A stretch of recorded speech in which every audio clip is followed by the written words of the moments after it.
Hello, I'm Eagle Gardens 1 on Instagram, and this is fucking talking shit with Eagle. This is episode 67. The internet gods have been so gracious to let us broadcast again tonight until the satellite man comes tomorrow.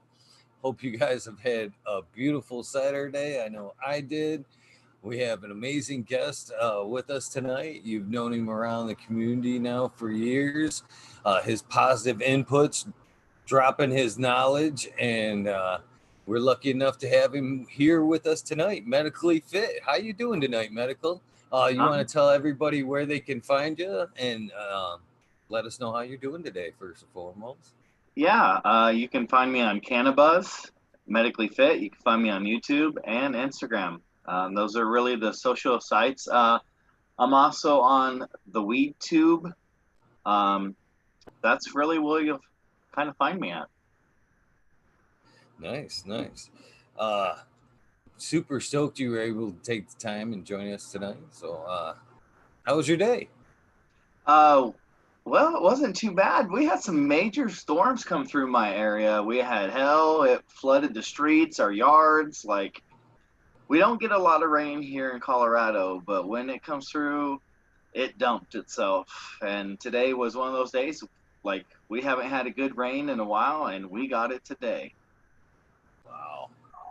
Wow. We got one like that like a week ago. It actually broke a couple dams here in mid Michigan. Two at once in the same city, if you can believe that. I can. I'm originally from Iowa, the Midwest, so I know we can get an 8-inch rain within an hour, and yeah, so I can see it happening. Well, luckily that you were able to keep power and everybody, even though it was bad rain, sounds like everything managed to be okay for the most part, huh? Yeah, yeah, it definitely needed it down here because I'm in what they consider the desert area of Colorado, and we needed some rain. How do you like I mean, Minnesota to Colorado, how do you like the temperature? That's got to be a little bit of lifestyle and temperature change there for Uh, you. Iowa to Minnesota or Iowa to Colorado. Um, Here's what I like about the change. There ain't nothing in Iowa. You got cornfields and you got a small town called Des Moines trying to be a big city. When I grew up, there was like 40, 50,000 people in that town back in the 80s, and now it's 200 some thousand people. And that's one of the largest cities in Iowa. So living in Colorado, man, I've Colorado Springs, 500,000 people, Denver, a couple million people. I lived in Las Vegas, which was a couple million people. So it's definitely a change from the small town mentality to some of this. Living in a bigger city, states that got more population. So it's a change. Winters, people try to say winters in Colorado are cold. Fuck, they are. You go to Iowa and Minnesota and you get them negative temperatures for a week and a half where it does not get above zero. Colorado, man, it's overnight. It's sunny, it's warm in the sunshine, up in the 30s, by 10 o'clock in the morning. So Yeah, there's something to be said about those winds that come blasting across some farm fields, man. They cut through walls and everything. hey, and that winter in the Midwest because the moisture is bone chilling. It's hard to get warm when that wind's blowing. Here, it's not as bad. I don't think so, at least. Well, coming from there, it's got to be like a step up. So probably Uh, bred into you a little bit. the humidity is not as bad here, so um, it makes it a little bit how do I call a drier cold and not a moist cold. So it's not as bone chilling. The wind chill is not as cold, like to me, is what it is in the Midwest when it happens. Well, you got something over there to smoke? Let's start it out the right way. Let's that was I was proper about to sesh. do a little dab time with my dab straw, my little ice cream straw here. What you got over there? Well, I've got a couple different things. Let's try some cheesy candy Kush CRC wax I picked up from a local dispensary. Stuff's pretty I don't want to tilt it too far, but it's pretty light, pretty blonde. I've got a big old cannon of some dominatrix from Empire Breeding. How do you Like like that dominatrix? it is great. It is great. It was just the opposite of the lemon lava drops that I grew. The lemon lava drops was like a lemon cleaner. It was more lemon pronounced with like a pine on the background in the Yeah, back end. But the dominatrix was like the flip flop. The pine's more dominant, and you get a little bit of lemon on the back end. Super great smoke all day, real clear headed smoke, real enjoyable, especially for like something like this, you know, where you want a banner and not be too foggy, but yet in a good mood. yeah. So, See, that's some of the things that some of these concentrates that I'll try. If I start feeling too couch locked, I won't buy it again. Like I want stuff that I can smoke and smoke all day and go do work and get stuff done and still feel relaxed and enjoy my high. Because if I get stuff that's either too much CBN or too indica, like I like a lot of indicas, but I want them to be more harvested a little early where it's a little bit more energetic and racy, and now I'm not sitting there going, man, I don't want to do nothing. so is that does that have some good cheese in it there? That I know it's got it in the name, but is it truly cheesy? I think it helps relax me a little bit, like that medicinal part of that cheese, plus a little bit of that Kush, a little bit more indica to it. So it helps me relax and calm down compared to some of this other stuff that I've got. Where it's definitely, if I start smoking on that, yeah, it'll be an early night. Yeah, the indicas can put me down too. I prefer a hybrid, if not just a hair to the sativa side. And I've always shied away from sativas because I'm already high strung and I get paranoid sometimes when I smoke a lot, anyhow. So sativas, it just makes me a little bit more paranoid. Like I'm driving down the road watching for police. Why am I doing that? I'm just paranoid. Right, right. Yeah, that's not a good high for me either. When you get all No. paranoid, never a comfortable feeling. So I watched a lot of the sativas I tried to consume. I mean, uh, if I had a hybrid, it'd be preferable over a sativa, but there's a few sativas I enjoy. Durban Poison is kind of one of them. Yeah, that's one of my favorites too. I really enjoy the Durban. In fact, I have one lady. She looks terrible right now because I kind of beat her up right there. There we go. That one. Beat her up a little bit before the show. She had to be super cropped because she's about 6 inches, 16 inches taller than what you see her right now, Wow. and she had to be really bent over to fit in that tent. So that's my beautiful loser right there, who's like a C99 Durban Poisons half of her, and that's where she tends to be dominant. The other half of her is Challenger Deep, but she's got the Challenger Deep, which is an ocean grown strain. Yep. Uh, but the taste and the buzz seem to come from the C99 Durban side. It's like a grapefruit cheese Danish kind of. Yeah. Pretty, yeah, super Pretty proud of her right interesting. now. Yeah, she seems to be the favorite in the garden right now. So And kind see, of I've proud of got that. I've got some Durban Poison Fem seeds from Crop King Seeds to test out for them to see. Because when I was at the Endo Expo back in Denver, um, back in January, I actually talked to Crop King Seeds and they sent me a bunch of seeds to test out. Kind of just put them on my YouTube channel. So got some Durban Poison, some Green Crack, and some Bubba Kush to try out from them. Besides the autos I've been running. And I've got some Northern Lights auto running right now, and their candy cane auto right now. Do you know which number it's referencing? Referencing, rather. Excuse me. No, they don't really have a number that they reference.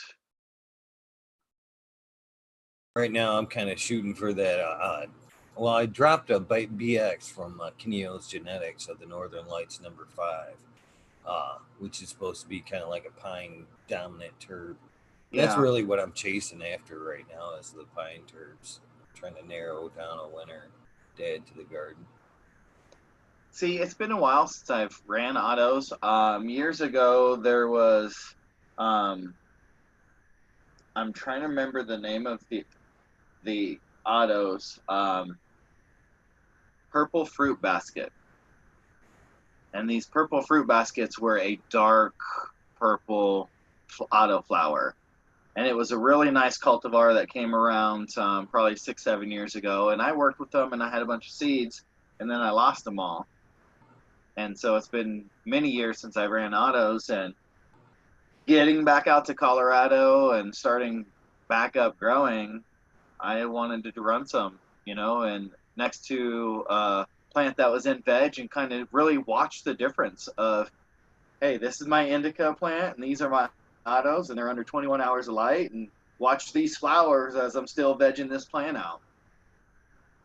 And so the plants, it's pretty interesting how big and bushy that one plant is compared to like just watching the autos do what they do. Yeah, it's good to hear good luck stories on the autos.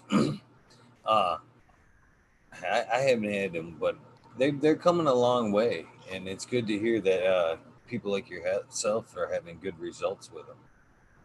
Years ago when I first started growing, I had some blue diesel autos and some trans Siberians I ordered from Seed Central. And these blue diesel, like 10 inches tall. That's it. That's as tall as that plant got, where my trans Siberian at least got 24 to 30 inches tall. And it was like, I'm paying how much for what? For a little tiny plant? Like, I didn't really understand the ruderalis until I really started studying more of what it was. But it's really interesting. Seeing a lot of people over the years really work with them and produce some good weight. I've seen a lot of people really produce some better quality flour from what it used to be to like what it is now. So it's worth it. If you're running veg lights all the time and you need something in between cycles, throwing some autos that are 60, 80 day, 90-day autos in there, yeah, why not? Yeah, I agree. I've been thinking about throwing some outdoors this year somewhere, not here, but putting them somewhere at maybe my dad's house or something and playing with them. But why not? Yeah, I mean, they're fun to just play with, and that's kind of what I'm doing is I'm not expecting to get a lot of weight. I'm not expecting it to be like, oh my God, this is the best flower ever. But I'm like, hey, let's see what's there. Let's see what's happening. What kind of high is it giving me? Is it, are they producing something that I want us to kind of run every once in a while in my garden again? Because I used to enjoy it. That purple fruit basket, it had, to me, it had a little bit more CBD or some different cannabinoid profiles than just THC to it that I really enjoyed the high, because I didn't feel like it was a THC like stone high, but I felt like a good, how would I say it, like a indica or CBD high where my body was always just kind of relaxed and calm. And so I'm assuming it was more ruderalis that was coming through in some of it, but couldn't test anything back then. Right. So medically, which would you rather call me, medically fit, or is that good? Just to reference you by? Call me MedFit. Okay, that works. I don't. don't know if you've had a chance to catch the show or not. And as I look back, I don't know how well I described what I was getting you into here, but I've seen some of the shows, like not watched all of the episodes because it's like 4 to 5 hours long, brother. It's like that's what when we were going back and forth through the messaging, I was like, oh my God, what am I getting myself? I need some Red Bull. I need some coffee. I'm going to have to get something to stay awake. Like, because usually, like, honestly, I'm in bed by now. Like, I feel like an old man where I'd rather be up early in the morning, 3, 4 o'clock in the morning, and get my day started with where everybody else is still sleeping. And most of my day's done with when everybody else is getting up, and then I can enjoy my day. And yeah, if I go to bed by 8:30 my time, like, okay.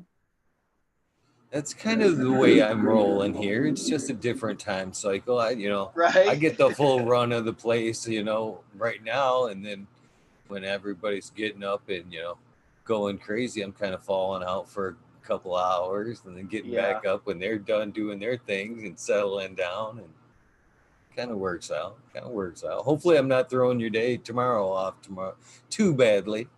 Oh no, I'll still be up, by probably 7, 8 o'clock in the morning. I may drag ass a little bit, but not in a few bowls and some coffee or, some good smoothies with some energy to it, Right really on. help out.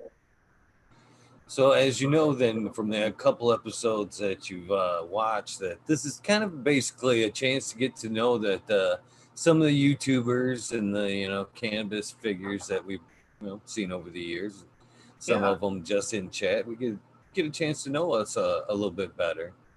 So, what better time than now than to kind of start that gauntlet a little bit and find out? We'll go right to the beginning, like we like to do, and find out when was that first time you puffed, and what age, and you know how was it? All that good shit. Well, like in my 20s, I used to hustle and sell a lot of weed, but it was always Mexican brick. It was always that shit getting pressed on that we'd get. So that's what really kind of got me into growing is back then we thought we'd try. I didn't know nothing. It got so high, it didn't really flower too well, Well, but we tried that's smoking not it. that's still not your first time. You had to smoke a little bit before you hustled. Yeah. So My first unless you time, just so don't want to get into that, that's no, always fair. my first time actually smoking, I was a junior in high school, or was it? I gotta remember. Junior in high school. I was staying with some friends. Um, his brother had what they call a kind bud at the time. And so I was like, okay, I'll smoke some with you. Well, we smoked like 5 bowls. I didn't feel high. When I first, like I explain to people, the first time you ever smoke, you really don't know what feeling high is. So you don't know what you're feeling. But I was eating the hell out of oranges. Like I had the munchies. Like my friends were like, oh, you are high. Look at you eating. So that was really the first time that I smoked was probably in my junior year of high school. Now I'm open. I'm interested in your thoughts because I've heard these stories. This is episode 67, so I've heard at least 67 of these stories, and I'd say about 85% of them so far say they didn't give us that first time. And I've kind of wondered. This is kind of my theory on it. Is you say maybe they just don't know, or you don't know what being high is, so you don't think you're high. Right. I'm kind of wondering myself, is there a possibility that just like a computer or something, there's a firewall there that has to be broken down before, you know what I mean? There's some natural body defense that you have to shut off with the cannabis before, enjoy it. And then once it's in there, it's kind of kept the wall down, if you will. Well, so I'll one of my exes, first time smoking. It was never done it before. So I wanted her to take the first puff, wait 5 minutes, and take another puff. And that's all she did. So the first puff, she was like, okay, what am I feeling? What am I supposed to be feeling? I'm like, I don't know. Does your body feel weird? You know, can you feel anything? She goes, I don't know. I don't feel different. Okay, so we'll wait 5 minutes, and take the second one. Took the second one and done. Laying in the bed, floating in the water, like couldn't operate, couldn't function. And it was just that much difference to me when somebody first takes their first hit, that their body doesn't know what they're feeling, what they're recognizing. And then when the brain starts to be like, oh, this is what I'm supposed to be feeling and recognizing, that's when we kind of really understand what it is to be high. Kind of like as a kid, the first time you spin around in a circle and you're like, what was that? I don't know, but that was fun. Let's do it again. And then you get really dizzy. It's kind of like that. Your body kind of recognizes it, but you're not sure what it is. And then you try it again and you're like, oh, wow. I could see that. I could see that. But that's just my opinion on it, Right, right. I think you could be right there. You just have to learn exactly, just like anything else. You don't really know what you're experiencing until, because And you that's have nothing to compare it to. no, nothing to compare it to. And that's like when we smoked those 5 bowls of that kind bud, he's like, there's no way, you got to be high. I'm stoned as hell. Well, I don't know what stoned to hell is supposed to mean or feel like, but I'm eating the hell out of some oranges. Oh, I got the munchies. That's what I'm supposed to be feeling. Okay, well, then they started helping me recognize how I was supposed to kind of feel. After that, I've had some incidences where I was super stoned that everything was like cartoon figure-ish, black outlines, like I've had the giggly laughs where we were supposed to be smoking some Thai stick, smoked it, and I literally just started laughing uncontrollably. Like everything they were saying was just funny to me, and I've never been that high since.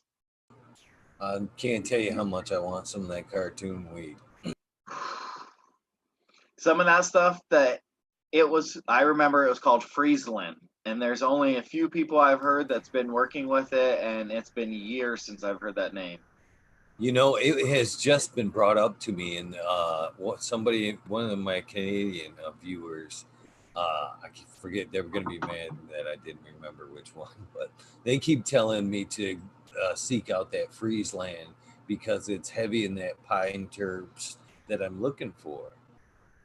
And I enjoyed it. Like everything to me was, how do I want to say, like it just was cartoonish. It was super high, almost like I took a hit of acid and I was literally like tripping, hallucinating. That's how I felt when I would smoke that Friesland. And it was so hard to get, but I paid $75 an eighth for that. That's how good of stuff it was. You just bumped that shit right up my list. It's been years since I've had anything that was like that, but if it's what it was phenomenal. What came after that was always what they called White Rhino, but it was still never the same of what that Friesland was for me. It's nice that Arturo Sensimilia says that another past guest, Kinyo's Genetics, who's a past guest friend, is using that Friesland in their Kinyo's berries. So Really, check that's that out. interesting. Yeah.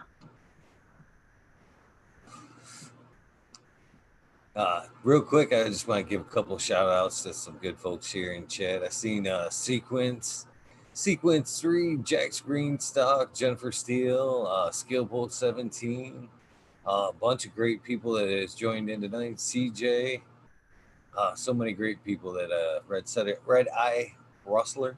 How you doing tonight? Just want a quick shout out to some people there that haven't popped in a while. Glad to see you.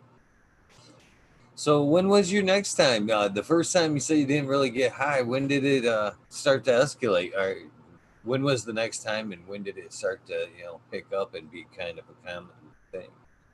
That was more after like high school when I really smoked again. I didn't really smoke in high school with like my friends. I went through a lot of stuff. Like I ran away from home early. It was just like a lot of craziness that was happening.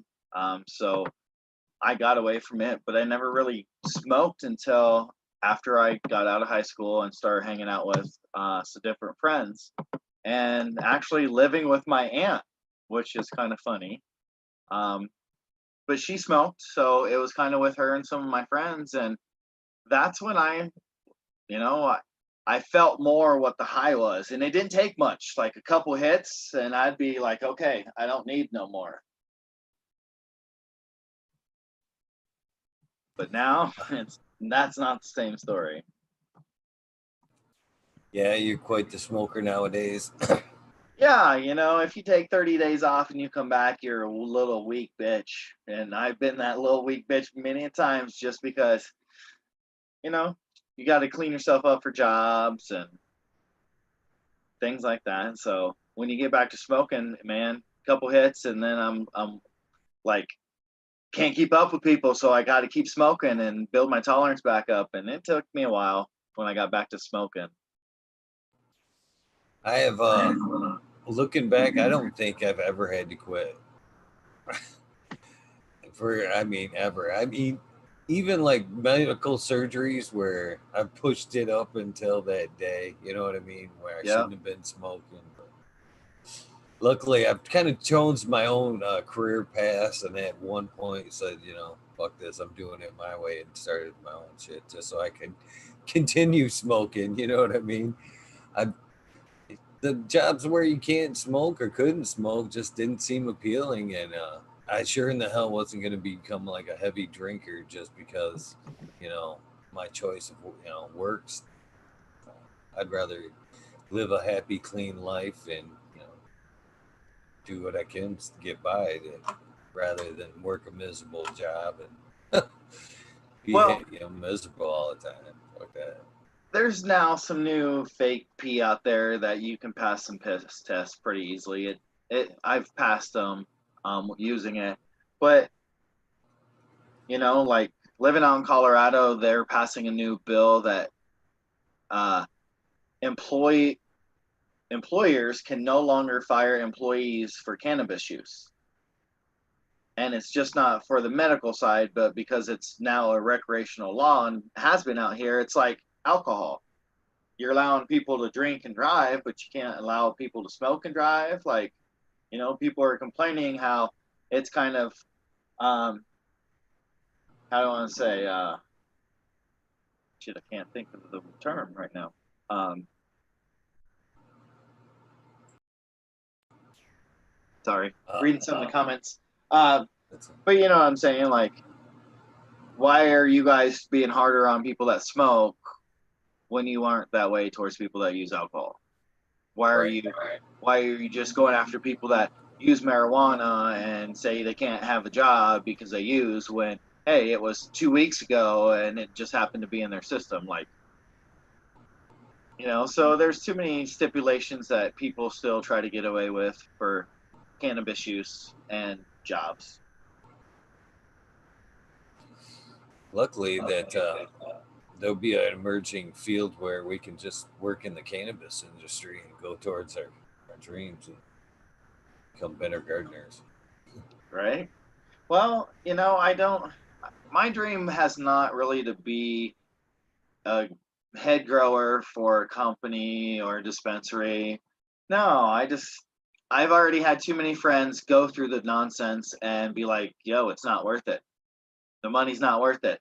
Once I got in there, they still didn't want to listen. They still wanted to do it their way. And it was always button heads. And they ended up cutting half the staff and getting rid of me anyhow and bringing somebody else on. Well, I've heard quite a few of those stories myself. so why do I want to waste my time giving them knowledge and the education, I'll just stay at home and grow for myself and a few other people that, need some, and that's it. A simple man grow, simple man life. That's what I've kind of, you know, I enjoy the plan and the level I'm at right now. Just like you said, making a few people happy around me and Yeah. still being able to live a decent life. Doing what I love. I'm good with that. I'm multitasker. I don't have to depend on just this. I'm No. a very skilled carpenter too, which is my second passion. Is actually woodworking. So I, I'm happy where I'm at. Uh, Yeah. so, So this has I'm always been like a supplemental income for me, just to help supplement like when work's been slow or things like that, or because I've always been like you, working in the trades, doing electrical work for a while as a personal trainer. I had a nonprofit. Um, I've had a handyman business where I just kind of adapted to where I was, at that time. your But sound dropped out, medical.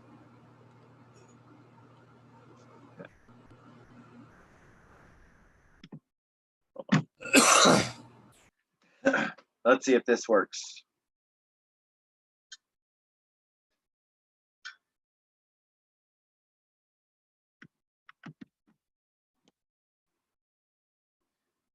Can you hear me now? That's weird. I can't hear you. Maybe if I turn my mic on, There I you bet you can hear go. me.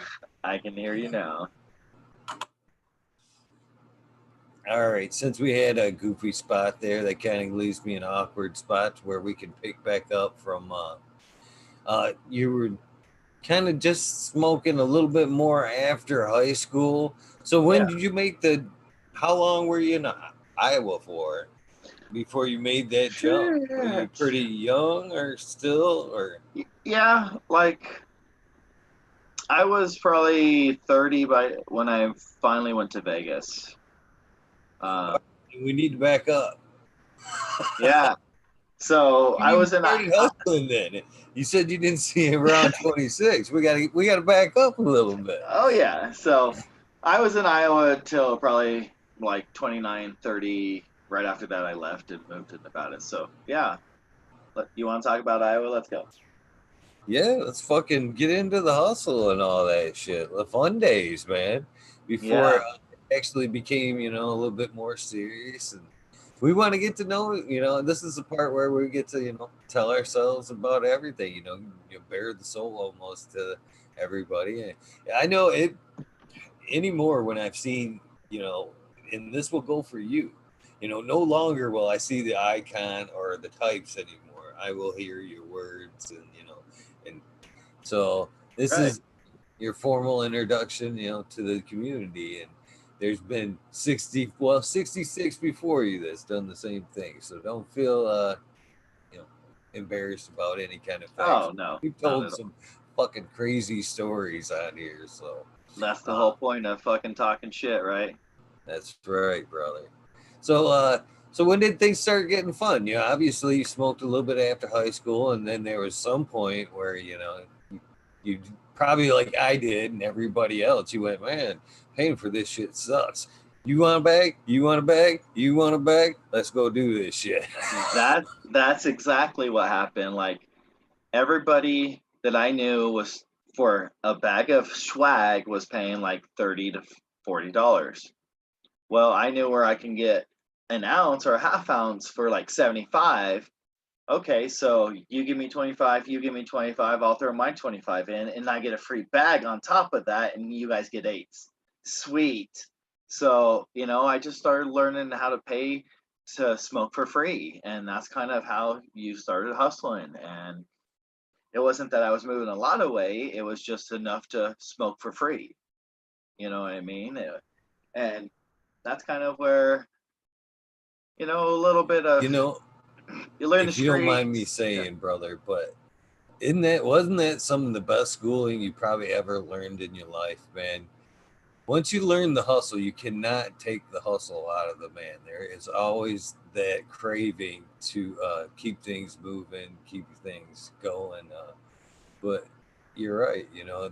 That hustle.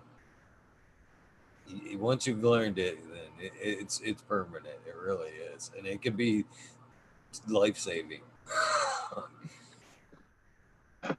Yeah, it led me into a bunch of different other areas of not just cannabis, but when you start hustling, you learn how to make money doing other things or flipping and turning other drugs, and you just learn to make money because you got to It live. works for everything. It really Yeah, does. It works in business. It works for cars. It works for just anything. It's the same business model. Really works for right. everything. Once you've learned it, that's what I'm saying. It's one of the best lessons you could ever learn. And And that's what I no did for a while. college teaches that shit. No. So what I did in my early 20s is, I tried working. I was an auto mechanic for a while, but I still, hustled on the side. And so I took some time off. And, by then I was probably moving like 70 pounds every couple weeks.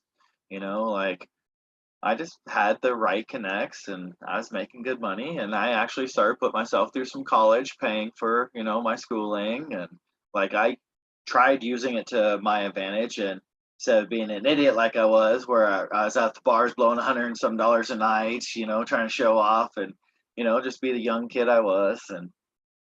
But it was enjoyable. I came across a lot of different weed. We liked a lot of the Northern Lights that we used to get, and that Friesland and the White Rhino. And then I finally ran into somebody that was locally growing in Iowa that he was producing some nice stuff. And what? You're charging me 4,000 a pound and I'm selling it for 400 an ounce all day?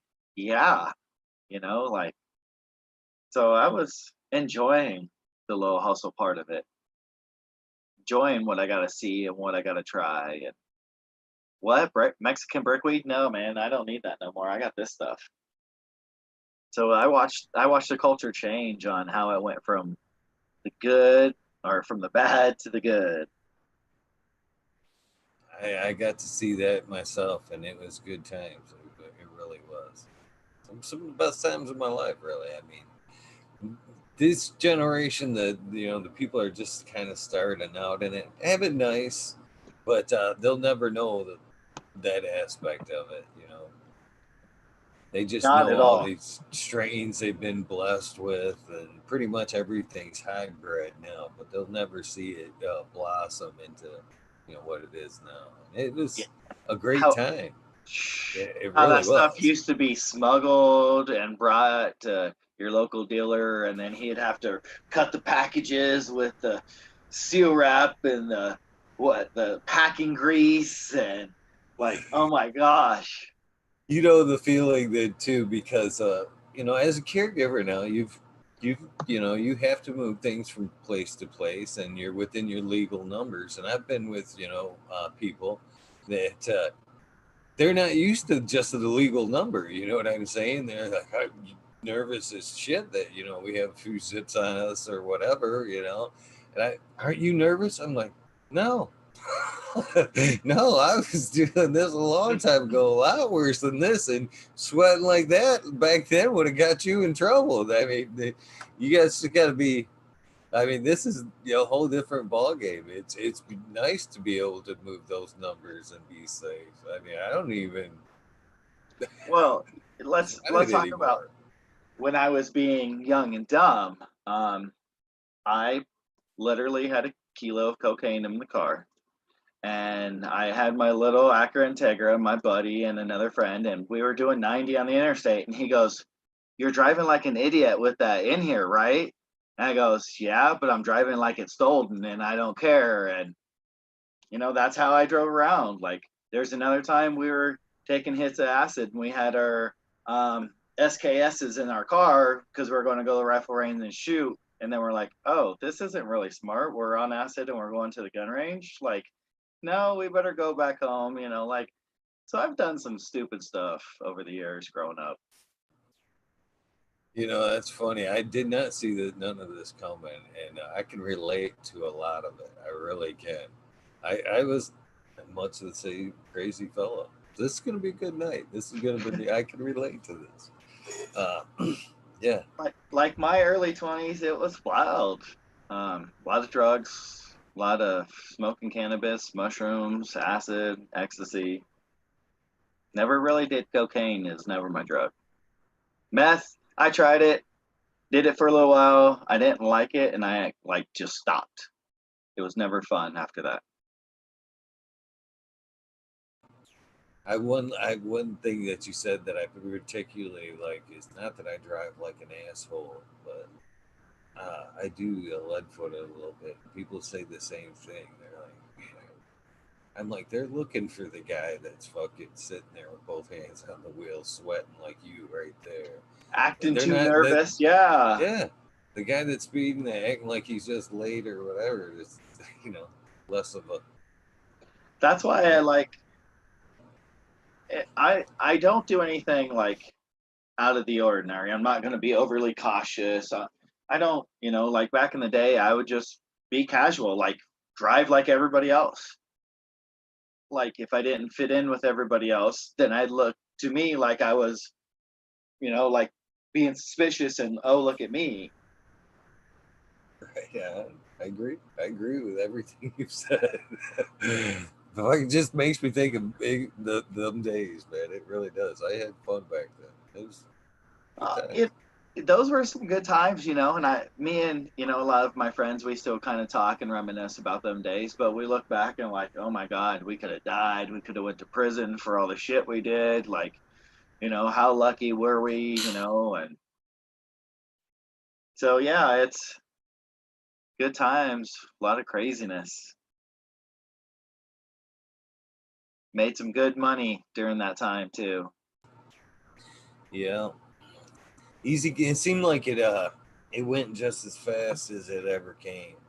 And when the hustle stopped, a lot it all it's like I said, it went just as fast as it came. When the hustle stopped or slowed down, it seemed like everything went with it there temporarily.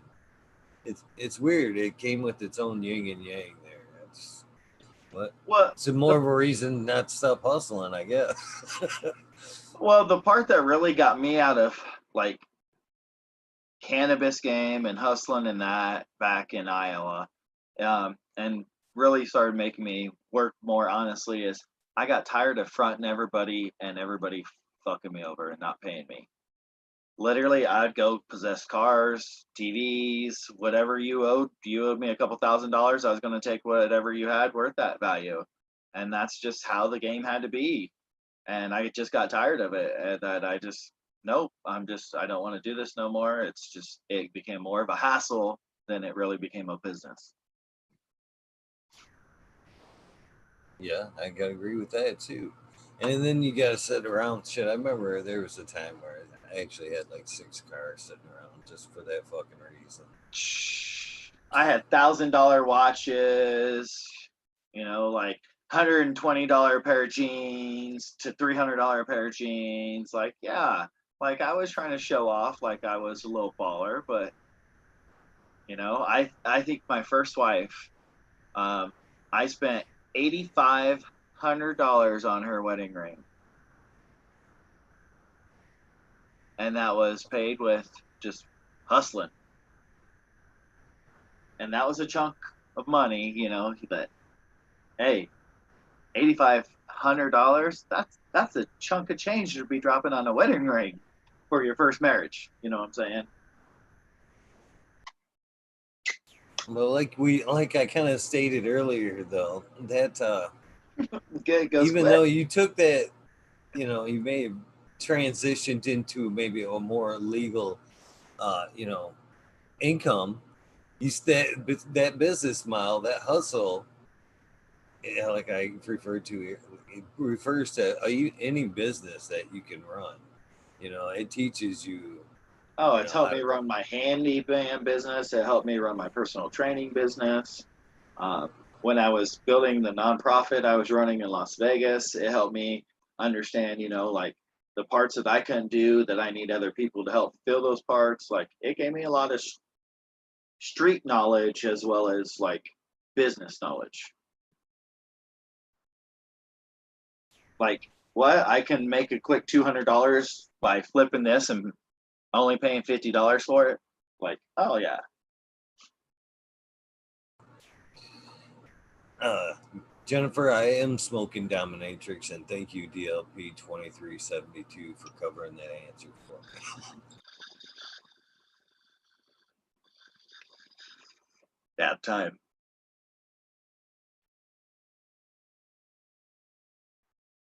You're muted again, Eagle. You still on the same stuff you were dabbing the first time there? No, this stuff's more of a mixture. So I take a little bit of everything and just throw it in a little container so I can just hit on whatever throughout the day. And then it starts kind of blending together. So my dab straw was a little full the other day. I kind of let it ooze out, put it in there, been smoking on that with it, get some good CBN, CBD. Yeah.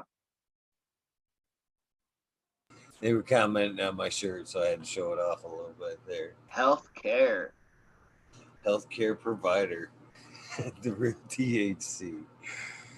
It's a cool company, Ben Stone. They got a lot of cool fucking shirts. Yeah, just give them a shameless plug. Not affiliated in any kind of way, but I've always enjoyed their fucking clothing. They got some cool shit. So, man, so you've been hustling for a while, and at what point, what lit your fire to, I guess, at this point, to head out to Vegas, or whatever? What brought you said you went out to Vegas at like 26? You said is that No, it? 30, about 30. 30. I went, yeah. What happened at 26? Why am I stuck at 26 for so fucking? I don't know. That might have been one of the last ages that we may have talked about. It was brought up, but I thought that was at some point where you said you moved or Uh, traveled or something like no, that. Ah, during that I'm sorry. during that time, yeah, I started working. Let's see, union electrical job. Just really, started trying to mature a little bit. But shit, that never really happened. We're all still kids at heart. Yeah, that's what keeps us young. I mean, Yep. I'm not sure, and not even gonna ask, but it is what keeps you young. I know I have for my age, I like to think I'm doing all right. And for people that I hang out that are my age, they look like some old motherfuckers, man. And they've That's been what I'm saying. Like, I'll be 44 this month, and like, no, not this month. Sorry, in July. I'm already thinking ahead. Sorry. Um, but like a lot of people my age, they I'm look way 48. older. They look way I'm rougher. 48. You look good. Look like you take care of yourself a little bit. I try, but like I said, I look for other people I hang out that are 48, my age, man. They've been rough, man. Now drinking alcohol their whole life. Smoking cigarettes You know, really ages people. it's funny. That's the other thing I've loved to see about this cannabis thing come like almost full circle. Is like when we were growing up, it was like, oh, you'll never be nothing. Fucking stoners, it's gonna ruin your life. Blah blah blah. Here we are years later and shit. It's essential. It's curing they're actually saying it's one of the best defenses against the COVID bullshit. And all just tons of great shit coming out of it. Who would have ever seen any of this coming? You know, Yeah. good day to be alive. It really is. Pandemic included. Still a Yeah. great day to be a fucking alive. I can say that. Every day you wake up should be, right? Right. So I guess, when did you get tired of Iowa? I mean, Uh, it's cornfields. I mean, did you just say hell with it? There's nothing left here to do. I mean, no, there's a you gotta have a lot of love for the place you're from. I mean, it can't be completely bad. I mean, it's a lot of cornfields, but well, it's good I people there, I'm sure. yeah, I grew up there. I know what Iowa, the morals and values of like hardworking, certain, beliefs and ethics that just kind of being raised in a, how do I say, like a farming community. And so everybody's kind of like family oriented. Like that's kind of how we were raised. We work hard. We work hard sun up to sundown. You know, that's kind of just how we are. Um, so it's not a bad place. Like it's great for raising families. You know, it's great for new businesses starting up. It's I just got tired of I wanted more and it didn't have what I was looking for, like mountains. Iowa doesn't have mountains. And once you've been out to Colorado and you see these mountains, and when you're like me, you like to go rock hounding or hiking and, you know, enjoying seeing the snow still, but it's still 70 degrees. And it's like, it's just beautiful. And Iowa doesn't have that. Has some cold, hard winters, and summers can get pretty hot and brutal with the high humidities and heat index. Colorado, I don't get a lot of that.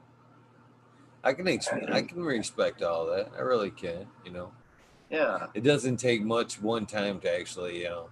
I've been out of Michigan several times, and there's a lot of places I'd rather be other than this, but unfortunately, I keep finding myself here for some reason. Tennessee, for one, was beautiful. Mountains there, you know, absolutely fascinating. Georgia was the same thing. Dalton, Georgia, was oddly enough, for some reason, I had stopped on my way to Florida, which was halfway.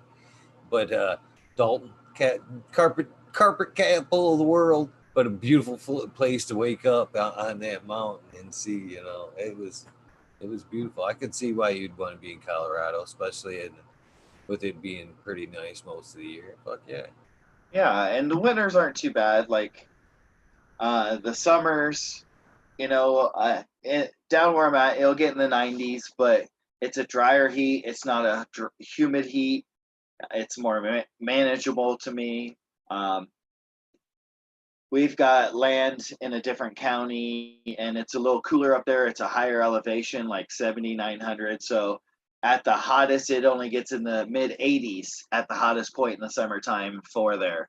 But the winters get pretty cold, like it gets negative 26 overnight. Some, you know, when it gets really cold. So it's different, different parts of Colorado, depending on like if you're south, if you're up towards Denver, if you're more western slope. So it's really interesting, all the microclimates here. We don't get a lot of snow, so the winter isn't as bad, like 40s and 50s, it seemed like it averages. If it snows, literally within a day, it's melted off because how warm the sun is. So it doesn't stay around like in Iowa where it's there almost all winter sometimes. Like it gets a little depressing in the Midwest. It does. It gets a little depressing here in northern Michigan, brother. Fucking winters up here, man. I was originally from a little further downstate, and winters down there are completely different. I mean, just what 200 miles south of here, you know, Mm-hmm. half the snow, barely snow all winter. Ain't got a shovel, shit. Moved up here, man. It snows before fucking Halloween, and then I don't see the ground until almost mid-May, and that's fucking yeah, yeah. You, it's a long fucking winter, man. There was times when I first moved up here, it was like April, and you could just like start to see like the concrete on the back porch, and yeah, and I was fucking excited to see it, man. I was like, oh my god, the ground, you know what I mean? And at that point I was like, oh, this is I got to do something about this, man. I got to figure something out. This shit's gonna make me crazy. And that's where like Iowa with just the cold and how the snow was all the time, like I don't have to deal with that here. And that's why I enjoy Colorado a lot more. Yeah, we might get snow, but it doesn't stay around all winter long. It doesn't, it's only a day or a couple days. You know, we might get a couple storms that come through, but man, I don't got to worry about that no more. And I'm okay with that. I want to give a quick shout out to Miss D's Nugs. When I was telling you earlier, warning you about the internet problem, brother, she was the episode the other night, and she was a total rock star about it.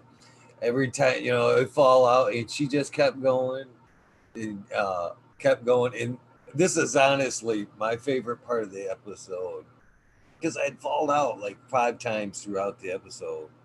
And I think it was like the second time I logged back in, and I overhear her say, "This is my show now." That's pretty funny. And it was funny, and she was just a great guest. So maybe if you get a chance and you're bored out there in Colorado or whatever, working in the garden, that's a Just pretty take a good one. listen. Okay. Yeah, go Okay. back and listen to that one. That was a great one. So shout out to her for being the tour champ during that internet mess. So, okay, let's go back to late Iowa, going into Nevada. Uh, like when I was younger, I lived in Nevada as a kid. I lived in Arizona as a kid, just briefly, and then we were back in Iowa. Um, Lived in Oklahoma, stayed with my aunt for a few months while she needed some help, and then was back in Iowa. So I never, so I got to travel a little bit, and I wanted to get out. Um, I had some things open up for personal training in Las Vegas for me. So I moved out there to get into personal training. And that's when I really started growing. That's when I ended up getting medical card out in Las Vegas. Really got to try dispensaries, and they kind of shut them down shortly after I was there. So I had to learn to grow my own. Um, and then they were trying to pass a law around 2014 that if you live, they were going to allow dispensaries, and if you live close to a dispensary, you could no longer grow your own unless you had something that dispensaries didn't carry. So that's where a lot of people were trying to breed and create their own strands so they can still grow their own and not have to buy from a dispensary. Um, but yeah, so What a weird law. I mean, how do you necessarily? What's stopping you from at that point when they come in just going, "That's a Billy Boy Juju right there. Ain't nobody got that shit." well, and that's the thing is we the medical patients were fighting to keep the growing, so we had our laws so we can still grow, and not be forced to pay the prices that they were trying to charge at the dispensaries. Like when it's medical, people have to think like people can only really afford $100 to $200 for an ounce, if that. A lot of people can't afford some of these prices, and they're trying to charge $400 for top shelf. Like, yeah, it's just people wanted to grow their own. I could grow a couple ounces that will last me a couple months, and that's what a lot of medical patients were doing at the time. So it definitely made a little difference. So, what were you growing in the first? What? Tell me about that first grow. Uh, that was Blue Dream. Um, a buddy of mine, my old roommate, he had a bunch of people that were growing for him that kind of skipped town, didn't pay the bills on the house he was renting, and they were growing him. And he's like, "Hey, I need you to come get some of these plants. Take whatever light you need." So that's where I really kind of started growing. During that time, my dad passed away, and so really growing kind of became like what I used to deal with the loss of my dad. So it kind of happened around the same time that's kind of what drove me to the passion of why I grow now. Sorry to hear about your dad, man. I just lost Yeah. money. I know how bad that can suck.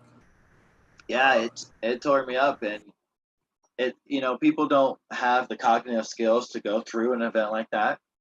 We're never taught how to handle that grief and that emotion, and really that was my outlet.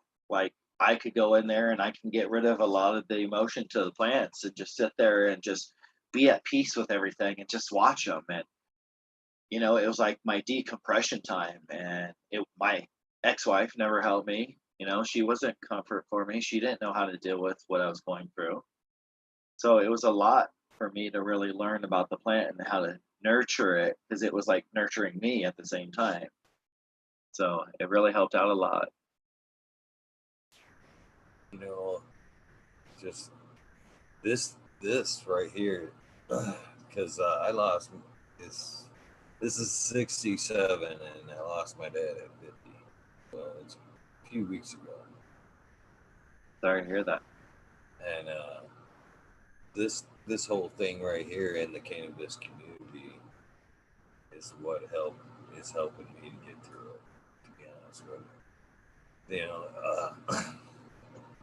Yeah, it's hard. they told me to like take a break, at that point, and I'm like, they were all kind enough to be like, hey man, you've had a good run up till now. We understand. If you need to take some time, we'll come back, but it was quite the opposite. I felt, when they showed up, I got a lot of DMs from everybody wishing me positive vibes and condolences. And by the way, I want to wish Canada Trooper. I found out today his grandmother died today, so shout out to him and wish him all my condolences as well and all that. Oh yeah. But it was sure.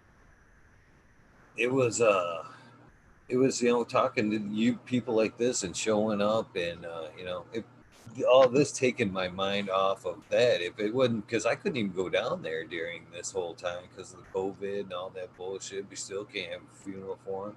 So if it wasn't for this, I'd be fucking all fucking goofy. So like yourself, I have a lot to thank for in this instance, cannabis community and this plant for helping me through that time, so I can relate wholeheartedly for what you're saying here with your experience. And see, that's where a lot of people, this is growing is very therapeutic.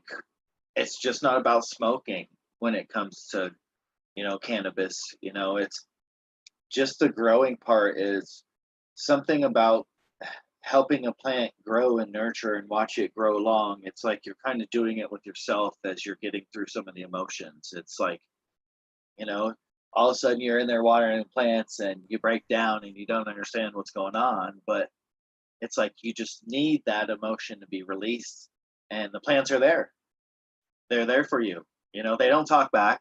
They're not talking down to you. They're listening, and they're breathing in that CO2 and that love you're giving out, releasing all that hurt and anger. And what's nice about it is when you're done with the product and you've kind of gone through it like I have over the years, like that's what drives you becoming more passionate about learning about what the plant's really about, driving you to understand, hey, it's not just a plant, but there's so many cannabinoids and there's so much to the plant that it helps people on so many different levels. That's like, even though it's recreational here in Colorado, I still believe in the medical aspect of it. Like, I'm a true believer in the medicine of the plant more than I am the recreational of the plant. Yep, I've spoken with many people. In fact, Danny Danko the other day about this. I'm afraid with the recreational push that the medical may fall behind, and I'm terrified of that. More or less, I keep pushing everybody in my area to keep their medical cards because I'm afraid with the decline in the medical cards that there'll be more ammo for them not to put less and less research money into it. Like, oh, there's not a need anymore or whatever into it, so let's go in this direction or whatever with it. It'll be sad to see because a lot of lives will be lost. A lot of quality of life could be lost for a lot of people. Well, and that's like one of the gentlemen I became friends with recently. He's had a lot of back problems that he's literally been to pain specialists to help him manage the pain that he's been dealing with. He first pain doctor he's been seeing did not allow him to use any medical marijuana. Nope, if it's in your system, you're in trouble with us, blah, blah, blah. And so he got frustrated and tired with this doctor over the years that he finally tried a new doctor, and they're like, get your medical card. get it in your system. We want you smoking. And he said every day since he wakes up till the time he goes to bed, he's smoking. And he loves it because it's helping him. And he said it is about the quality of life because he doesn't, he's, 60s and he really doesn't know. Like, he thinks he maybe has another 10 to 18 years left of his life. And he said it's about the quality of life from here on out because he doesn't want to be in so much pain that it's just going to be miserable for him till he dies. Well, and that's the way I felt. You've kind of nailed it right there. Why I've kind of chosen the roads I have. It's all about quality of life. It should be from the beginning. Why wait till we've got time left? I mean, We have one fucking life, right? And it's really, people don't understand. When we're younger, we think we're invincible, and we are to a point. And then as we get older, we're like, oh my God, my body, I beat it up and I'm in so much pain. Well, how do you manage it from that point on? It's really about the quality and how you live your life. it's very true. I mean, the more steps you take earlier on, you'll live longer and be in better shape in the later years. You know what I mean? But And it's me being a personal trainer, I got to see, people struggle with how to manage the lifestyle. And it's a difficult thing to live, trying to be healthy because it literally is a lifestyle. And people like to be comfortable and they want things to just be easy and not have to work so hard for a healthy lifestyle. So how do you manage stuff then? It's, you still want quality, but you're still sacrificing things. So, people have to make choices in life, and it's either about quality of life or, hey, your life's going to come to an end shorter than you expected. And during that time, how you want to live miserably in pain, or are you going to do stuff to reduce inflammation? You're going to do stuff to kind of get a better diet so the cannabis is working and your body's not always inflamed and aggravated and you're not in pain, but the cannabinoids are actually doing what they're doing, healing the body, putting it in homeostasis like it's supposed to. yeah, it at this point you should be doing. I learned this too late in life, but if you're not doing what's fulfilling your soul, you know what I mean, what you're passionate about, you're fucking wasting your time. You really are. I mean, you're either, and I know that I say this all the time too, you're either living your dream or you're fucking Somebody making else's somebody dreams. else's come true. Yeah. Yep. Yep. Why not work on yours and be happy? Well, and that's the thing. A lot of people are happy with just settling for what's going on in life. People are happy with it. And even though you and I enjoy more out of life, there's still people like that. Talked about this with quite a few people. Miss Nudie Grower, which is another great watch, by the Yep. way. I think people lose their. It kind of boils down to the kid inside that, like you said, would never grow up, or you still have that passion inside. I think that right there is what sets us and probably a lot of people aside. Is we have that youth still to us. I think some people that kid in them dies off soon. They get too serious, and at that point, the imagination or the vision dies. You know what I mean? And them are the kind of the people that are happy, kind of maybe just kind of getting by. But that's the key. Medically fit is the imagination. You have to see it in your head before it can actually even fall into place. We can sit here and say, I want, I want, I want.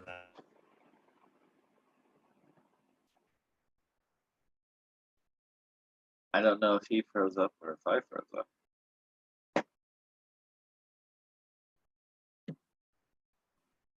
Let's see. Let's see what's going on.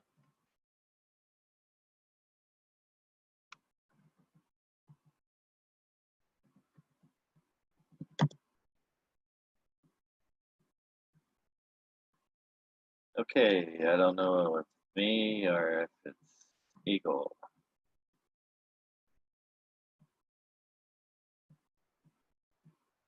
Can't tell what's going on.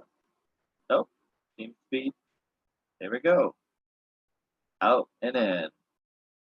Okay, so it wasn't just me, it was him that actually went out and in.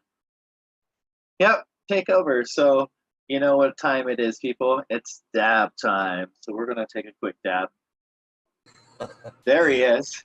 I wasn't sure if it was you or if it was me. Oh no, it's most definitely me. Okay, so So there's one that I at least understand what's going on, and I need to kind of pick it up. So, okay. Yep, he seems to still be choppy right now. Okay, so we're gonna finish our dab time so he can get reset and back to it. Everybody in chat, where were we? Because it's my show now because we lost Eagle, and yeah, that's pretty interesting. Let him get rebooted back up. But so where was I at the story?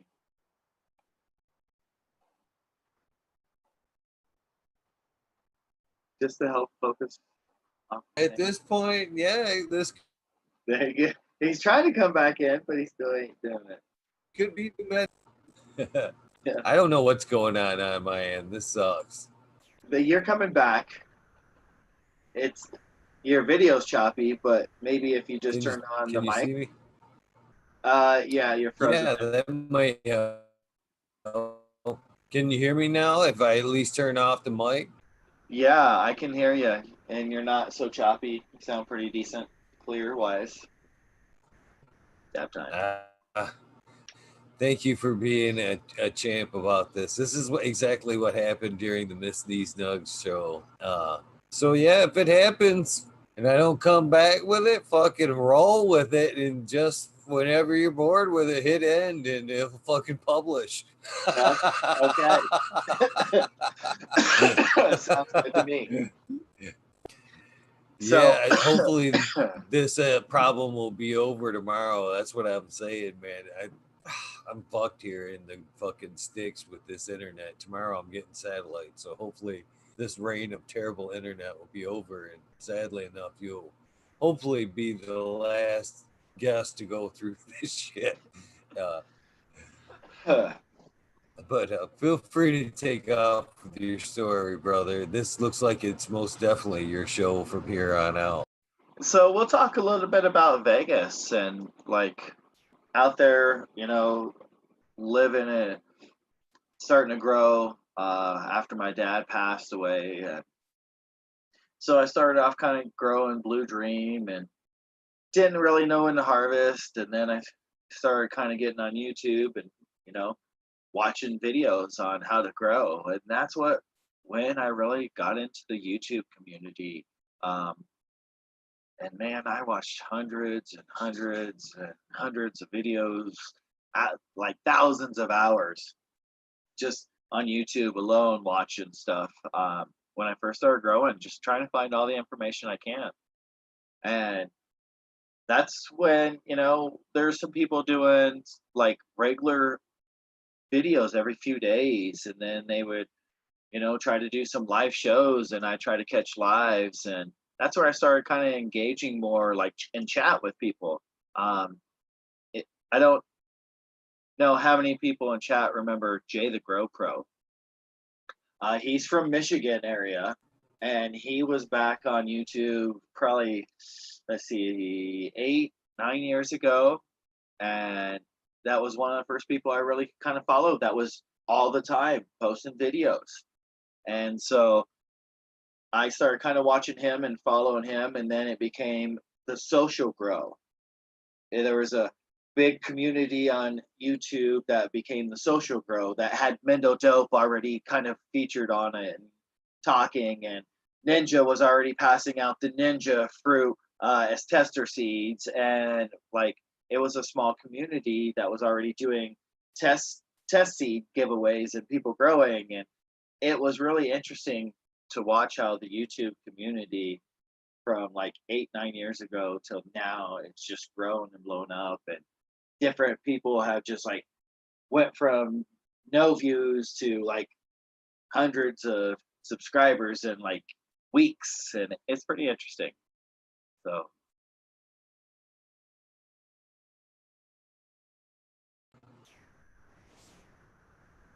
Nice. So, last I remember before we got sidetracked there, we were still kind of, well, I guess we were talking about sad shit. So, uh, I'm spun out of control at this point, man. This, this, this, this, this happened the other night. It is so hard to keep up when it's like popping in and out. So, yeah. just take off where you want with this, and I'll try to catch up with you.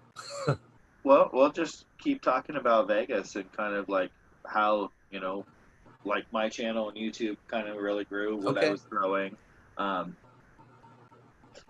Back then, that's when I, started learning, trying to do like rock wool, not really soil, but trying to learn some hydroponics. And I tried doing aquaponics, and I had a little fish set up and trying to feed in. And like I tried to do a lot of different stuff. And that's when I kind of found like Subcool and his super soil, and like how Kiss keep it simple it was.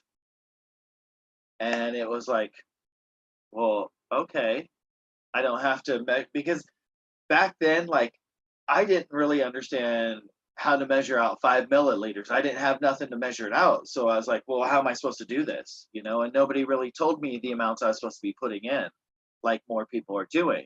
So it was hard finding some of that information. So when it came to like sub cool recipe, it was just so simple and so easy that, oh wow, I just mix this in and kind of let it sit for a little bit and then just plant and go. So that's kind of where I started really getting into growing with soil and super soil, living soil. So it's been a long journey. So, was there? Did you notice a difference in quality right off the bat once you started switching from to more soil and organic type system grow? From what I was producing before, yeah, there's quite a bit difference. I think some of the time also was learning that, I didn't understand flushing, where super soil, the plant kind of went through most of the nutrients in that time that even at the end, when it was just dumping a lot of water through, that it was already gone. So I didn't have a lot of that still like really harshness to it. Um, by then I understood curing quite a bit better than, my first couple grows. And so, yeah, everything was kind of like, it seemed like coming together more for me um, as a grower. But, I still took that recipe and worked on it because some of it, there were things in it like I didn't like guano, bad guano. I didn't like, to me, it literally made my flour taste different. And I didn't like the taste it gave it. And a lot of people say, well, I don't taste it. I do. And that's why I got away from like using it in the recipe. I heard that it risks heavy metals in the back guano as well. Uh, so, what'd you replace it with? What was your answer? What tweaks did you make in the recipe? I started using insect frass. That was my guano that I was using. I was using Bakashi. Started using, um, what else did I use? He wasn't using neem meal, so I started using neem seed meal. Alfalfa, started putting quite a bit of alfalfa in there. So there's a few things that Subcool didn't have in the original recipe that he kind of added later. Um, some of like I use azomite, like you were talking heavy metals. I'll use azomite, and a lot of people complain that the volcano rock dust has a lot of heavy metals to it, but excuse me. And my super soil, I don't have to worry about it because some of my living soil part of it, like they are dynamic community. I'm too high. Hang on. Dynamic community. I can't even say it right now. Damn it, I'm too high. Acclimators. No, but anyhow, my soil is going to very much either break it down or like the pill bugs, they'll eat it, absorb it, kind of poop it out. So my soil should be able to help take care of the heavy metals where my plant's not going to uptake it. So I don't have to worry on some of that where like if I'm directly feeding some of my plant, like yeah, I'd have to worry about it. But not really in the living soil beds.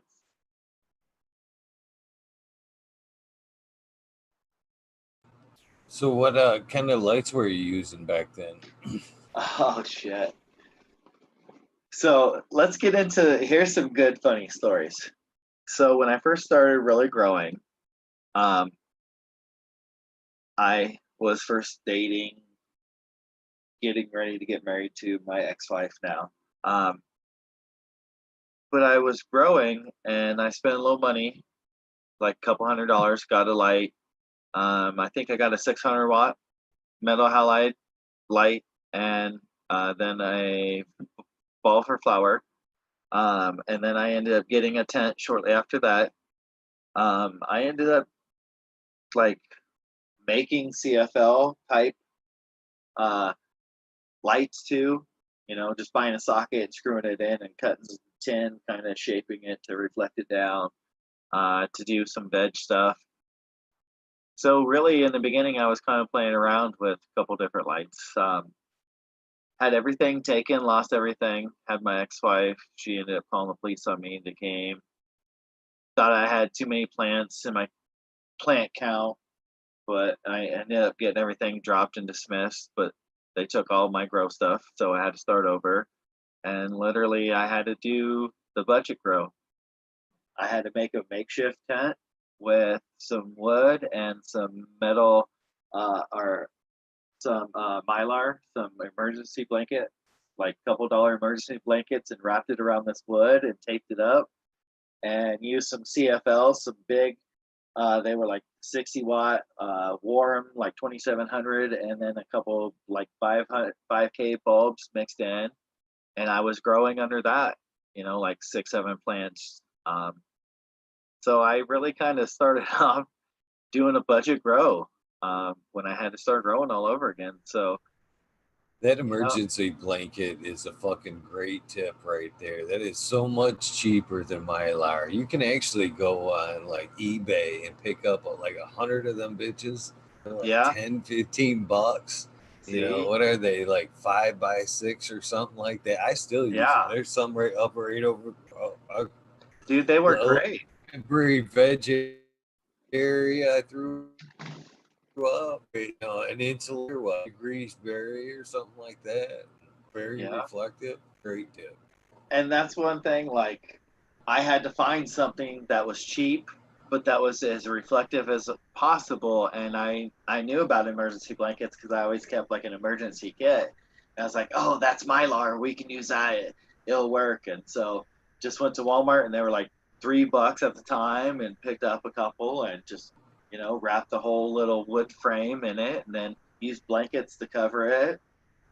Like I made redneck CO2, which was some sugar and yeast and hot water, and let it kind of burp itself out into the room. Had a fan in there. Like it was definitely all budget growing, like as cheap as possible. The soil I had to kind of just make what I could and use what I could. Um, didn't have a lot of money, so I got some like 707 or some Happy Frog soil, and then that's kind of when I started getting like some down to earth amendments and started finally learning and mixing, soils. So It doesn't take too long to get sick of the bottle nudes. no, I get like first the pH, it took me a while because I'd overdo it, and then I have to reverse it and get it back down because it was too high and then it was too low. And like, oh my God, really? And finally, I got to a point where I didn't even have to measure. I just knew how many drops everything was for a 5 gallon bucket.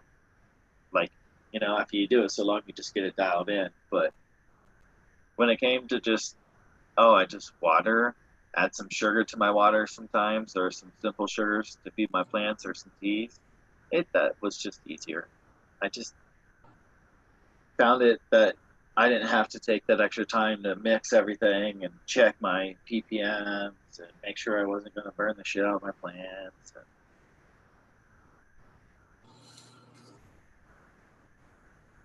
I was catching up on chat there. Tyler was saying it's always the next that gets you busted. Very true. Very true. So, I squirreled again on you, another click. That's okay. What initially made you decide to start doing the YouTube videos? I mean, well, that's kind of where when I started chatting with a lot of people, that's where a lot of people were still real hesitant to come out, even as medical growers showing their growth. But I was doing it to video log everything, to kind of show myself what I was doing over time, so I can kind of go back and review what I, just the comments, everything that I could remember.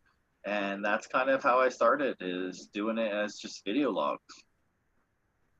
nice. So it's more for you than it was for to like kind of teach. That's the way I Yeah. use my Instagram, by the way. It's my record book. I pop some seeds, bam, post. When did I start them seeds? Yeah, that's what I'll do, because I can see it. I can appreciate it. I'll try to make a video of it, so I have video documentation and the Instagram of like when they're first popping up, to kind of be like, okay, that's the day, and give me reference points as for a calendar. And yeah, I understand exactly when you do that. So when it pick up, did you like notice? Well, shit, people are. This is no longer my vlog. People are paying attention, and I kind of need to step it up, or I need to frequent it a little bit more. How long before it became a bit It, more serious than a vlog? it took a while for my channel to grow, subscriber wise. When I started trying to do more educational, it was probably a couple months after, because it was like, hey, everything I'm learning, I'm now trying to put in the video. So I was trying to make it more educational video for, because by then I had like maybe 100, 150 subscribers. So I was trying to do this, and teach everything that I was learning at the same time. And that's kind of how my first videos were. And um, it took a long time, like I said, to really build the channel. Like, I would probably say it took a couple years for me to finally hit 1,000 subscribers. But once I hit 1,000 subscribers, everything just really kept growing and growing. And with like now, me and my buddy 420 Hydro Kings 420, we were talking the other day at his house, like, dude, the 5 years that we've known each other, like my channel went from a couple hundred to almost 16,000 subscribers now. And it's like, holy cow, we never thought it would be what it is. And it was just, hey, I just kept continuing to put out videos that were real information, not necessarily bro science, but had hard science to back it. And people were starting to listen to what I was saying. And more people that were following me were really hearing what I was talking about, because I was Brown Guy 420 at the time was one of the other guys that was really organic, teaching living soil, super soil stuff. And I was still a young guy, still coming along at that time, and um, so it kind of took a while. No, that's exactly how I remember you as in that time period, being more like that guy, pushing the more living soil organic systems. Uh, I would say you were one of the more earlier on people to start pushing that stuff. I don't think you know people remember that as much because you were right on par with Brown Guy in that time period. Yeah. Who was the other guy? There was one other guy that was kind of. I can't believe I can't remember his name right there. He was part of. He was hanging out with Sub there for a minute. California grower, big long beard. Oh, I can't remember his name. You know who I'm talking about, right? Yeah, He I was can see heavy his into the face. organics. He Yeah. was he was a little bit after you, I would think, about a year after you surfaced, or maybe even two. But still, you were still one of the earlier ones, and Yeah, and like a lot of the stuff by then, I was already watching Dr. Lang Ingham and learning about living soil and trying to teach, everything I was learning that she was teaching and talking about. Because there was a lot of good information, like years, like people that are talking about regenerative soil, in the last couple years.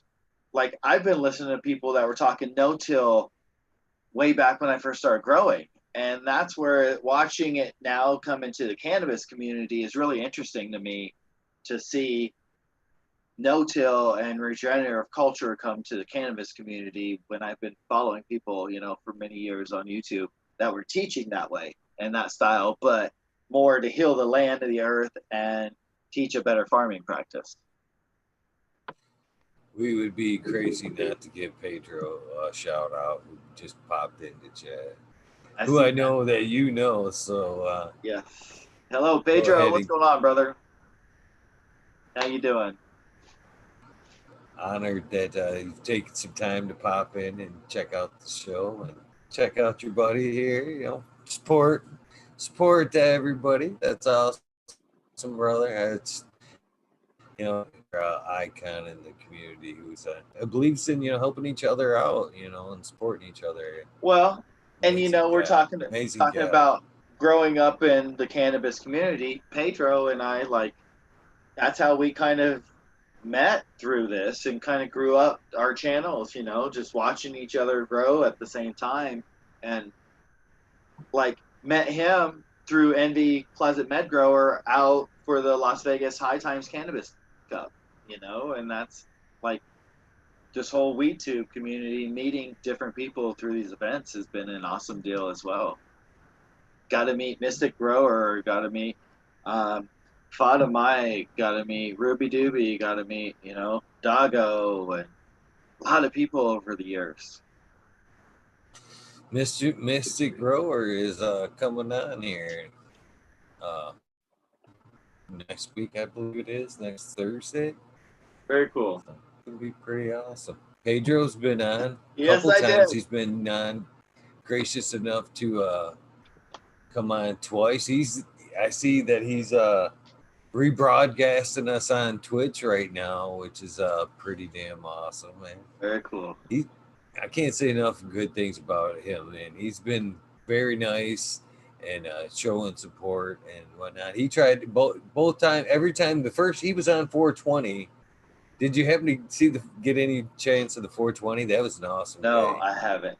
I didn't get to see that one. I'll have to You go back and can't watch see that it one. either. We lost it. Oh, YouTube sent me a message. They weren't even nice enough to send me a message.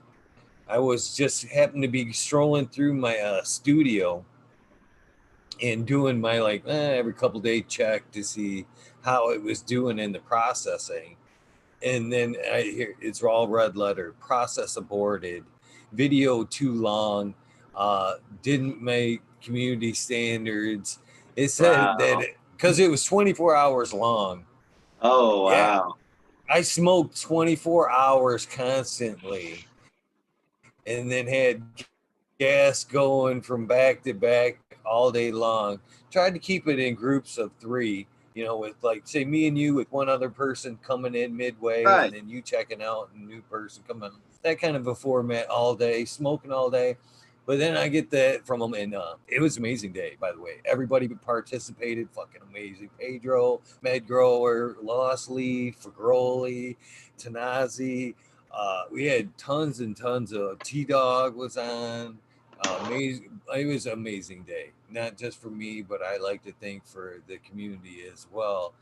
But I get that, and they said I broke every rule as far as broadcasting goes. The file was too big, it was too long. If I would have just broke it up, they said in 12-hour increments. So if I would have did, you know, just under 11:58, something like that, it would Yeah. all publish just fine. But as is, one big chunk, and it was like too big, too long. So it's either you caught it or you didn't. But he Yeah, was that nice enough sucks. that day to rebroadcast it on Twitch while he was on. He do it his episode, and he's doing it now. So I can't say enough great things about Pedro and Dizzy. Great people over there for sure. Yeah, Great guest, by the way. Pedro was talking in the chat about like when I seen him at in line at the Vegas Cup, calling him out like, "Oh, it's Pedro." Fucking awesome dude, that's for sure. So, how long did you was your, we're all over the place here. You want to finish out the YouTube? Let's finish talking about the YouTube. Then I guess we can finish out how long you were in Vegas. So, So that's kind of how like when YouTube and the GrowTube at the time was kind of around. Green Clouds was running it. Um, like there was the Michigan group, there was California group, you know, kind of a part of it. But everything kind of like people were having shows every day of the week. You know, people were trying to host live shows, and then it kind of fell apart. And then shortly after that, that's when like the GrowTube Roundtable and that whole group started kind of got together, and then they were all doing shows once a week. And so over the years, watching YouTube and you know watching these different groups come together and do different shows, you know, and then it's been interesting. Like, it's like a resurgence lately of I don't know if it's YouTube's maybe leading a little bit letting it happen, but it does seem like there's a resurgence, and it was nice that Doggo and the GrowTube Roundtable was nice enough to give a shout out to a lot of us newcomers the other night, and he was he dealt out some great advice about you know everybody that should be embracing each other and pushing forward, and couldn't be much more further right than he was.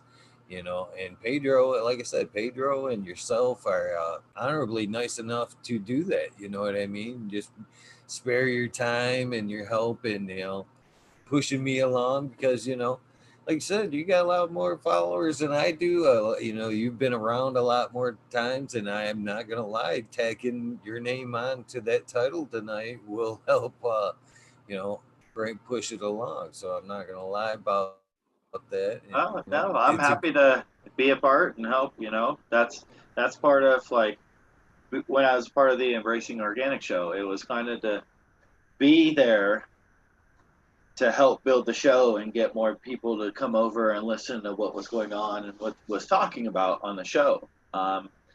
When the grow with your my fellow growers and Shane started that, you know, kind of helped start bringing some attention. Kind of talked, you know, on that show. Was in the chat a lot with the show, kind of helping it when he first got started, and then he kind of went off, and you know everything got built with his show.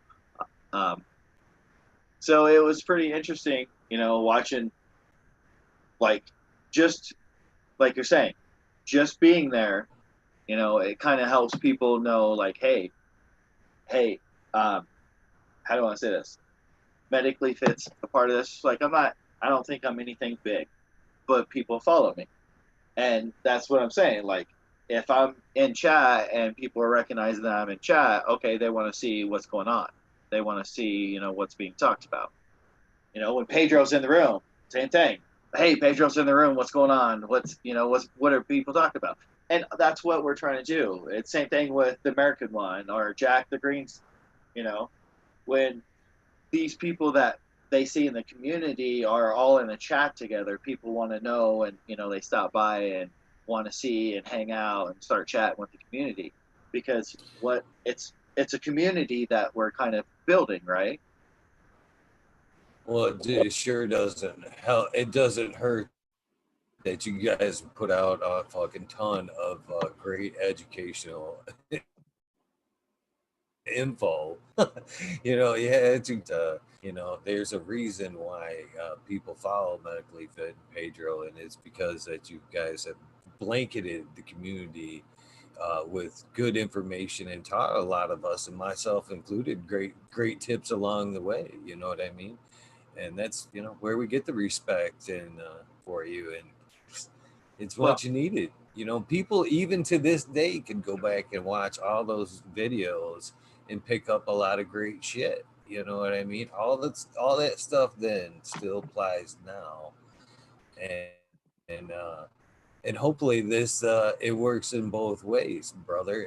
Hopefully I am gaining something, maybe a little bit of draw from your great name, but in the same aspect, if there's somebody out there that hasn't heard of you, or you know, realize that them videos are out there, that they go back out there and check out a lot of those old videos, because like I said, all that knowledge then still applies to the gardens now. So there's a reason why we follow you and you know whatnot. So hopefully they go back, if they haven't, and check that shit out. But you know, thank you, Pedro, brother. I will come up to see you in the Springs tomorrow. Just text me. You got my number or message me through Instagram. I'll come up visit you, brother, for sure. Um, yes, going back to like the YouTube channel stuff. Um, well, a lot of the stuff also I was doing early on in my YouTube channel is I was doing a lot of giveaways for Redline Genetics. Um, that was a buddy.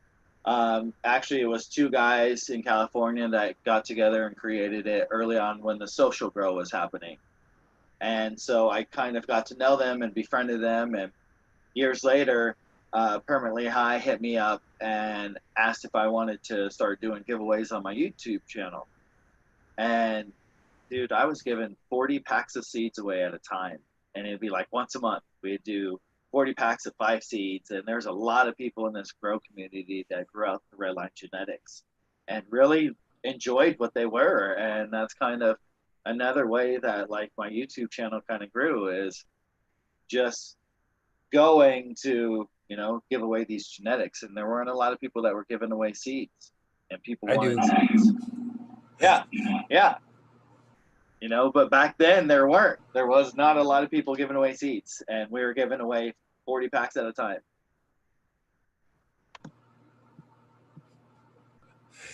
I wish you'd drop a big old glob in the banger for me too, brother. Hey, bro. Hey, I'd fucking be at some point. I hope I'm on the end of being able to do one of those fat Pedro dabs. That's for sure, man. That fucking great rosin press, and he's doing what a fucking legend. I mean, I remember watching him prosper through the community as well, into the, you know, growing into the rosin. Well, the whole process. It's awesome to see. You know, watch everybody basically grow up through this or grow up, transition, however you want to call it. You know, through Well, this cannabis journey. It's awesome. here's a great instance for that, right? Like one of the videos that I have on my channel has almost 500,000 views, and it's with me and Pedro, where he's teaching a technique of his dry ice sift. He doesn't do that no more. And that's showing you how far back that Pedro was at that time to like how his technique is now. What's up, the American one? Nice to see you hanging out in chat. Grant Jack Screen Stock. Automation is freedom. That's a new one. I've never heard of that name, but that's pretty cool. I like that name. Excuse the shout outs, brother. No, you're fine. I enjoy that part of the show that we can interact live with what's going on. Pretty cool. Yeah, and that's part of the show is everybody in chat. That's why like when the Embracing Organic show was on, like a lot of the stuff that I would be doing was just saying hi to everybody in chat. Actually, hello. And that's, like what I'm also known for is like every time I see somebody in chat, first thing I do is just hello, just hey, just hello, how's like introduce, say hi, hello. That's kind of it. Yeah, that's fun. So we're up through the grow tube era, right? Yep. Which is good times, good times. Did you make it to Michigan with through that cup era when everybody was kind of blasting through from state to state with the cups? Did you make it to Michigan at all? No, I've never. Yeah, conduct grower. Funny. Hello, Fit. No, I never made it west of the or east of Mississippi. So I was always Colorado, Las Vegas, South, SoCal. Never went to Michigan or anything up in Massachusetts area after they went legal. Boston area, nothing up there. Oh man, we get past this bullshit and get having events up here in Michigan. You need to get your ass up here. We know how to have some fucking good times. I just Yeah, want to there's a give one other quick shout out to my daughter Alexis, who's hanging out there in chat. Alexis, hi, my daughter here. Just had to give a little bit of love to her for hanging out in chat tonight. But yeah, there's a lot of growers up in Michigan that I've followed for many years. Med Grower One being one of them. Like one of my first memories of Med Grower One, I didn't have a bunch of followers on YouTube. He had maybe just over 1,000. Um, I lived in Las Vegas. I lost everything. That's when I was talking about me doing that budget growing. He posted on one of his videos how he had this extra ppm meter, somebody needed it, he sent it to him, and I said, dude, I could really use it, and he sent it to me, and I was like, oh my god, like he really sent it to me. That was my first memory of like Med Grower One really on YouTube. So it's him kind of helping me out, so it's pretty cool. But that's what I mean He's a by, yeah, there's quite a few Michigan super growers. cool dude. You'd have fun and you come here with these events, man. Yeah, and I've been up to Michigan. And we know how to throw down. Go ahead. I've been up to Michigan just one other time, and that was like many years ago. Went up to a little place called like Blue Lake or Clear Lake or something like that, kind of northern Michigan, not quite to the peninsula area, but um, it was like a 3-hour drive from the airport when we landed, and beautiful when I was up there, just really nice. But haven't been back. It's actually close to where I'm at. Right around that area. Yeah, that's a So beautiful area. when I say I'm in northern Michigan, I'm up there. Going, but get used to it. Yeah. Probably the lifestyle you kind of you were used to, but in the reverse. It sounds like you've got the best of both worlds, right? Where you're at, you get the beauty of the mountains and all. You can take off and be in the desert or whatever, or go up into the mountains relatively quick, but yet able to have the asset of so it sounds like you're in a great place now. Yeah, I like that's why I said like why I had to kind of get away from Iowa. It didn't offer as much as what Colorado does for me, at least. So it's just beautiful country. There's a lot out here. And like I said, there's a lot of microclimates out here in Colorado, from the western slope to like up north of Denver area, all the way down to Pueblo, and it's down here. It's desert. Where we got land, it's up in the valley, in the San Luis Valley, but it's still high desert. Like not a lot of rain. That's got to be like just a whole. How was it growing from one? Did it take a lot of from going A to B to C, did it help tweak your growing knowledge of your grow experience there? Seems like Yeah. them are way different environments, uh, way different lessons. Starting in Vegas to complete desert. Yeah, like I had to learn that environment to when I lived in Colorado Springs the first time I lived in Colorado. Um, that was dry, but it had moisture. Like it would have bursts of humidity, but then it'd be almost desert like. And it was like fluctuations and like, oh my God, like this is like really have to figure out how to adjust for this. And it was a little interesting. Uh, Pedro, funny. Um, I'm high, Pedro. Sorry. That's funny. You were sorry, I got off topic, Eagle. He was saying something about Iowa sucks pig titty. Yes, it does. And I wrote hello for the second time. I'm just medicated. Um, but yeah, so learning Colorado Springs, and then after I lived in Colorado Springs, I lived over in Villa Grove, which was like up in the northern part of the San Luis Valley, and that was high desert. And that was completely different compared to Colorado Springs. I didn't have a lot of moisture like I used to get. And so my like relative humidity would be at the most 35%. So I always had to either add more or figure out how to manage with it. Um, so it was definitely different. And then down here in Pueblo, oh, yeah, I've got to figure out how to get moisture sometimes because it's really dry. Like it'll be so dry that your wood will start to split because there's that lack of moisture around here. I could see your grow style being a definite plus in them areas. Soil being able to retain the moisture for a lot longer. Do you use like a crop cover or top, something to maybe straw or something like that to utilize to help keep some moisture back? Not really.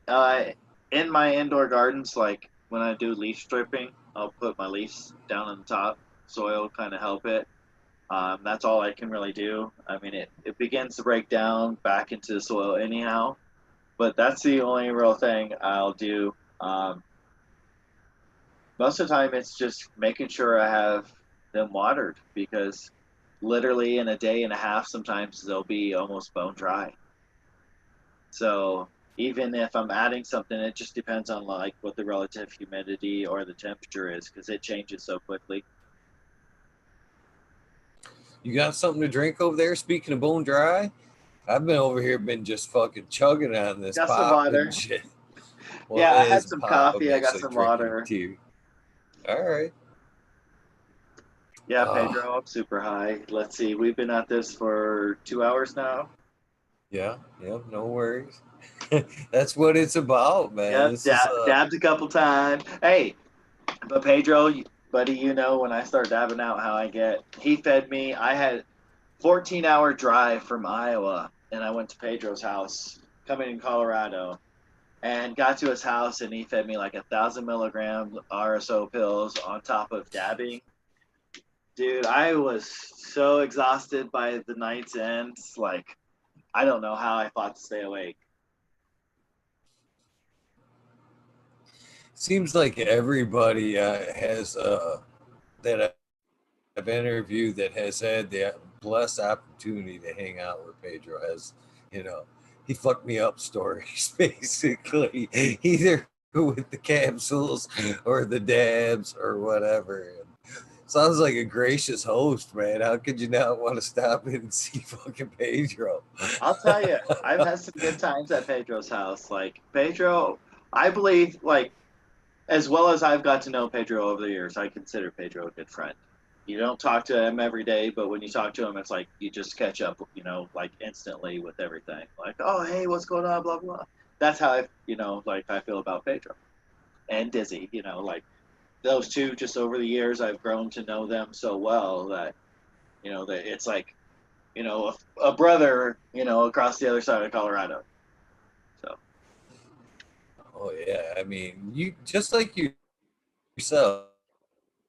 I mean, I think you can tell a genuine vibe in somebody. You know, you can tell bullshit from not bullshit. And I think that's one of the great things about yourself and them that has helped make the following. You know, they can tell the genuine great people that they are, and you know, without no bullshit, no dab stories or nothing. You can tell that it's fun to follow people that are genuine and happy, and you know, do oh great dude, things for the community. It's an easy, you know, place to follow along. Great people to like watch.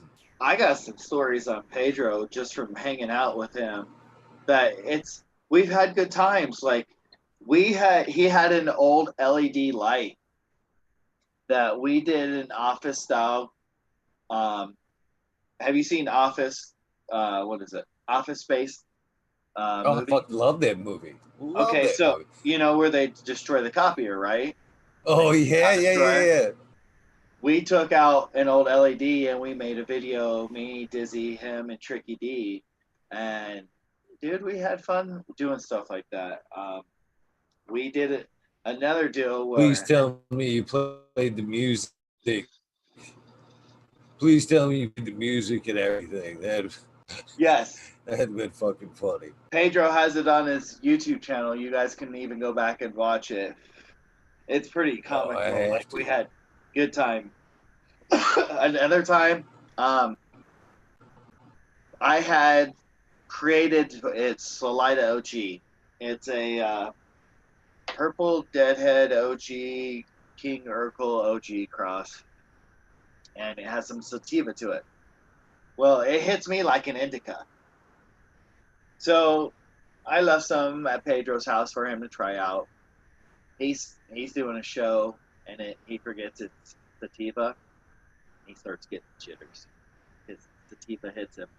He's got to go. Like he can't sit still, and so he doesn't smoke a lot of sativas. But watching him, like, oh my god, where'd I get this weed? Oh, it was medically fit weed. Oh yeah, it's a sativa. Like, it's pretty interesting the stories we've had over the years, just trading flowers, stuff like that.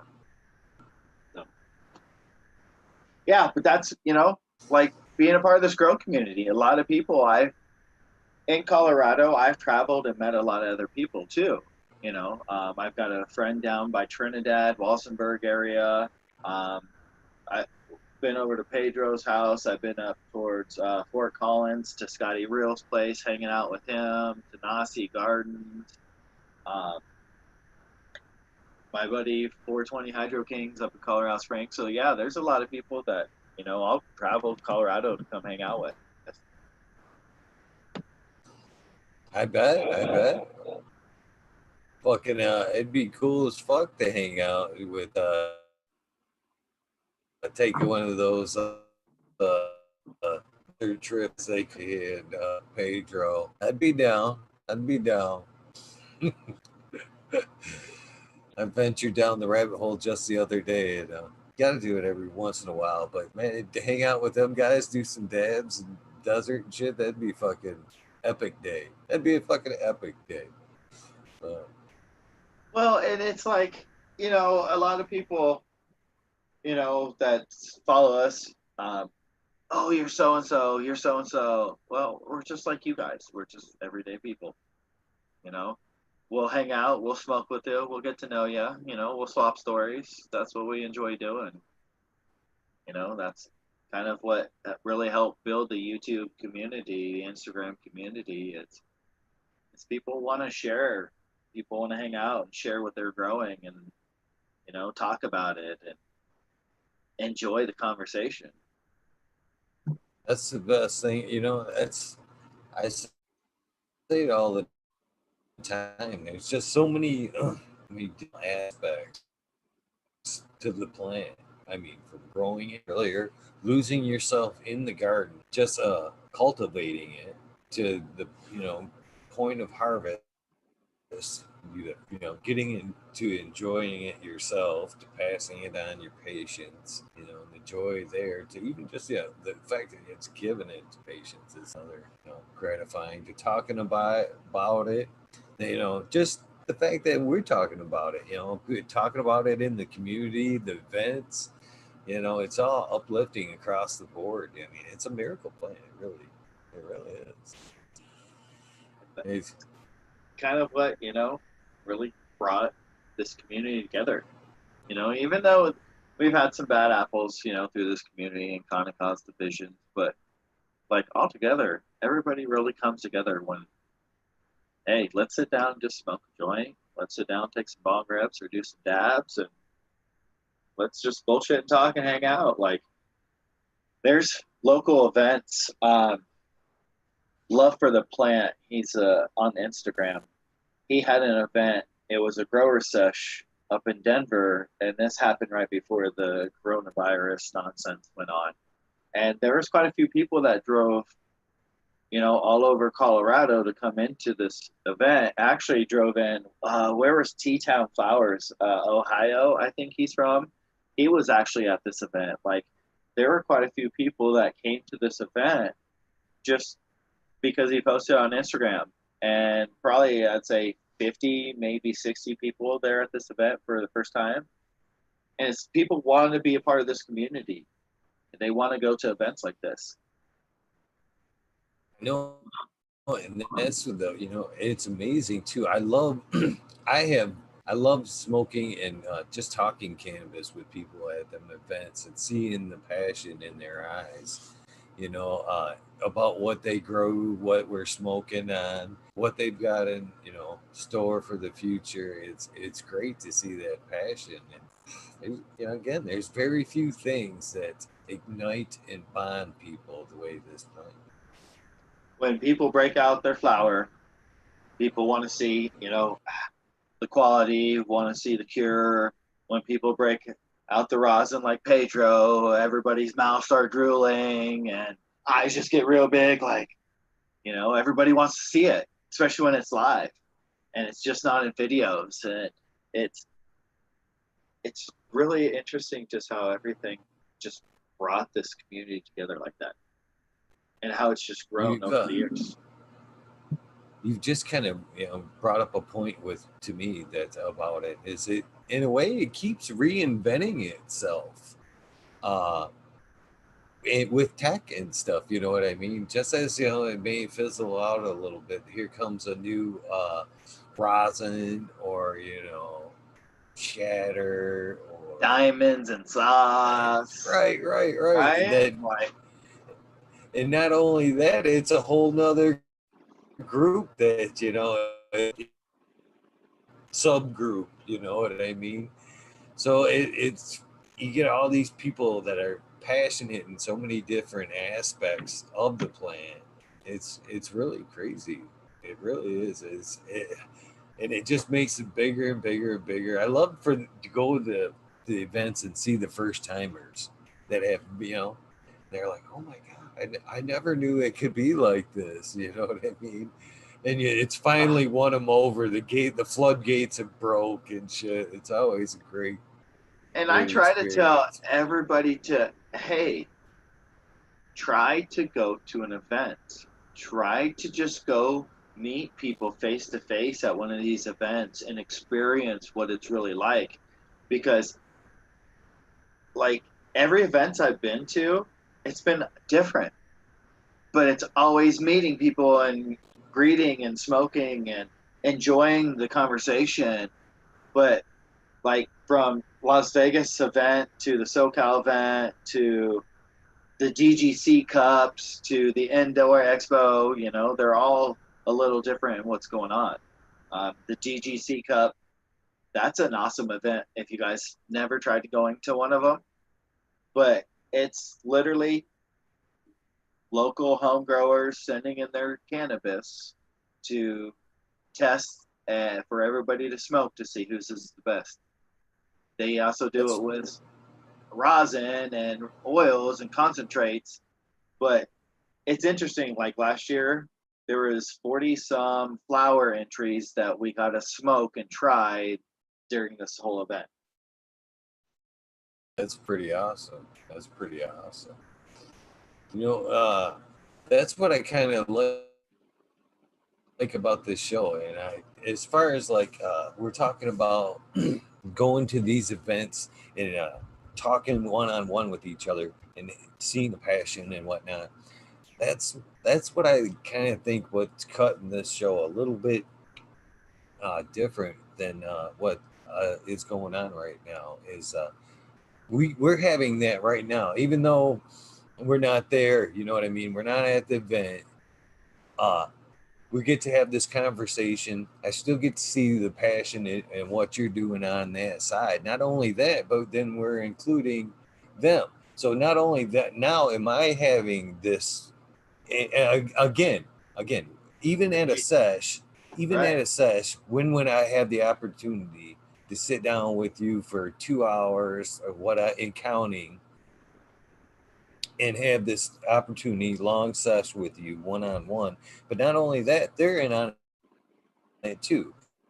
This is like, a three-way sesh. I say they've sat in and hung out with Medically Fit, and smoked down Well, and and got to like, know him just like I do, because they're quite capable right now of getting your attention, just like I am of turning on my mic and going, hey man, whatever. So they have that option too. So I think this is, it's really a cool thing that you've offered up your time, and everybody else does, and lets us see your passion and the other side of the videos. We get to. right. That's another thing too. We see the rehearsed, well edited side of you I and don't even everybody edit my else. videos, really. Good. I'm Just glad to hear I that. do Don't raw. waste I your do. fucking time on that. No. Let's see it. I hats off to you for that. Really. But like, I'll explain to my girlfriend, like she doesn't understand like this YouTube, Instagram, social media part of what this is and how like we all kind of hang out and share information. And I try to get her to understand that building a brand and building information. She's And never been in the chats, has she? no, this isn't like anything that she ever grew up around. This is something that like She she, needs to introduce herself medically. Get her into a yeah, she will. chat. Once they get fucking saying how everybody says hello and stuff, she'll catch Yeah. the bug. She'll catch the bug. That's how my daughter Alexis, that's watching right now. When this started, she tuned in a little bit to support us. She's a little bit of a cannabis user, but she'd always seen how I would, like you, was drawn into it, and spent a lot of time hanging out with everybody. And then she started hanging out, and I gave her, my daughter's in the chat. So everybody started saying hi to her and shit. And next thing I know, she's hooked. She was hooked, and now, she's barely, she utilizes CBD a little bit still for anxiety, but not even. But she's a cannabis supporter. She loves hanging out and communicating with everybody in the chat. So I think maybe if you got her to like maybe hang out with you in a grow tube or wherever, maybe even go live on one of your shows, fire up your, on your shit and get her to maybe hang out and interact a little bit with people on your stuff, and maybe see if you can get the bug to bite her a little bit. Uh, you know, Yeah, I'd say that's like leading the horse to water. yeah, you never know though. I mean, Yeah, once they, it is such a very open community and loving community. It really is. it is. And that's, for like growing up in the Midwest where she's from, I'm from, like, it's always been a big no-no, and her being out here in Colorado and this culture, because that's what it is. It's a culture.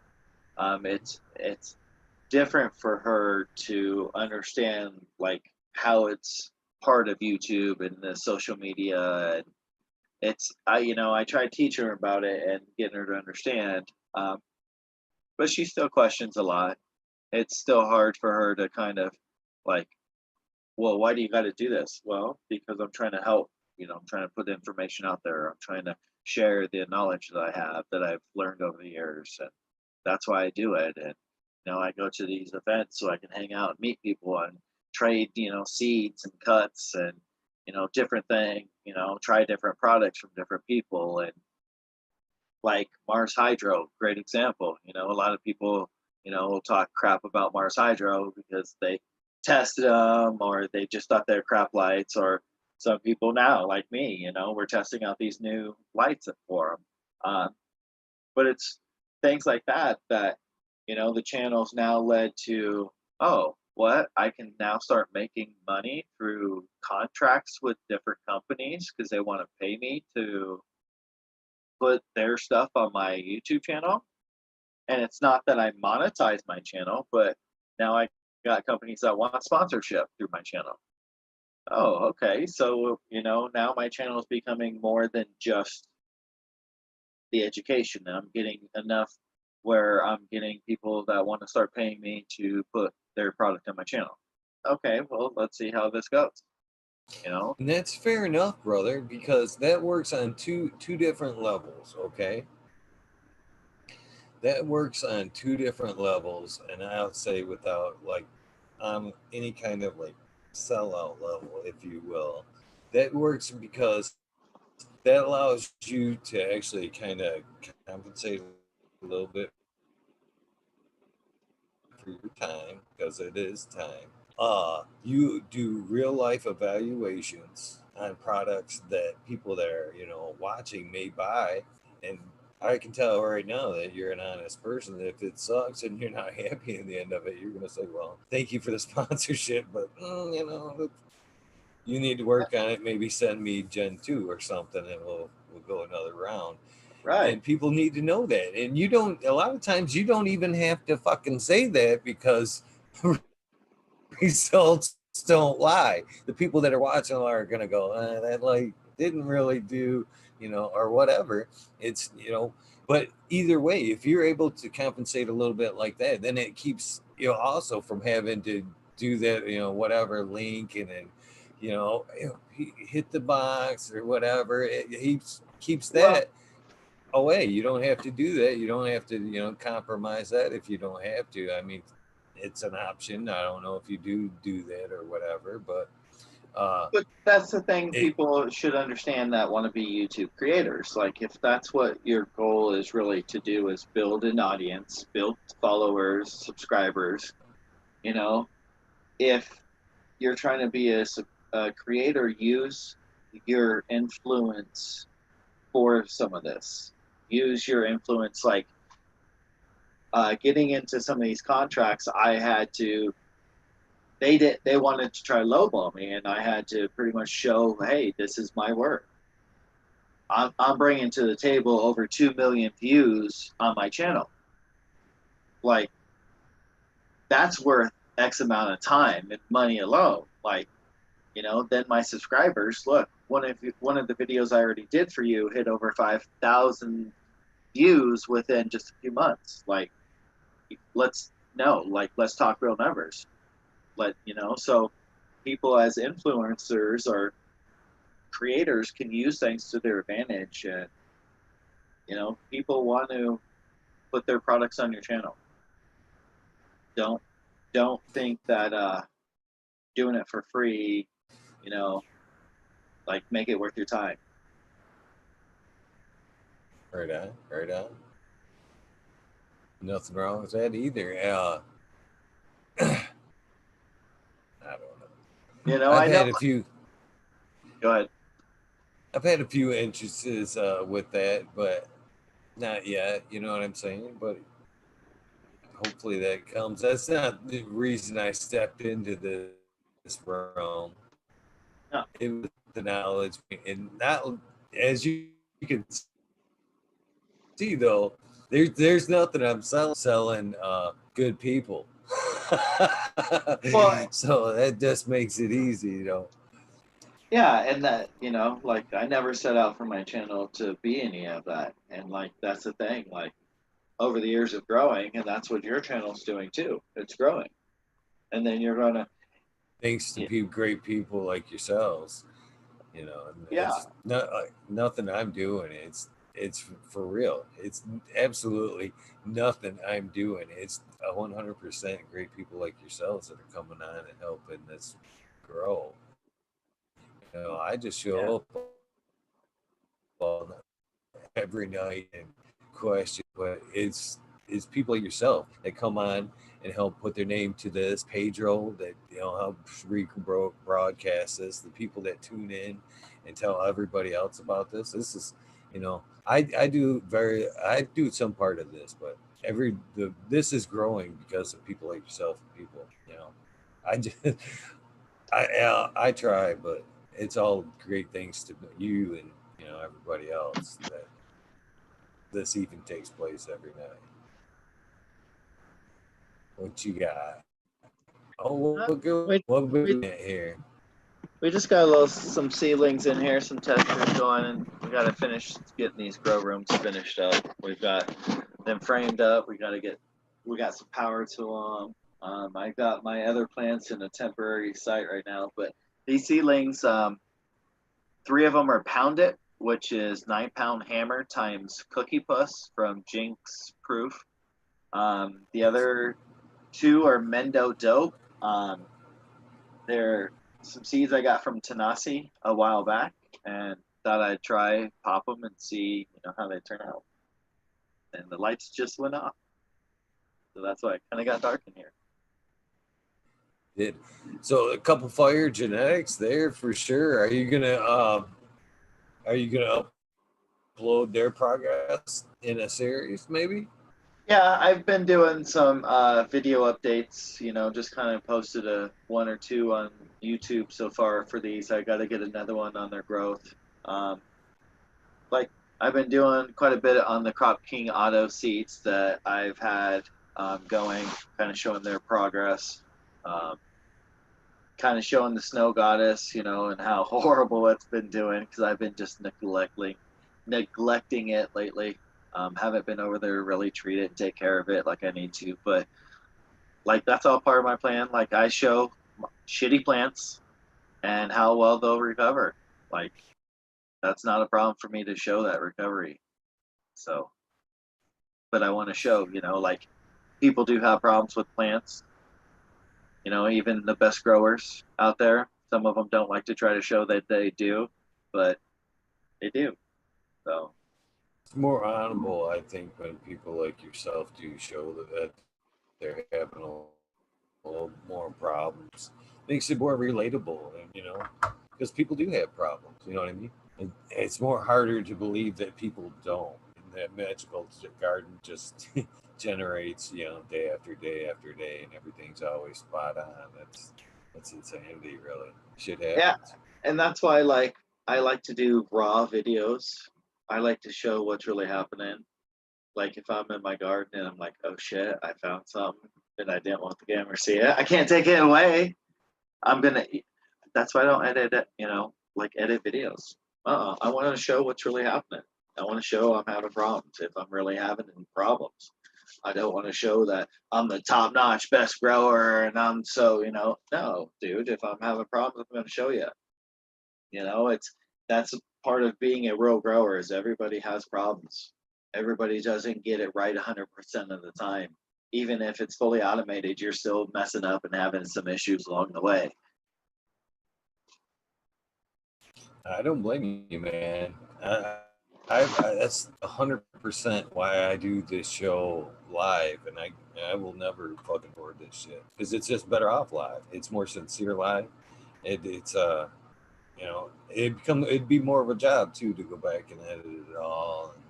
So I guess in that aspect, it's a little cheater, but I don't like the idea of like in that time, if we recorded this, there would be that time where between the recording and publishing that there would be the editing and you'd kind of be like wondering what the fuck's being edited out, what's going to be published where that's Not even a question here.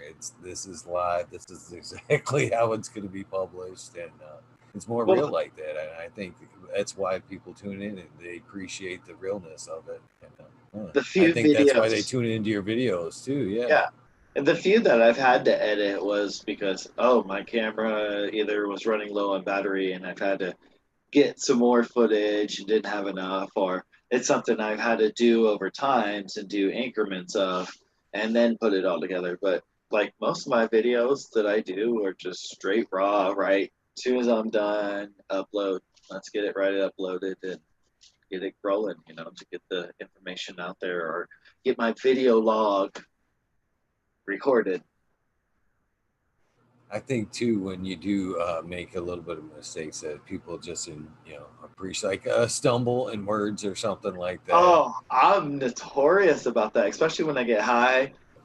Like, me getting super high and trying to do a video, you can hear I'm high. I'll mess up words. Sometimes I can't say it. Sometimes I'm slurring my words a little bit from trying to even pronunciate some of the words. Like, I'm not perfect. I'm not going to be perfect 100% of the time. Sorry. That's me, though. I am notorious for fucking up names as I read them. Well, And think I always look forward to the comments, people calling me out on that shit. You know what I mean? think about I the appreciate it. bacteria and fungi names alone. I'm not going to remember all of them. And I'm going to mess a lot of them up, especially when I get stoned. Like, it's just going to happen. Nothing wrong with that. I don't think either. It just gives it a more realistic realm to it. I like we've said. You have to appreciate that. It's about dab time again. Hell yeah! I think I'll take one with you this time. This is some Bubba. Yep, Bubba Live Ooh. Sugar. So is that the heavy indica there? No, that's this Nightmare Express, and that's 83%. Ooh, that sounds pretty good. I had some nightmare cookies a couple weeks back. It was pretty decent. So let's go back to growing and like Vegas on. Um, Catch back up. So Vegas, I was out there about 3 years. When I was out there, a great, wonderful story, great time of growing the YouTube community. One of my dear friends that I met through YouTube, I actually got to meet in person living out in Vegas. My buddy Primo Kush, sorry, God rest his soul, he passed away not too long ago. Um, Met him when he came out there for a kidney transplant. This was the first time he was having some problems. Like, he's been battling cancer. He battled a kidney transplant, a liver transplant. This man fought for a hard time and lived for many years. And it was great to know him while he lived through this. And got to meet him. And Buds on Buds was another really great friend out in Las Vegas that I got to meet. And he ended up moving to Colorado. I ended up moving to Colorado. He was in Denver area. I was in Colorado Springs. So we hooked up and started trading cuts and seeds. Um, so yeah, Vegas was a great time. I did not ever meet NB Closet Med Grower until I went back out there. We were supposed to meet, but I left before we ever got to meet. So that, it sucked, but I ended up getting to meet him later.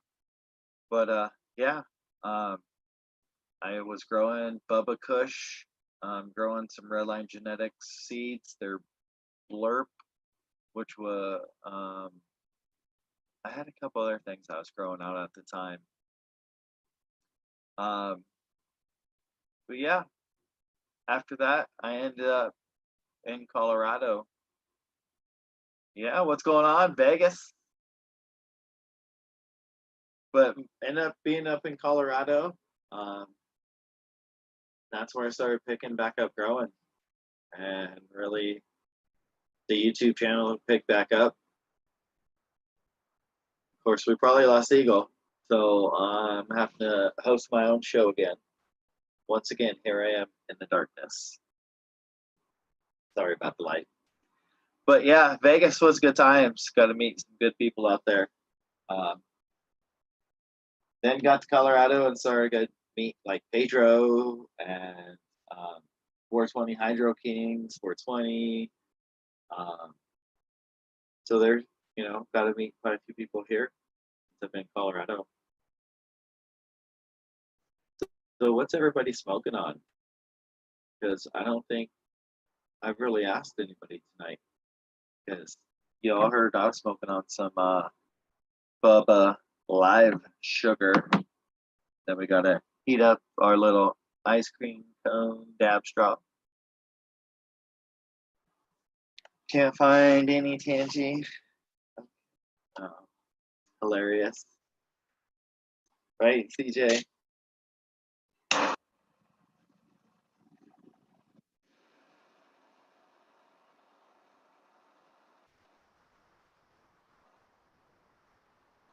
Just all warmed up. Hopefully, Eagle Garden will be back on if he can get reconnected. So we'll stay on. Hopefully, see what we can do. Yeah, I'm pretty medicated. That's the whole point of 4 to 5 hour show that he tries to do. Woo. Yeah, Colorado, it was good. I really enjoyed a lot of the cuts I came across here. And it's sad that I lost a lot of them. The Golden Goat cut that I had was, oh my, it was like real Golden Goat. The Durango OG that we had, that was really nice. Dab time. Can you hear me? Uh-uh. Oh my God, I am so tired of this shit. Thank you for being a sport. Yeah, buddy. Sweet. That sounds good, Pedro, because I'm tired of smoking this shit. I'm back. Yeah, so I was talking about Colorado during that time, kind of like the move from Vegas to Colorado, what I was growing. I had a really nice cut of Golden Goat that I got from some old men that I worked with one of the guy's brothers at the fabrication shop, and we started talking that both of us kind of grew, and then we were like, well, let's exchange some, cuts, and he had a cut of the Golden Goat, and we'll come back to that, Mystic. Just remind us. But he had a cut of Golden Goat, and oh my, that was such a nice cut. It was chunky. It was big colas, like beautiful, true Golden Goat. And Shrimp Sticks from Ocean Grown, gotta try it. And because he's a Colorado guy, and he's like, dude, I haven't tasted that in a long time. Like, that's real Golden Goat. And that was one I lost, which sucked. Bubba Kush cut that I had, that was really nice. Lost that. We had a Durango OG that I had that was growing when I first got it in Colorado Springs. That was popcorn buds, but frosty, a lot of resin. Real like OG. Man, I went through a lot of different genetics when I got up to Colorado. So much to go through. Problems could be worse. So, up to this point, what's your treasure been? What do you mean by treasure? The one strain that you've been most fond of up to this point. That's kind of hard. Growing. I mean, as far as grow, not necessarily as far as being able to go out and purchase and try, or you know what I mean. Yeah, what you've grown. That's kind of hard because there was a few of them that I had that were just, I really enjoyed them, and I was sad that I lost them.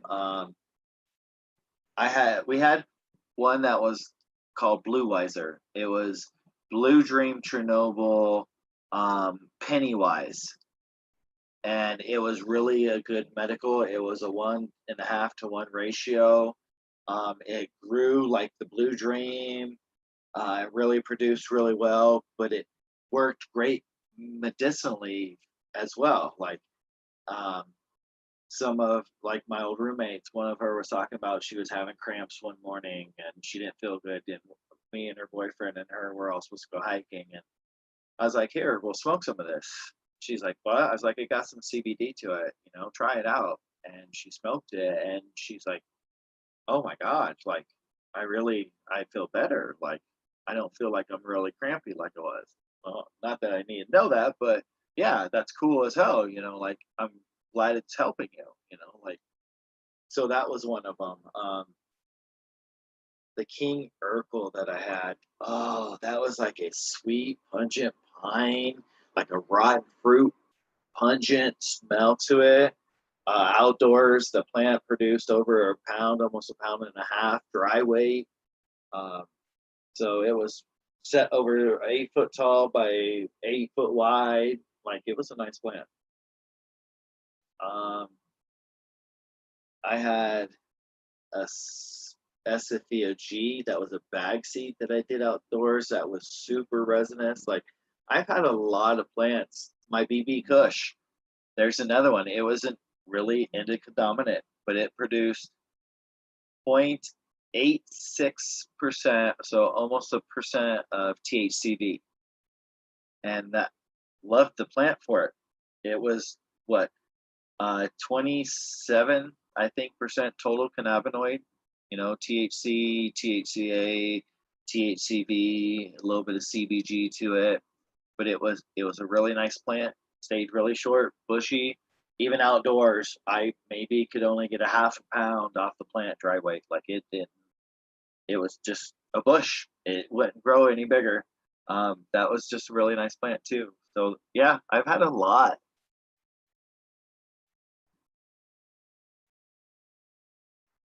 You're on mute, Eagle. You're on mute. We didn't even really touch base at all, any really about your outdoor experience.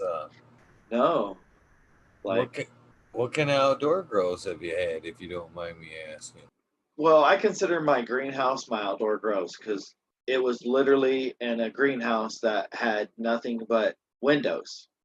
It wasn't like plastic or a hoop house. It was literally a glass house.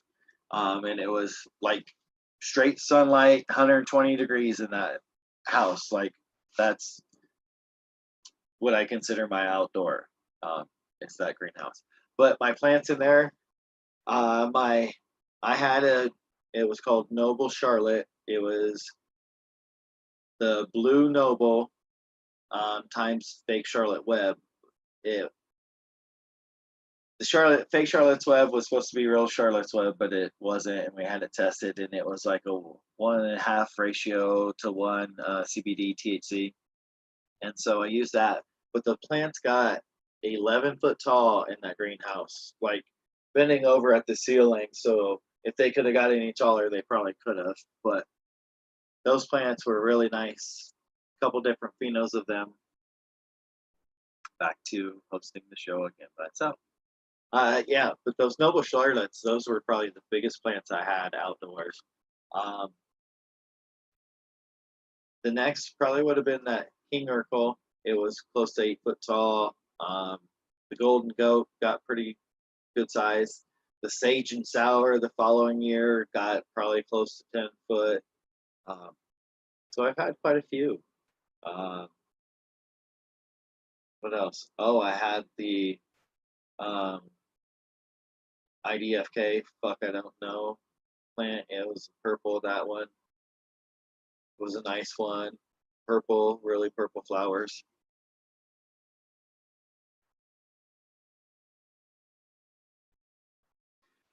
Yeah, used to be a panelist over on the EO show when I was back in Iowa. Um, getting ready to come back to Colorado. Took some time away from being on the show, trying to get everything moved and situated. Um, but now back out here, Colorado, trying to get my grow back on. Ladies are sleeping, or we're sleeping. Now lights off, so been sitting here. Guess Eagles may not be coming back on. I don't know, but I'm pretty medicated, and I need some water.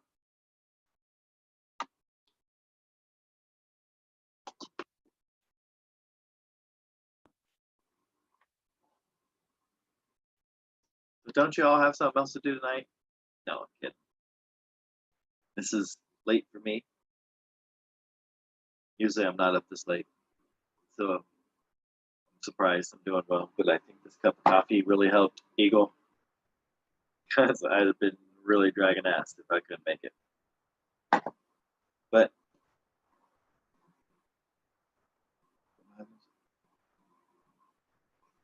okay, so some of the things, be aware of grow stores, be aware of hydro stores. And why do I say that? Because if you're going to these stores to get different products, be aware that people that have infestations are taking them into these grow stores, and their bugs are then going off on their floor and coming up on you, and you're taking that infestation home to your garden. So be aware of these grow stores and hydro stores that you guys shop at. He's trying to get on. There you go. There's more than one way to skin this fucking cat. I see that. I got my phone going at now as a backup. I just got the camera turned off. So if my internet drops, I could just switch over to the fucking phone. Fuck this shit. That's funny. It is. That's oh god. It's been like this all week, man. There's been a couple of shows this week I haven't been able to make, but man, I am so looking forward to getting internet tomorrow. The whole time, I'm so sorry, by the way, to keep derailing your great episode with this bullshit. You're all right. I've been up here in the sticks at best, medically fit. When this shit was up and running at its best, I only had 3 megs at best on any given day. And they tell me that's barely enough to stream something on my TV and have my phone hooked up to my Wi-Fi, which I've lived off of for years. But suddenly, for like 4 days ago, it's decided to take a shit on me and do this. So now it's been enough kicking the ass to where I'm going to order satellite and go to like a T1 connection. Have you reset your router and all that stuff? Oh, yeah. I spent the other night like 2 hours before the show with them on there, fucking with that router. And it keeps coming on. And they go, okay, your line's fine. And as soon as I hang up, it takes a shit.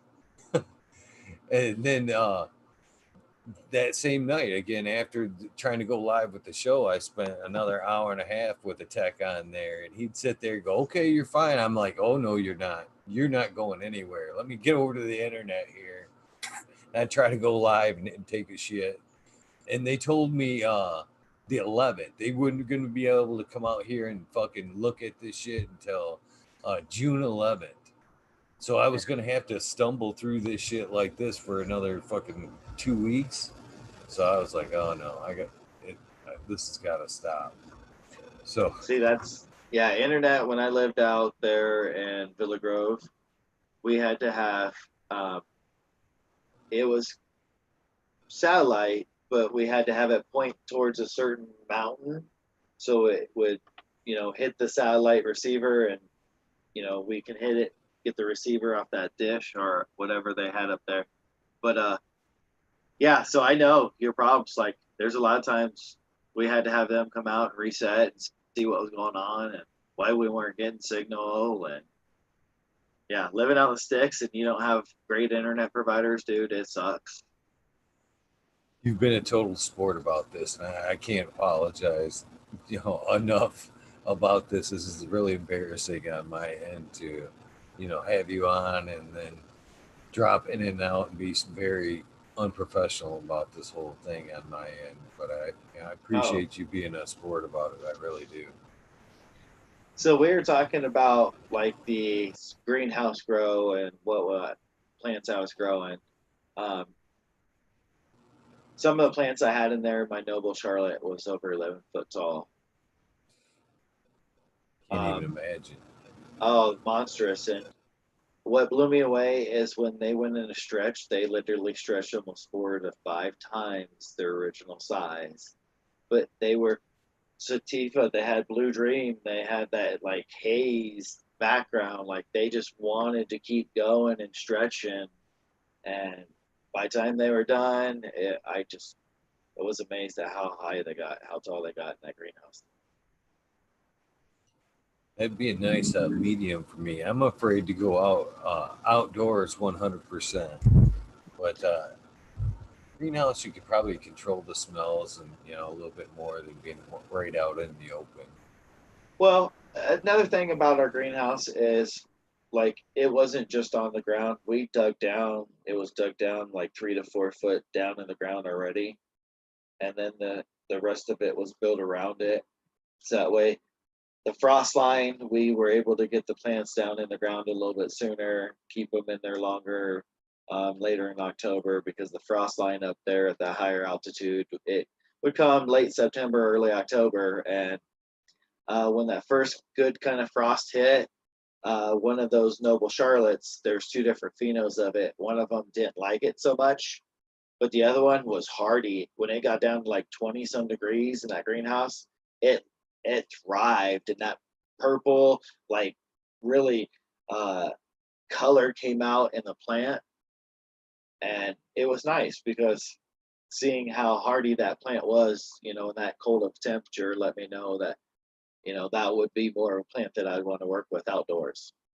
Where the other one, is just too finicky and didn't like those cold temperatures.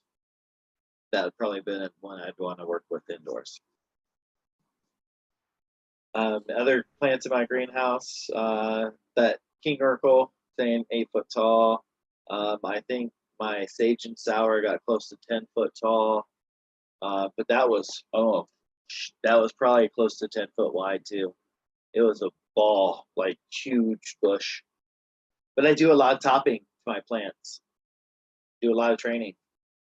I do it early too.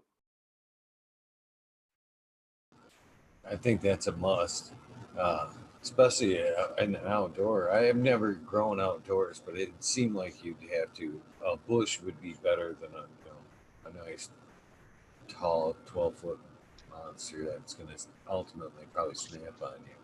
Well, And and that I didn't. That was the first time growing that, so I didn't know like what it was going to do outdoors.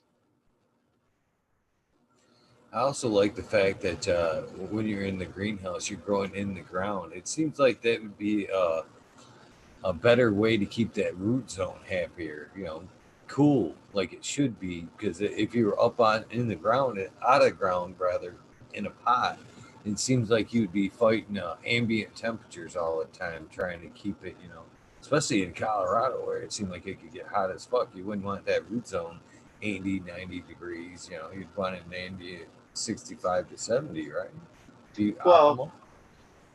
and that's the thing. Like with the greenhouse already being dug down 4 foot, like the holes we dug at that point were literally 3 foot in the ground from there.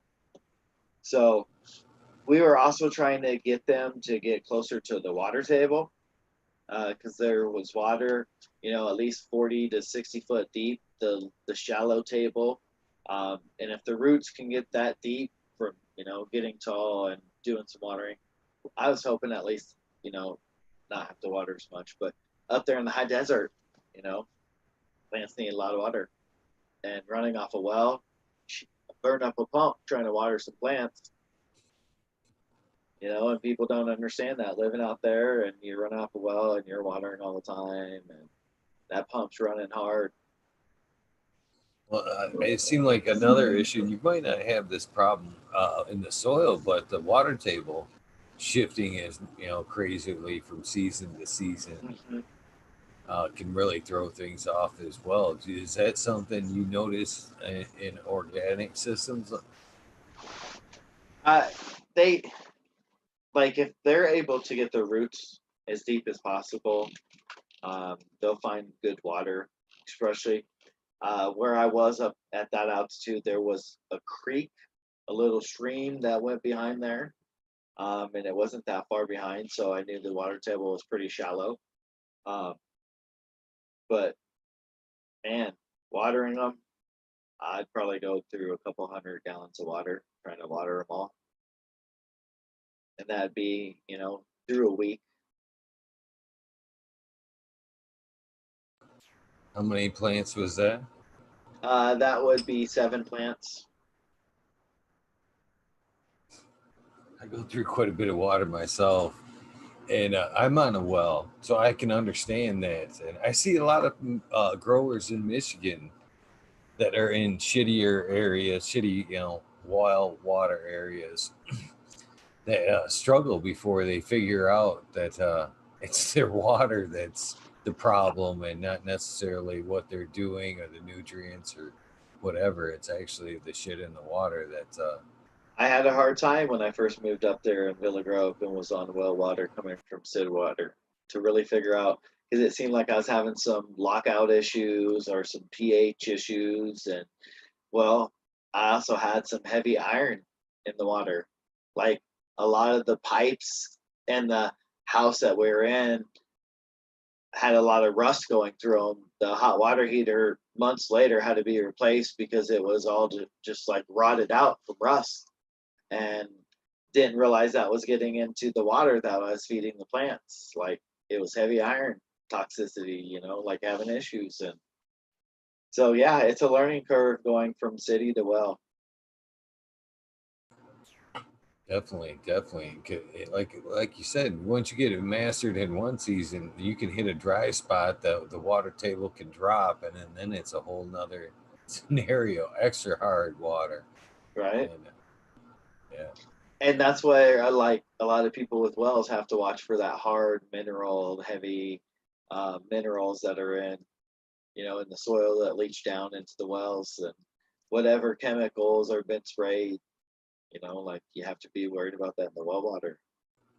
Pathogens as well, as far as that goes, because you can filter out a lot of the iron and stuff with the simple Hmm. filters, but some pathogens can still get through there. And Med Grower One was a good one to we had talk kind of similar. I had done head down to his house to pick up a light he wanted off. He was like, "You want this fucker?" I'm like, "Hell yeah!" I need a need a good reason to get out down to the city anyway.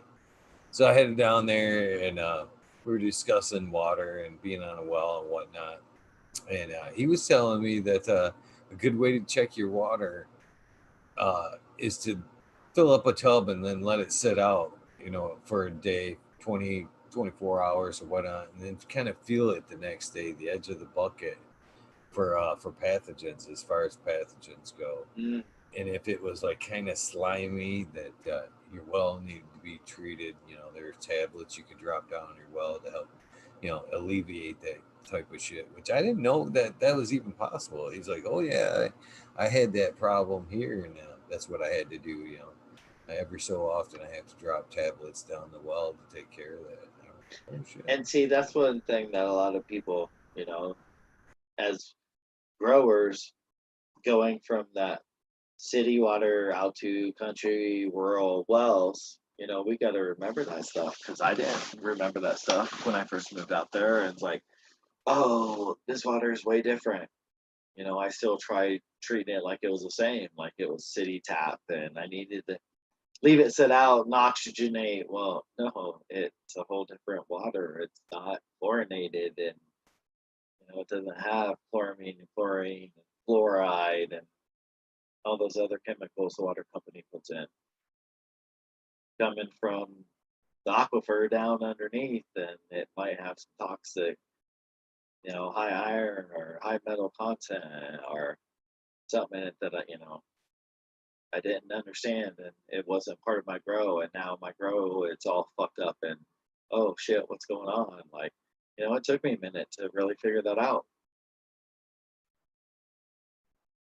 Yeah, that's a good place to start out, I guess. And when you open or start a new grow, is immediately test out that water source and know what you've got to start out with and how badly it may or may not have to be filtered. Well, that's like now here, the water is pretty well 7, pretty well neutral, but I'm in city, so when I'm running a 5-gallon bucket, like I can smell the chlorine in it. And I'm like, yeah, I need to add a little bit of hydrogen peroxide, let it aerate itself out a little bit. And like, I can't just apply it because I'm going to kill all the biology or kill a good chunk of it with the chlorine. That's not what I'm doing, want to do.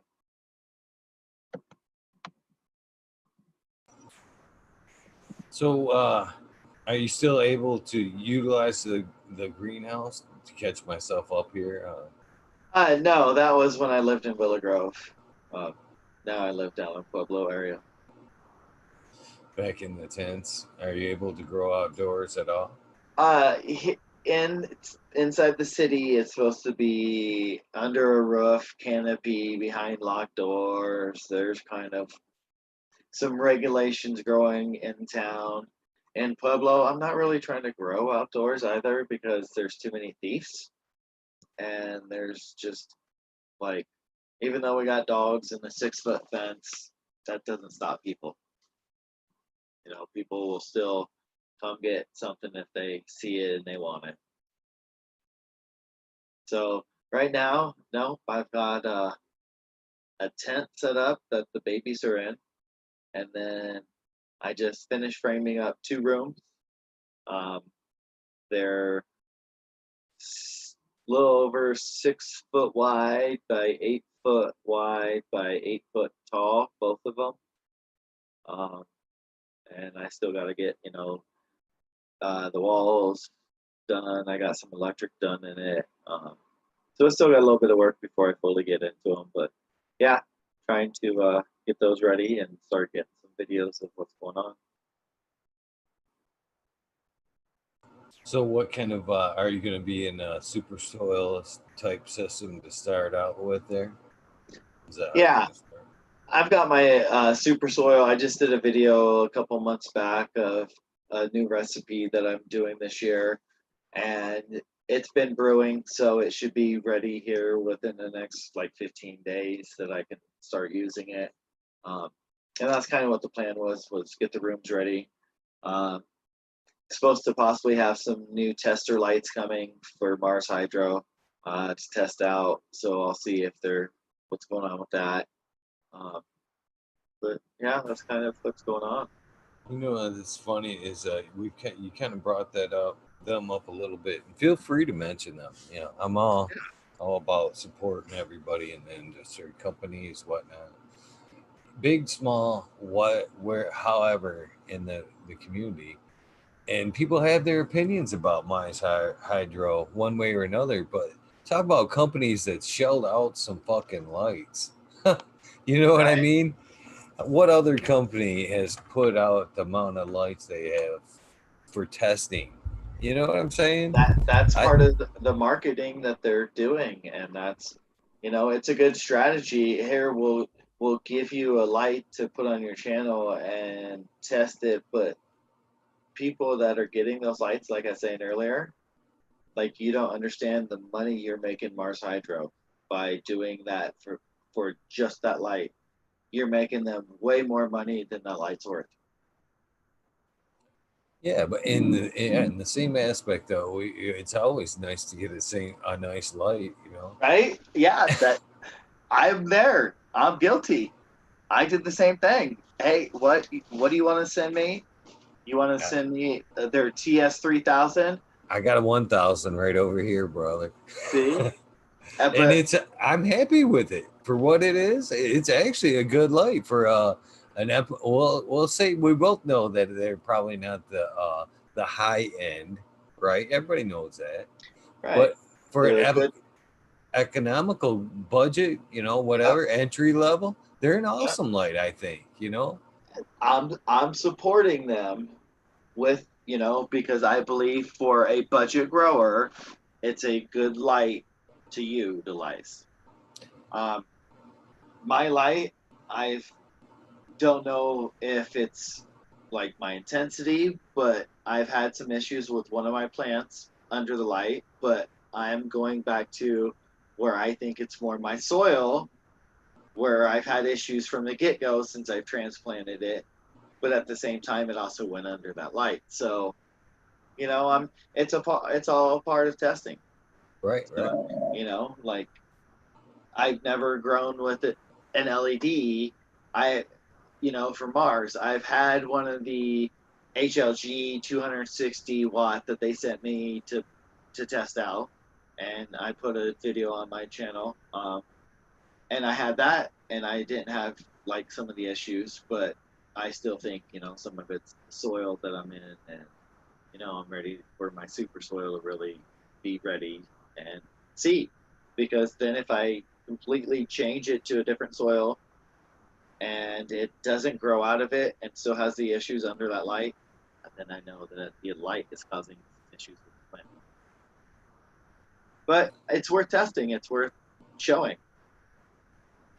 I know. I don't know about. I can't speak for the 600, but the 1000 seems to be pretty bright. It's good for a 30 by 30 easy. I think you could easily stretch it out to a 36 by 36. I have flowered under mine. It's been fairly. Yeah, I was impressed like I said, for a light that's under $100. I was greatly impressed. You know what I mean? Yeah.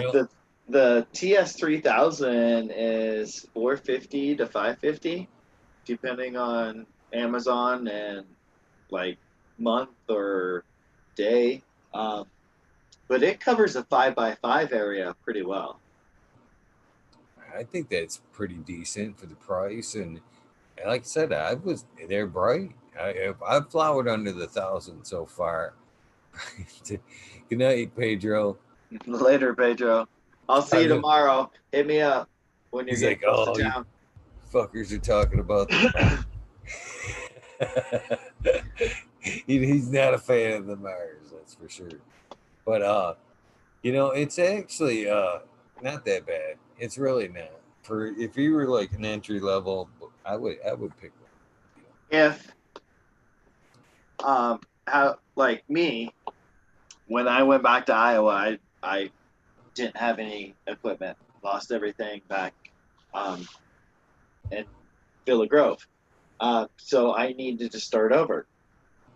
And Mars wanted to send me a light. And I'm like, okay, I could use a light to get going with, but I want more than a light.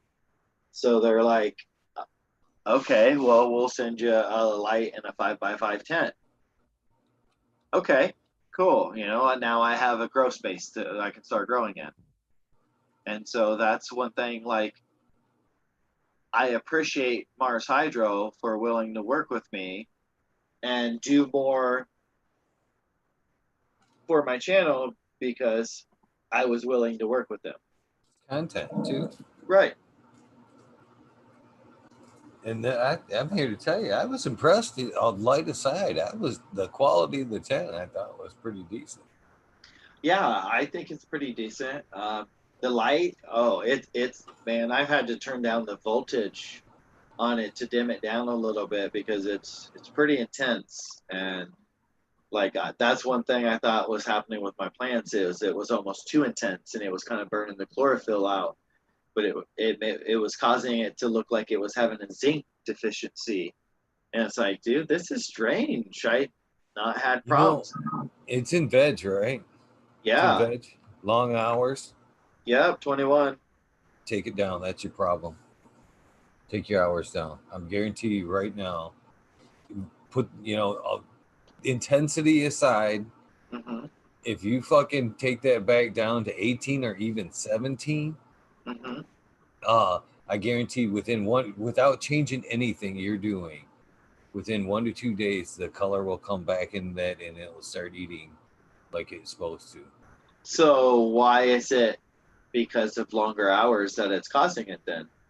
What have you It's found out?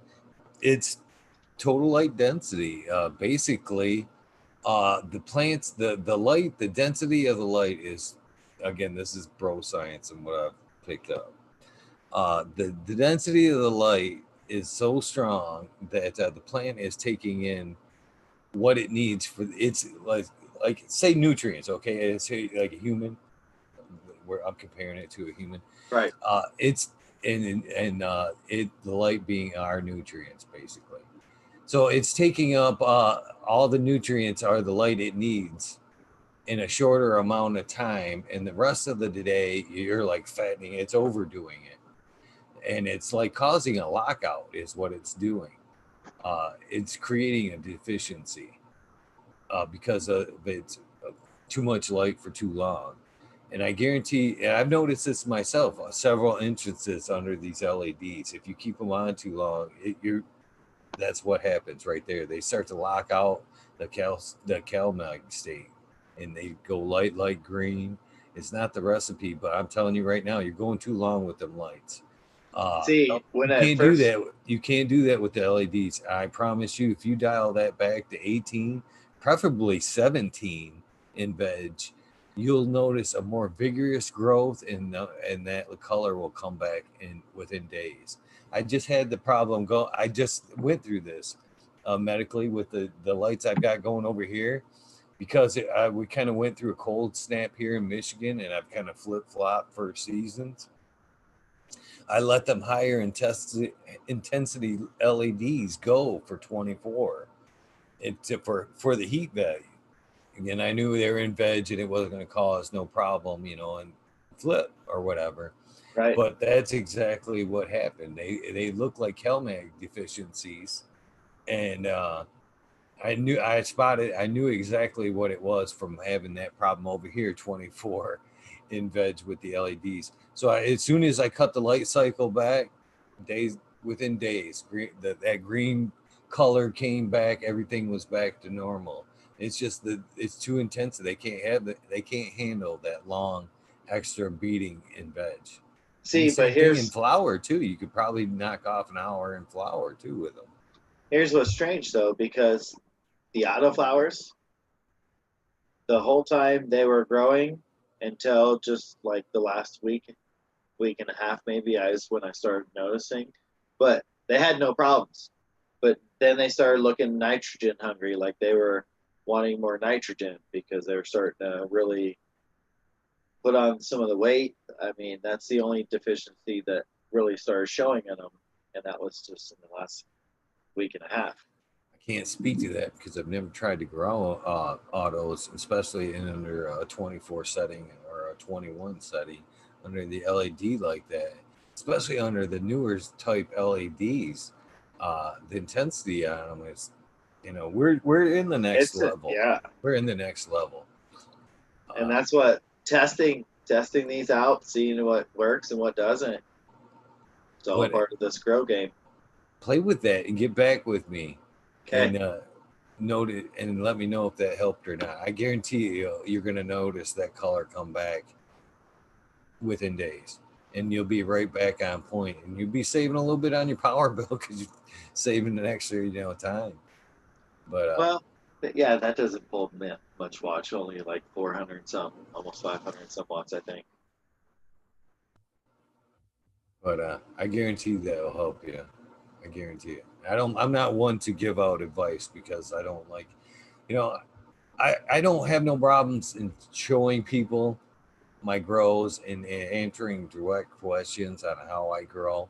Yeah. But I don't care to give out advice because there's so many different, especially like long distance advice. You know what I mean?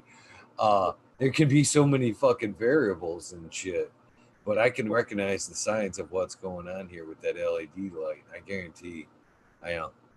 This is one instance I feel pretty good that and offering this advice. Well, and that's the thing. Like I've started seeing a few other people recently kind of have some of the same issues where they're seem to having these deficiency ever since they're under the lights, but I don't know their hours like mine, but not a lot of people are talking about what's going on. A lot more people are having more success with it. Well, good.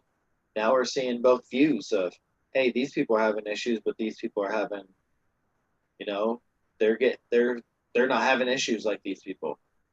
Like I raised my light up to 30 inches, a little over 30 inches to see if it helped. And it kind of helped, but it never fully came out of it.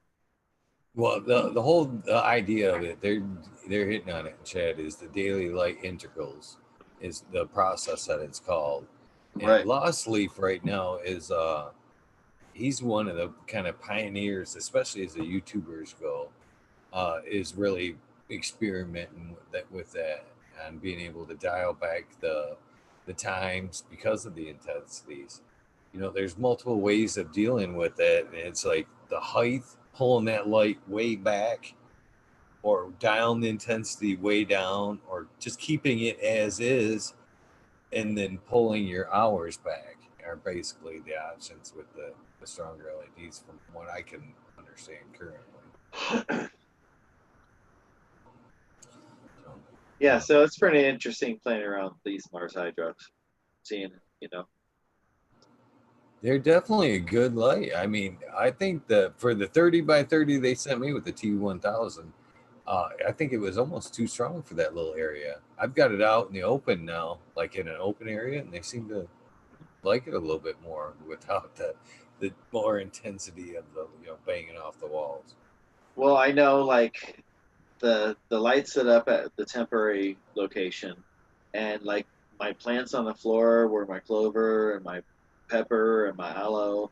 Like those plants are loving how far they are away from that light, and they look like they're doing really well underneath it.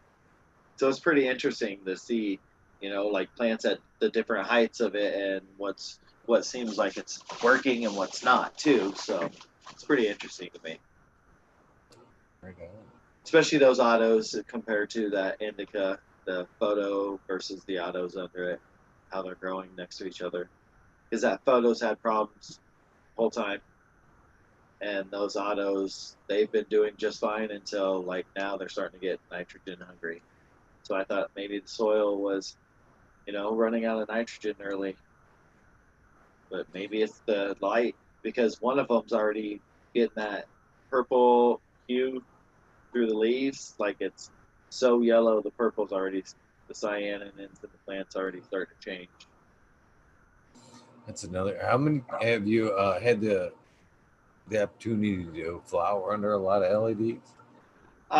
Yeah, the one the HLG that I had, the 260 watt, I had that in my flower room with my 315 ceramic metal halide, and I loved what it did. Loved those two combinations together.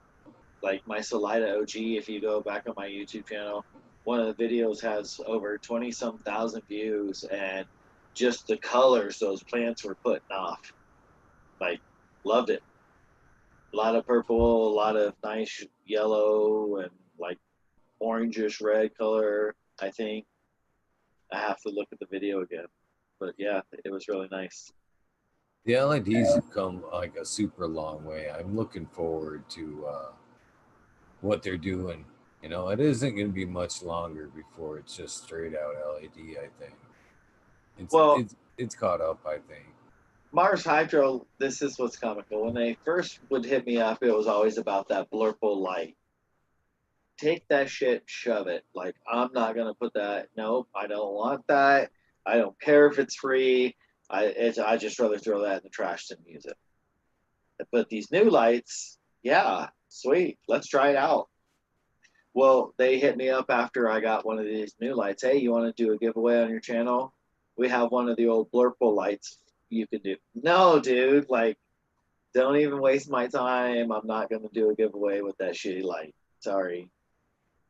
Like, I just have too much, like, I know they serve their purpose and we've come a ways from that, but I'm not gonna waste my time to give one of those lights away. Like, I'd rather make a destruction video of that light than to give it away, because I think I'd get more views of it than somebody growing under it. I was just seeing chat here. Aldridge25 was saying that they eat more than what they say. Somebody else was comparing them. He was comparing them to the cannons, Black Sail cannons. Black Sail, yeah, his canyon they put out a little bit better to me, and some of the photos underneath the cannons look to me more clean, more crisp, more to me more of a daylight color than some of these that are supposed to be in the Mars. Because mine, I still get a lot of yellow to my tint when I take pictures. It doesn't look like a daylight. It looks more warm to me. Like the lights in your background to me look yellowish, almost like that 3K. Oh, those are that's definitely 1,000 watts. That's HPS behind me. Yeah, but that's what I mean. Like that's the color of hues that I get. That it seems like the Mars Hydro puts off is more of that 3K instead of the 5K.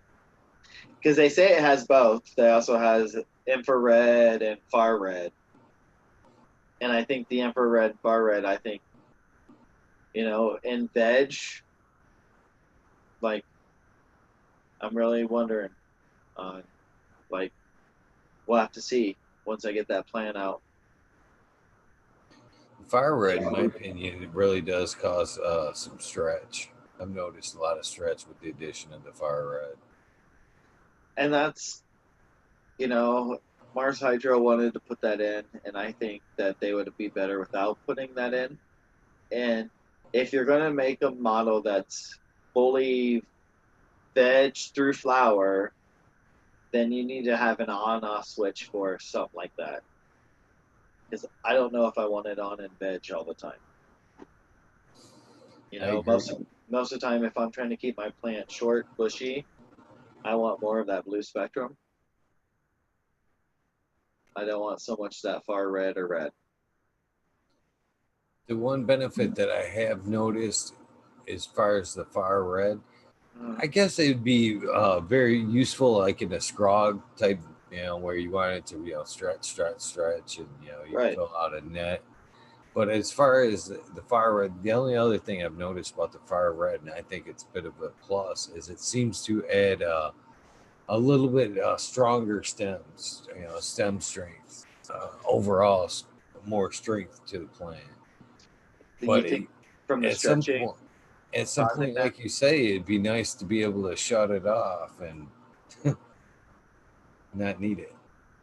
Well, and that's the one thing I do think that some of these older lights, and I don't know so much about some of these new ones, but the switches, you used to be able to switch stuff off and on them.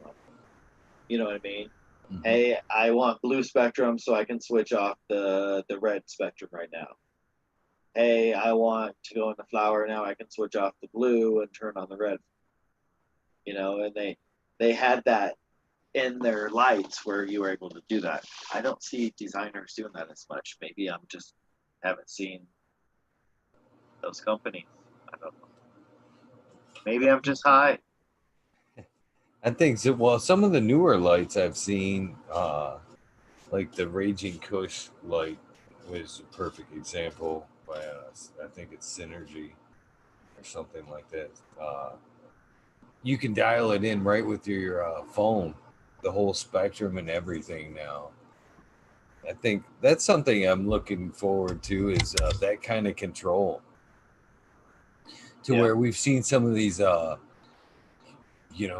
really tech girls where they've got the flower initiator and they, waking plants up, putting them to sleep.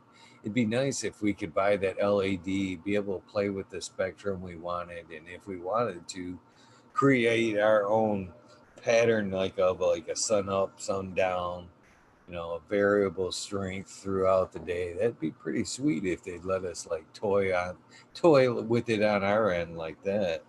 That'd be I'd sign up for a project like that to test out a light. I think that'd be cool as fuck.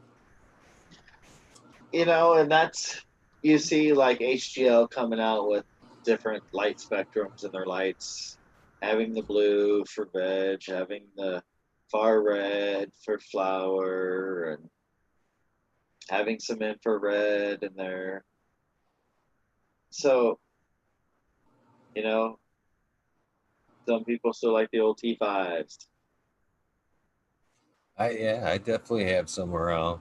That's for sure. Yeah.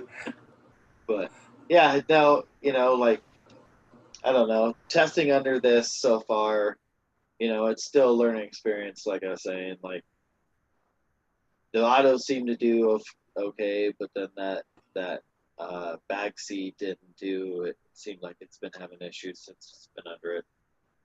So hopefully, get some things changed around. Try what you're saying. Hopefully, it'll take care of it. Hoping it It's, does too. it's a learning curve right now for me. It always is. When you're tweaking anything, and it's always a learning curve. Well, it usually takes me, when I'm learning a new environment, such as where I'm at down here in Pueblo, where it's really dry, it's not a lot of rain, high temperatures. It's going to be mid 90s this week. When I'm trying to grow in that, it takes me like 2 to 3 grows to kind of get things dialed in, what I have to do, what I need to add, what I need to take away. So, yeah, it's all new. And you get the drying aspect of it too. You get to that's a whole nother demon to unlock right there, isn't it? It is. For curing, Vegas, I could hang my plants, and up in Villa Grove, I could hang my plants for 3 days to 4 days, and my branches would already be dry enough to crack. By then, they'd be going in jars after 3 to 4 days. Like, unless we had rain or moisture, I never really went over 3 days to 4 days. It was just that dry. It's fast right there. It's fast, and that's literally how bad the moisture, like how dry desert it is here. Like, it just pulls moisture out of everything, and you can over dry if you leave it set out too long. That's why they call it Colorado crumbleweed. Shit gets so dry here. So, how do you feel that affects the overall end product? Do you think? I don't have a lot of issues with it. Like, most of the people that's tried my stuff, never have I ever had really complaints. It's always pretty terpy, always pretty nice profile to it. A lot of, because I use my humidipacks when I cure with. I've always found that to be one of the best ways to cure, is just after they've been hanging and drying, throw them in the jar with the humidipacks and just let them do their thing. I asked. Well, I kind of lean to that too for a reason. Is the question on quick drying? Some people say that's just like detrimental, but I kind of revert back to like experience, I guess. If you're there checking on it and you can stop it and slow it down with a jar, you're ahead of the game. But if you're not paying attention to it and you just let it dry out, yeah, it Well, can be detrimental. think about this. When I'm harvesting my plants, if my leaves are still green, I still have a bunch of nitrogen and chlorophyll left in my leaves. Okay, so it's going to take longer for the dry and cure than if my plants actually are finishing up, where the leaves are almost all yellow and dying off, and like the plant's actually eating itself and going into harvest mode. I'm not going to have a lot of that chlorophyll still left in there. I'm not going to have to worry about a lot of that. So if it's drying because naturally the plants just, the air is so dry, it's pulling it out of it, yeah, I'm going to have to put it in jars a little sooner and cure it. I don't have that ability to have that relative humidity keep moisture. So I have to put it in something to add it. And that's kind of what I found that works the best up in these environments.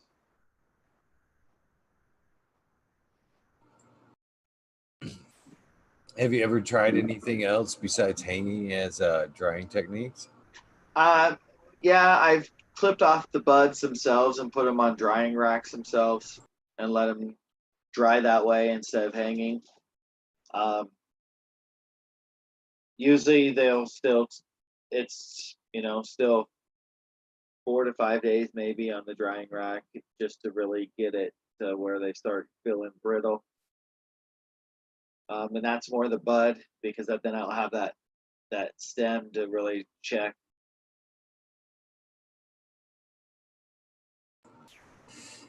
Boy, God, this has been.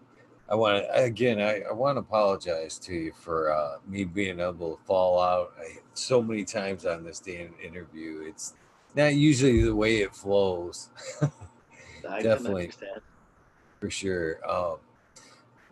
Is there any tips that you want to throw out there for any maybe newbies? Maybe either for veg or flower or any stage. Well, find a style that suits you.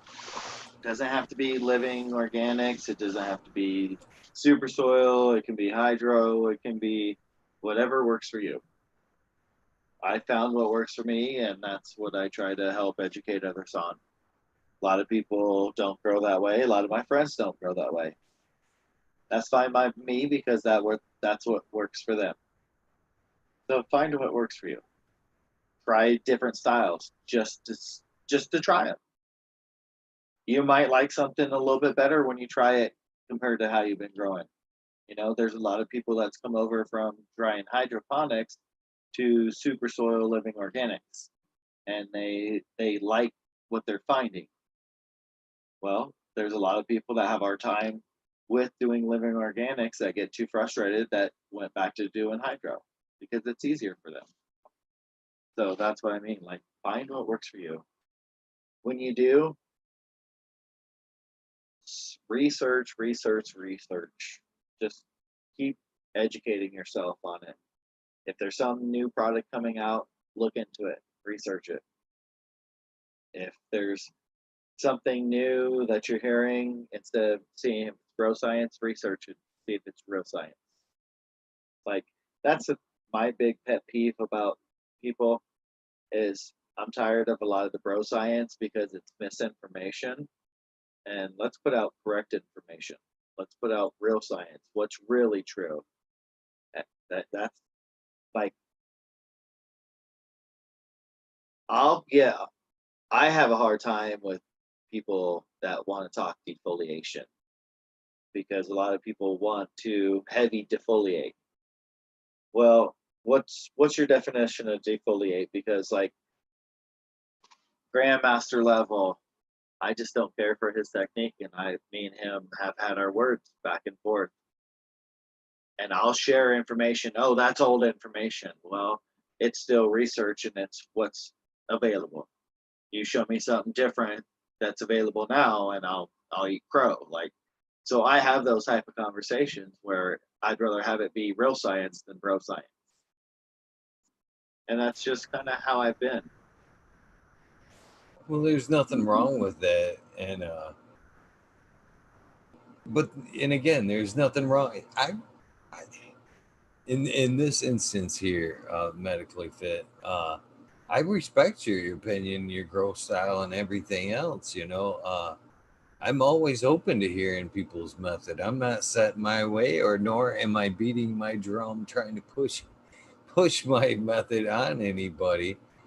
Uh, but it's always good to hear the other side. I'm actually getting ready to dip my feet into like a living soil type. I'm thinking about dedicating 1 4x4, and dipping my feet into that and testing it out just because I've never been there. But in the same aspect too, as far just because you brought it up, as far as defoliation goes, and again, if you don't defoliate, that I have power to you. I do, but we're different systems. But and this is what I found out in my journey here, because like you said, I'm doing a lot of research right now into the organics type system, and versus the system I'm running now. And this is what I've kind of picked up. And again, it's the science that you don't like to talk about because it's more of the bro science, if you will. But from what I've acquired so far in comparison here is in defoliation, like in my system, I'm like providing a constant supply of ready nutrients. So I'm not as reliant on the nutrients that are built up into the leaves, to where like in an organic system, and again, you can jump in and tell me I'm wrong here at any point.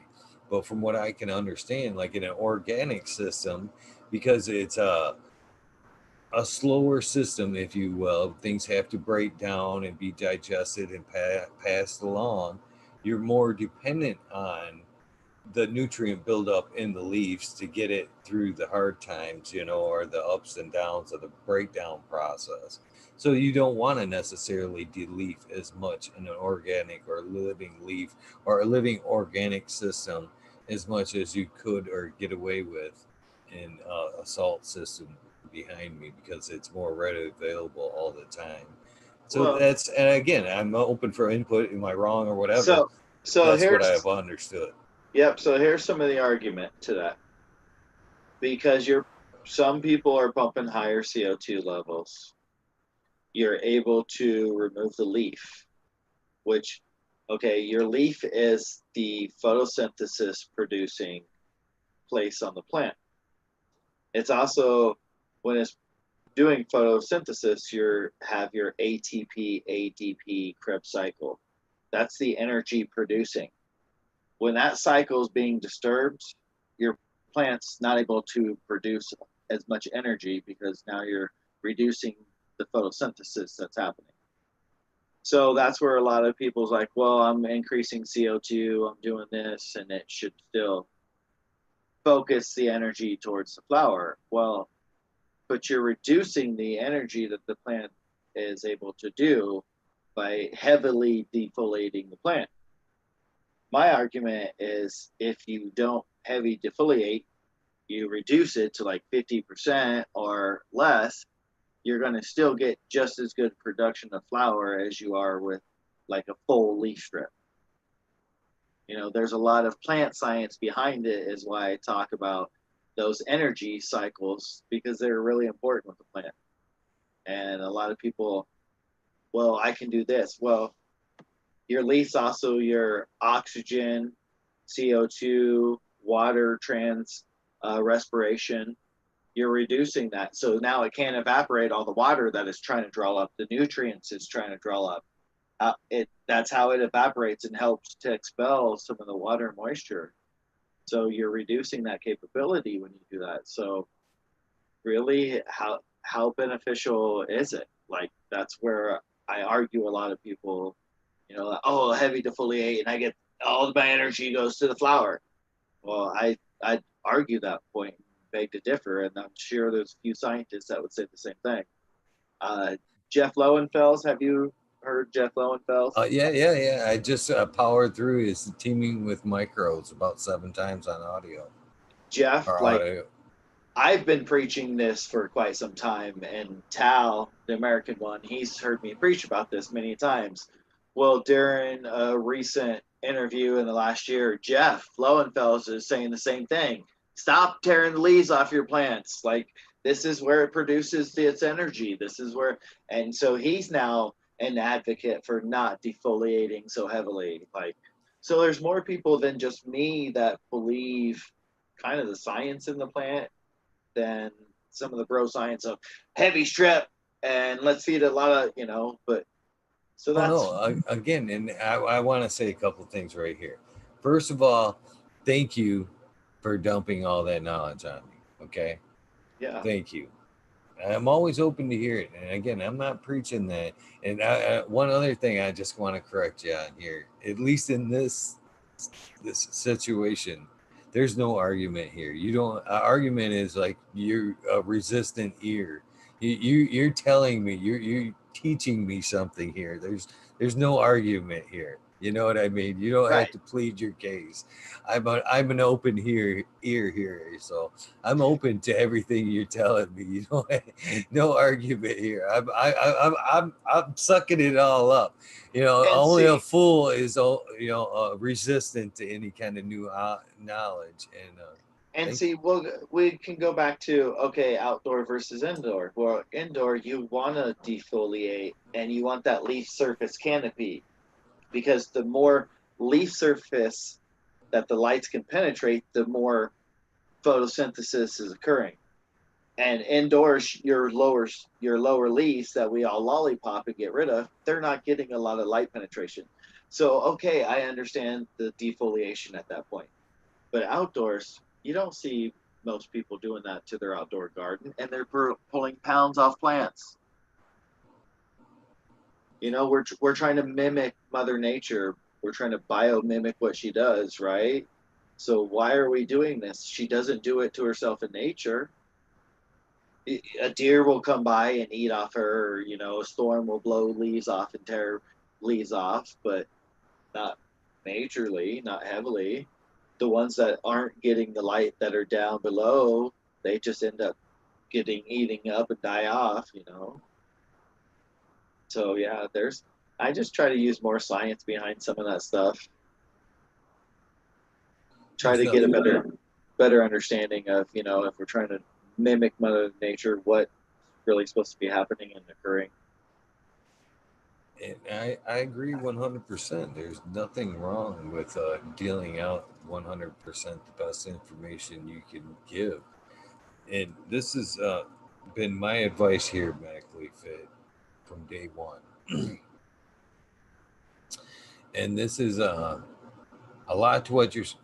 I hope this helps you, helps a little bit with what's out there in the bro science, if you will, Mm-hmm. because there's a lot of it out there. You fucking nailing it, and there's a lot of people out there teaching certain methods and kind of, oh, this is the method or whatever, and you know that's all fine and great if it works great for you, but it may not work great for somebody else.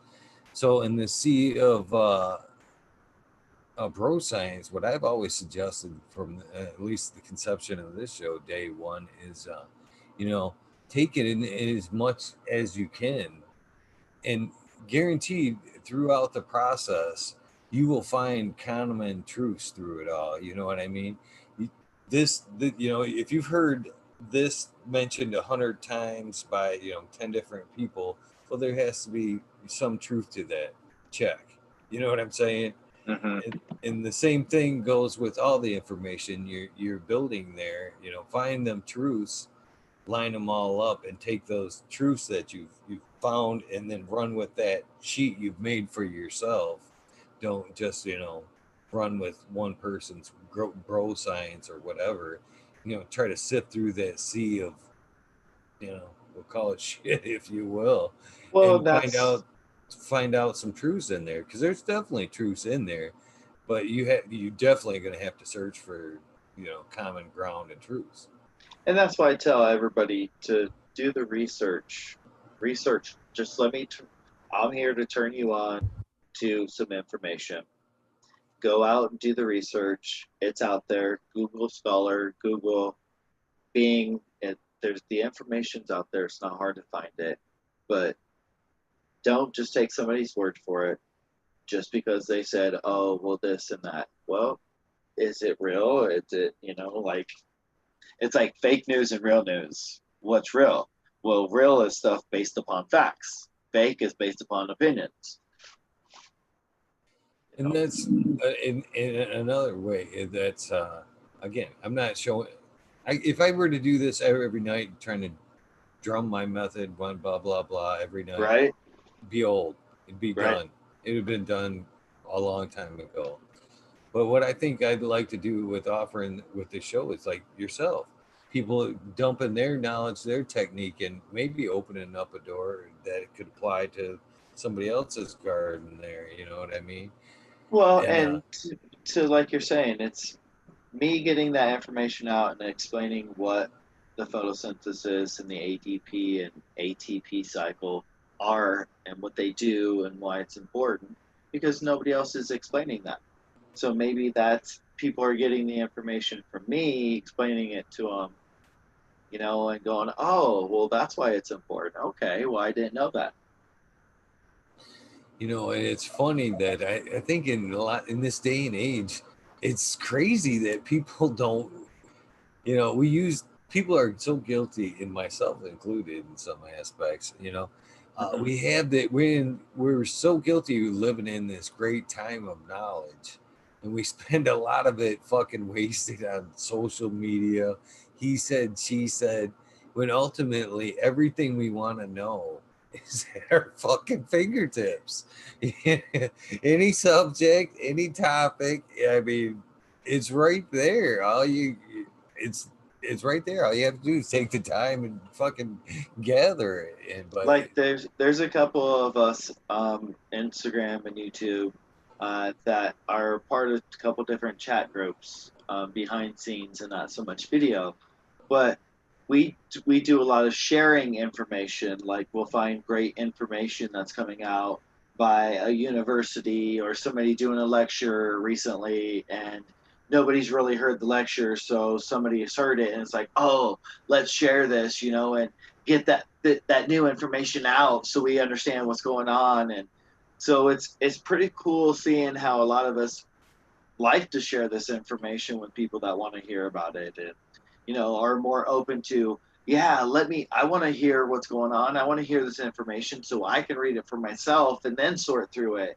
And there's quite a few people out there.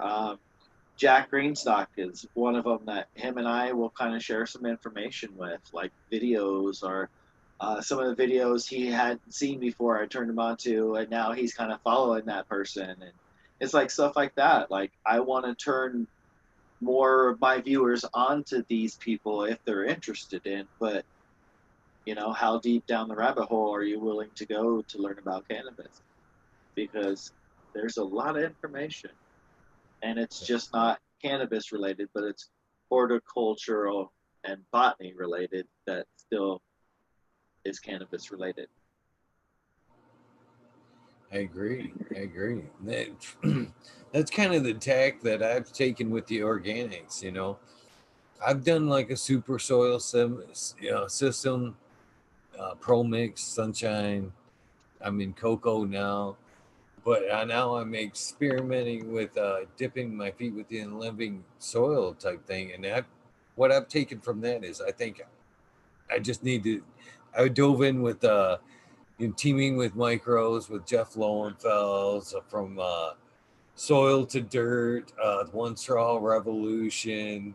I'm trying to dive deep into moreover not just cannabis gardening, but learning gardening processes in general, and then trying to take that, reapply it to the cannabis plant in general.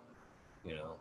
Well, and that's the thing. It's like you're learning how a plant completely functions and operates when you're going into some of this information.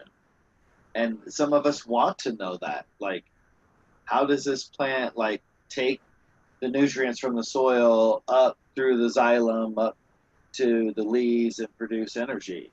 Some of us want to know, like how do we get plants to become feminized, and how are we putting these hormone blockers on it to do that? Like there's a lot of deep information about botany and the cannabis plant, that great information out there. A lot of it's so sporadic through YouTube though, and finding a lot of this. That's where it's like, oh, when somebody finds that gold nugget, we all try to share it in these little chat groups. So it's pretty interesting. It's awesome that you've got a community like that you're sharing the knowledge that you can ultimately, to each one of you, take it and reshare it. Jack is an awesome. I call him my cannabis badass. I'm a good friend with Jack. I Yeah, spent a lot of time talking with him, and he's helped me out immensely with this. Uh, yeah, he did. I'm not gonna cool. lie. As far as other content creators go, I mean, they, you know, some, and I'm not pointing anybody out or even saying this happened. You know what I'm saying? Hmm. Uh, he's just another creator out there, cheap homegrown show. He's doing his own thing. He Yeah, had no fucking reason to reach out and help me and point me in some right directions, and he did. Behind the scenes, it wasn't in chat as it scrolled right. by. Yeah, He DM'd me and was like, "Hey man, here's a couple podcasts, you know, that may help you about podcasts." Basically, how to podcast was some of the great information he sent me in the beginning and shit like that. He could have viewed me as a competitor and didn't want to fucking help me out at all, but he didn't. He was very gracious. He embraced the show, and he still to this day has supported the show, and I thought that was amazing. I really did. You don't meet many people that like that when you step into their realm, uh, that want to help you, and I thought Well, pretty awesome. yeah, and that's the thing. It's like everybody's on different levels of you got new people that you need to fill a little, new new growers that you need to fill milk to like a baby. A little bit of knowledge until they start getting better understanding. And then you got people that's been growing for a while that want a deeper knowledge, and it's like that meat and potatoes. So it's like you get different levels of growers that are all coming through, and everybody, the growers that have the meat and potatoes for new growers that are getting away from the milk that want, like me and Jack, we'll share that information. You guys want it? Hey, holler at us, you know. Skilbo, I share information with him. Spartan Grown, I try to share stuff with him because I come across a lot of information, and it's gold nugget stuff. When you really want to learn, when you want to get down to nit and gritty. Um, that's why, like, some of the people I try to listen to and chat to is like 710 Canuck. He's great information. Him and I will go back and forth on some stuff, and just I'll kind of bounce some stuff off him, and he'll be like, "Come on, bro, is there science behind that? Like really think about this." And so we'll kind of get in that science discussion.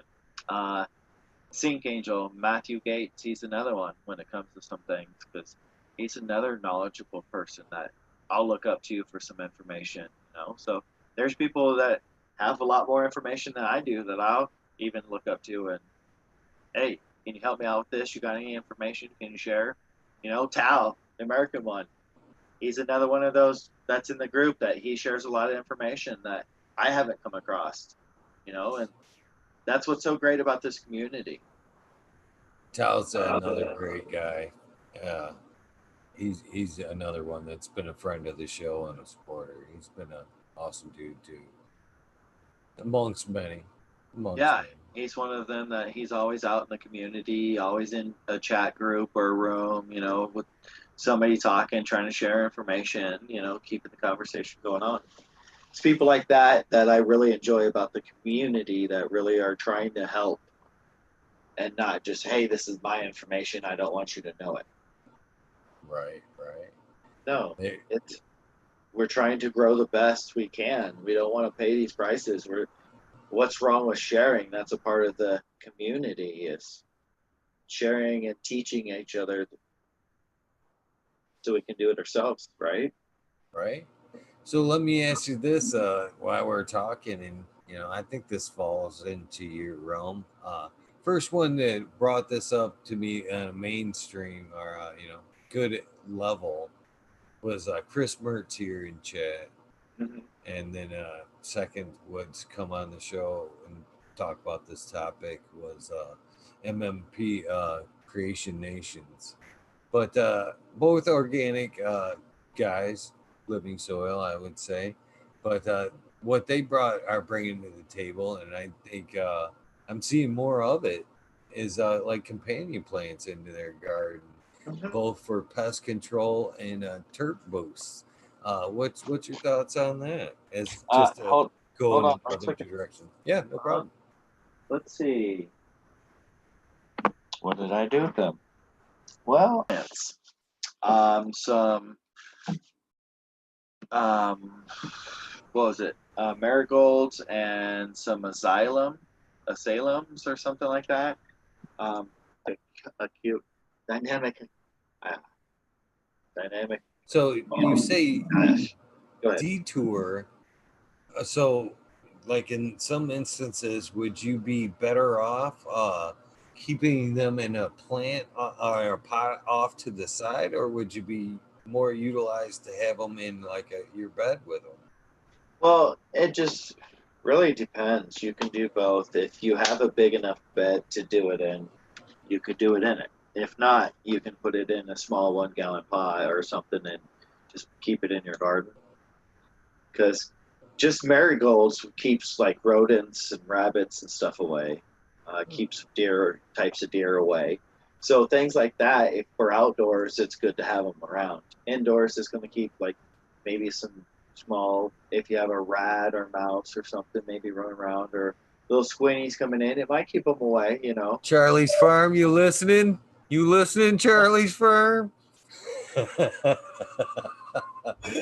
Charlie's had some mice that he's been kind of battling there. So, and I so know yeah, he's yes, companion plants. There's a lot of benefits to them.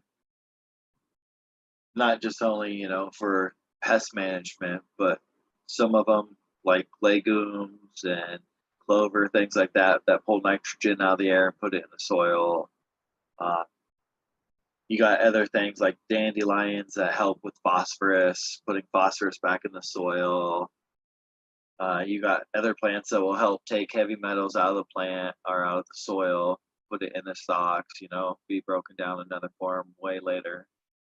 So yeah, I mean, it's if you have the room, it's good to do. You see a lot of people try to do clover, buckwheat, or um, comfrey, something along the line. But if you don't have the room, it's hard to do it. That's why, like a lot of people that say they're no-till, well, are you really no-till? Are you rotating your pots? Are you pulling the root ball out because now you're tilling, you're disturbing the soil? If you're cutting it, letting it die off, decay in there, now it's more no-till. So there's a lot of things that people, definitions and terms really do make a difference, the way it's used. so like you see, like behind me, I have a nice footprint outside of the tent here Mhm. that's not being utilized. Would I be beneficial to throw some planted pots out there in front of the tents? Yeah, it doesn't hurt. What it's going to do is just help your environment. Um, if if you have any pests, they're going to go to more of those plants first than your canvas plants. That's kind of what some of those uh, plant, those cover crops are used for to pest management integrate. Like a detour, like a sacrificial plant almost. Uh, that's how I use them. What type of potted plants would you suggest setting on the outskirts of that tent there, if you don't mind me asking? Well, you can do yarrow, you can do marigolds, you can do any really type of plant. You can do clover. Like I've got native clover that I got in Iowa. Went out in the field and picked up some clover and potted it. Now it's growing like crazy. Spider mites are attacking the shit out of it, but if they're not attacking my plants, that's so plants like that, just find something that if you would use later in a bigger pot as a cover crop, no-till type system, you could apply. Really, other than that, it's just another plant you're having in your garden. If you're doing more of an outdoor garden, like gardening, doing fruits, vegetables on top of cannabis plants, companion plants would be great. Indoor, unless it's a no-till bed, it's no function, no real function. Really? Unless you want to grow stuff like basil and oregano, like Chris is talking about, growing some rosemary, some mint, unless you're growing flowers, like marigolds, which you can get seed off of every year, Tomatoes you can grow still, you still got room in that spare light to grow tomatoes, other vegetables, other herbs. Yeah, I don't see why not. I'm kind of leaning towards it. You know what I mean? It's there. I have no problems like scooting them around. You know what I mean? Right. I got a snake plant right here. I've just kind of brought into the garden, little mother's tongue, see to play with. Yeah, I don't mind adding other plants, but when you bring them in from like Lowe's or Home Depot and then you put them right into your garden, no. No, I'm more asking something I could probably start from seed from some secondhand dirt or in the garden there, and get going like that. You can really any plant you want to grow, you can do. But if you're just looking to do some type of companion, you're going to just put it in a pot to help kind of keep pests away. Really use it. I just use it more for pest management because it's not going to help with the biology in your soil because it's not in the same pot. And like some plants bring different types of biology for the root zones. And so that's kind of why they do these different companions for dynamic God, I still can't say that word, and I will say it one day, just not today because I'm high. But you know what I'm saying? Like clover, you would put in because it pulls nitrogen out of the air and puts it into the soil. If you're not really putting it in with your cannabis plant, do you really want clover just growing in your room? No, not unless it's some kind of deterrent, right? Right, and that's kind of what I'm getting at. Like, if you're doing an indoor garden that's just pots, there's no reason to do companion plants because you have no room and you don't need extra pots in your room. So don't waste your time. But if you're doing them outdoor or you have no-till beds, okay, yeah, it's worth doing. Okay. Good to know. Good to know. Man, I can't believe you've almost went the whole gauntlet here. You said in the beginning that you didn't even know you could hang out, but yeah, you close to went the whole fucking gauntlet, man. That's pretty awesome. I hadn't hit that hard indica yet. Not only that, you've taken the realm of the show a couple of times and kept it on point. That's pretty awesome. A lot of people said I did pretty good taking over. Hell yeah. Fuck yeah. If it weren't for you keeping it growing and not just panicking and fucking just letting it go, it would have ended a long time ago. So thank you very much for making this content happen tonight. Yeah, not a problem. And glad to help you. Not just the aspect of just showing up, but actually keeping the show going. Yeah. I didn't know if you were going to get back on or able to hop back on because the second time you went off, I was like, this is taking longer than last time. Is he going to be back this time? So I wasn't sure. And again, I'm sorry that you are, but I hope you are the last guest that has to endure this shit. Yeah. Oh man, because I can see how brutal it can be. You were so gracious to show up and then to lay that kind of shit on you. I don't think is fair. Well, I've seen a lot of people have issues over the years, either with YouTube or with some type of streaming. I've watched Bubbleman with Hash Church. I've watched Dago. I've watched Pedro. I've watched so many people have problems with streaming over the years that, yeah, it's become the norm. Just be ready because it might not work and you have to take over. Yeah, it happens, and you were a total professional about it. Thank you. Yeah, not a problem. So, are you dipping into the nightmare over there? Is that what you're getting into? I'm gonna take a dab, see how I start to feel. But we're about 4 hours in, right? Yeah, yep. It's 3:33 right now. Yeah. Perfect So, time. Make a wish. Ah, do you believe in that? By the way, numbers, yes. yeah. There's numbers tell a lot. My birthday, according to Mimbi being born on the 22nd, I'm a master key number 22. Like, there's a lot with numbers, numerology. I believe in some of that stuff, but I'm also a believer in Christ. So, Well, ain't no worries with that. To each their own. But in particular, at this phase of life, I've dipped my hand in all of them, and I respect every one of them. Right now, in this state in my life, I'm kind of in a Buddhism phase, but undeniably, I see recurring numbers like constantly. So 7, 7, 7, 3, 3, 3, ones, ones, ones, 4, 4, 4s, 2, 2, 2s. Like, that's things why I like that, called it right? out right there. Yeah, Yeah. right when I seen it there. I see them all the time. They're so abundant that it's to the point where I have to take notice of it. You know what I'm saying? Yep.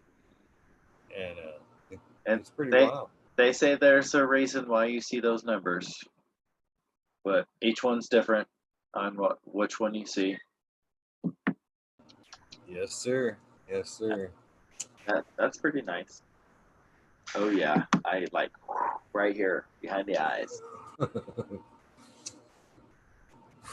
That's the way I feel them too. It's either in the back of the head and racy, or behind the eyes, and then I'm kind of fucking really high. Yeah, and that's why I saved that Nightmare Express for later because I knew how indica it was and how it hit me. That I knew if I smoked it early in the show, I wouldn't have made it this 4 hours. So is dabbing your preferred method of intake right now? Yes and no. Yes, because I don't have any flour, but no, not usually. I prefer flour, but lately I've been on a concentrate kick where I just want more concentrates than flours. But flour, I get more of a full spectrum smoking that, where concentrates are more just isolated, different cannabinoids. It's not the full profile to me of the plant. For me myself, I like the dabs and the extracts are great for the day when I want to be, a quick buzz, quick pick me up and keep going and being active. But if I want a full rounded medicine, I'm right here with the flower. And I like when it comes to smoking flower, I prefer bong rips over everything, but then the joint comes next and the pipes, after that. But when it comes to dabs, like I'm not too picky. I prefer to have more rosin over the solvent concentrates, but sometimes it's hard to get some of the rosin. So I have to go with the solvent type concentrates, from dispensaries. Um, so beggars can't be choosers sometimes, and kind of go with what I can get. And sometimes, like, I'll shop dispensaries because I try to make my money last, and it's hard when they want to charge me $50 a gram for some concentrates. Well, I can go down to this dispensaries and get 2 grams for 60. Where am I going to go most of the time where I can get two for 60? Just because I try to make my money last. Once in a while, I'll spend that $50, $60 on a good gram, though. You know, don't get me wrong, but it's hard for me. I'd rather spend that money on flour. Like I'd rather get an ounce from one of my guys and help them instead of a dispensary. Pay $150 for an ounce instead of 200 from a dispensary. Oh, they don't give no fucks either that that you know anything, or you know No. you haven't, you know. Every time I go to a provisioning center or, you know, dispensary and see them prices and the quality of the flour, I feel like just, and I know it's wrong, and I rarely do it, but in my head I'm doing it. You know what I mean? I'm like, do you guys have any idea the shit flour this is for the price? You know what I mean? Yeah. And I then feel like they're just trying to rob you at that point. You know, what they call top shelf ain't really top shelf because they got top shelf and fucking they got different levels, you know, like have you ever found yourself in? I did this not so long ago. I don't frequent them that often, but some once in a while, maybe if I'm out of town and I don't have something on me, I have to pop in, maybe grab a little bit of something to get me by or whatever. But have you ever done this? Be like growing a new strain, and you see that strain in the place there, and you go, "Ooh, I want to. Let me see that." So you see it, and you look at it, and you go, "Oh, God, I hope mine comes out better than that." And you set it back But I've also seen the same flower or the same cultivar look the same across the board being grown too. The dispensary have it and somebody else and I've all kind of grown it and it's all look the same. So I've seen it both ways. It's really interesting though because I mean, as we know, there's so many variations among plants themselves that because you got a cut of SFEOG doesn't mean it's going to look like my SFEOG. The profile may be way different than what my profile is. You know, so there's so many variations to see it, and then growers saying they're growers that don't really can't grow. You know, like you see, what was it? Even Pedro has talked about going to dispensaries here in Colorado and seeing all these spider mites on their flowers and their room just full of plants like that. And they're trying to what? Sell that shit to what? Like, it's crazy, some of this. Yeah, I was actually, as far as referencing a provisioning center, I've told this story a couple of times, but I stopped a couple of weeks ago and bought some pre rolls, and I actually, and this is something I rarely do, but I actually called them out a little bit that night, just because it was so bad. It was really that bad, and it was $15 a pre roll. One was supposed to be the Mac, and the other one was supposed to be what they called like a fire stick, all rolled and keef. And it was just as bad. You could actually taste the prior one through all the oil. It was obviously shake. It wasn't even shake. It wasn't even like bud shake. It was trim shake, is what it was. You know, as a grower, you know, you yeah, know. yeah. And you know, and like I said, I don't usually put anybody on blast like that. But unfortunately, you know, if you're gonna do that to somebody, you're taking the risk of not knowing who the fuck that. And again, I'm nobody. I'm nobody. I've got a couple hundred viewers or subscribers. You know what I mean? Yeah. But I got that's enough to go. Don't go fucking there because they fucking are selling some shit, and that's basically what I did, man. I was like, man, I was really let down by provisioning center, you know, for putting that out there, and that's if they don't want that, they should put out a quality product to begin with. You know what I mean? That could have went quite the other way. Well, I could have went home and raved about it. Oh my God, this was the best one. But Here's that's what's not the path crazy. they chose. Like I'm sorry.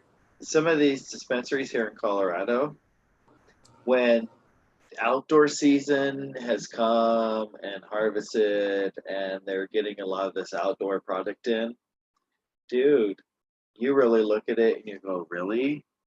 What you're trying to sell that in here? Like, dude, that looks brown and nasty. Oh, it's outdoor. It was grown outdoor. No, dude, my outdoor doesn't look brown and nasty. Like, it amazes me at what they try to push because they buy it so cheap sometimes that they think that they can just push whatever. Like, I've seen some nasty outdoor stuff in some of these dispensaries, and you're charging me still 100 plus an ounce. Um, no, I'll go to this indoor stuff. Like, I won't waste my time. It just looks so bad and so dark. Like, you would think it would, if somebody was selling it to you on the street, you would really question them. This is supposed to be what? Medically, you see me just smile and giggle a little bit like that. And let you in my head there a little bit. Because Okay. you can see yourself on screen there, right? Yeah.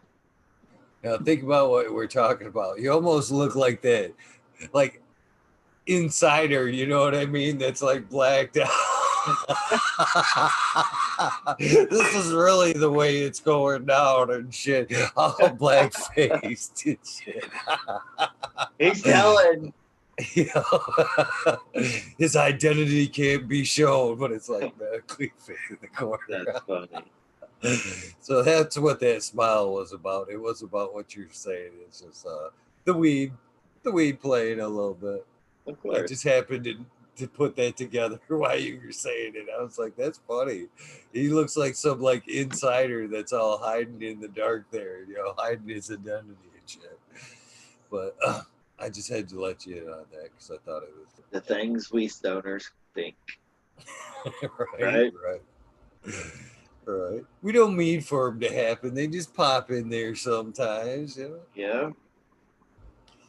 But it is shitty, some of the shit they put on themselves. They should have more respect and you know, not just for for the patient for starters, and then for themselves as a business, you know. Why would you want to do that? You know, put a subpar product out there. That should be your name. Well, and that's the thing. They're in it for the money. You know, that's where we're still waiting for a lot of this industry to be regulated on, you know, hey, we want this stuff tested. We want to make sure it's clean. We want to make sure that we're not going to die, you know, from something they sprayed on it. You know, so there's a lot of things that people are still concerned about that they want to see happen in both the medical and recreational part of it. More the medical than the recreational, because the rec people just don't care. It's just pot, and they just want to smoke it. That's what I'm really afraid too with the rec market, that a serious drop in qualities around the horizon. Oh, what? A bunch of people all kind of talked about, like, if Marlboro got into it and what their ciga weed would be like, how bad of weed would it really be? Or would they really work on having a higher quality of flower, you know, and putting it in there? Most people believe it just be shitty as possible, and that's all they care about is mass producing and not quality. What's your opinion on that? Where do you think it would go? Do you think they could sustain some kind of quality and you know, almost like a 20 pack, you know, like a cigarette pack, like you could buy them now? Do you think that it's possible for them to put out quality in that kind of volume? No, no.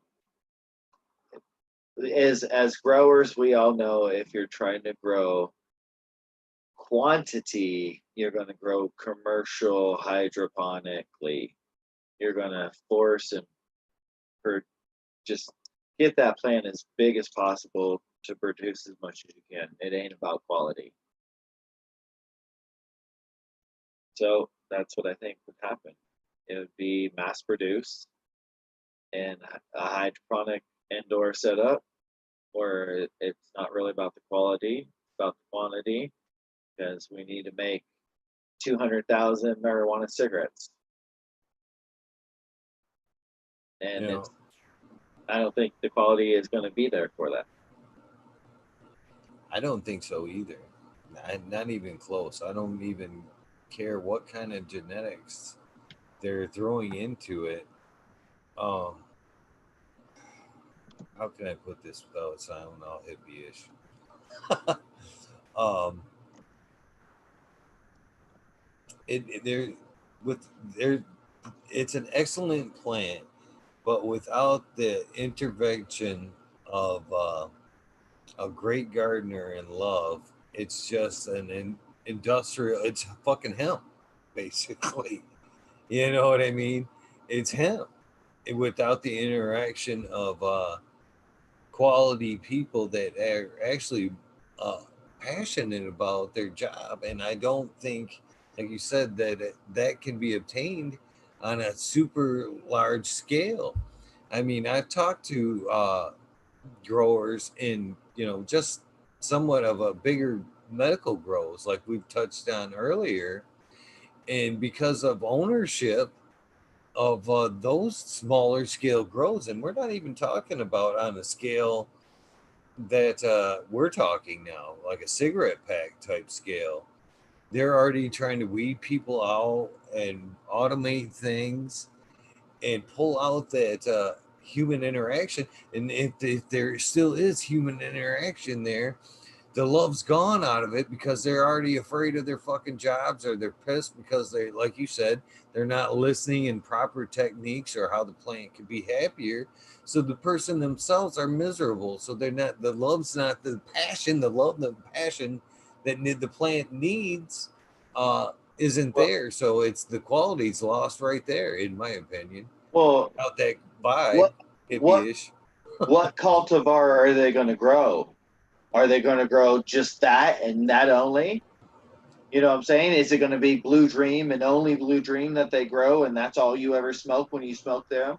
Are they going to grow like 20 different cultivars? They going to grow the OGs? Whatever, you know what I'm saying? Like, there's so many varieties that I think that the companies can't keep up with what the demand's going to be on the profiles that the plants produce. They can do a generic, this is just weed, it's weed, cigaweed, whatever, but you're going to have to find something that mass produces, and that's probably all they're going to grow. Unless they grow maybe 2 or 3 different ones, and that's it. You know what I'm saying? Like, look at all these dispensaries, they're growing like 20, 30 different flower strain cultivars. Is Philip Morris going to have a farm that's producing 20 different cigarette flavors? No, You see what I'm saying? Like, I don't see that happening. no, I don't either. I don't either. And then I think, with that being said, unless that we're able to continue the home grows, we'll be right back to kind of where we are now, where we've lost a lot of good strains because we've weaned it back down to, you know, the winners. Now we're trying to revert back to the skunks and the pines, the super fucking loud shit that we lost for one reason or another, because we chose to narrow it down because you couldn't grow it indoors because the scent. And like Kevin Jordy said, I believe that's why them strains are no longer available. It's because they forced us indoors, and they were no longer feasible. They were too loud, and for the Yeah. time they weren't. There was no way to control that shit indoors at the time, so they just chose not to fucking deal with that shit anymore, and ultimately maybe lost. Well, and that's the thing with doing all the underground growing. You didn't want to be exposed, and that stuff was so stinky that, yeah, it just drew attention. That's not what you wanted, even though that's what you wanted. right? So a lot's changed over the years with what's happened. A lot of people like it's just the genetic variants and varieties are so far and different. We've taken this plant and we've pushed to see what it can do. You know, like how many thousands of seeds and different crosses have we created? How many different expressions have we exposed? You know, like we That's grow the shit one out of this thing plant. I do I like about testing, but I don't. That's a whole nother weird subject right there. I don't really want to dive too deeply into because it could go down a serious rabbit hole. But like the Right. testing as far as like phylos goes, I think that it's a great time that we can mark things like that. You know what I mean? In the great strains, and that will enables us to keep moving forward. Uh, but what could happen to like that is what again Philos. Right. You know, there was a good and bad to that. Now I think everybody's paranoid to donate to the bank. See, and that's we're seeing a lot of the plus and minuses to what's going on in this business. See the good and the bad. People out for themselves and people out to help others. Yeah, I was excited and just to revert kind of way off subject. I was excited and sad to hear the brown guy story on Round Tube last night. Did you catch that? I missed the show. I didn't get to catch it. Yeah, you know again, one of the greats like yourself that you help pioneer a bunch of bullshit. He Oh, Solo Farms, how it was kind of taken, and Yeah, he went yeah, into yeah, that and how he actually lost the farm and his house and had to go to South America and fucking kind of coop for a while. And it's sad that there's sharks like that in the fucking industry. You know what I mean? Me, you, and the people in chat like that are all here, good heartedness and doing it with a passion, and then the sharks lure us in and fucking chew us up, spit us out and shit. well, It, that's what I mean. Like, you get people that are investing money that want to invest in growers like us that understand what's going on, how to grow the plant, but it's it's not happening fast enough for them to make their money back, and they expect within a year to two they should have their invested money and money coming in. Like they don't get that sometimes there's errors and there's mistakes that happen, and sometimes the plants aren't growing fast enough for you, and like that's why there's always problems with between the investors and the growers is because the investors want things now and the growers know and understand what it takes to really get to that point, and they also know that there's shit that happens along the way and investors can't have shit happen because then that's thousands of dollars that's lost if something happens to the crop. it's It's a cycle. It's vicious. it's more than vicious. I just want to give a quick shout out to Kineos Genetics, who's checking out. Good night, guys. That's a great breeder couple there too. Yeah, Uh, follow them on Instagram.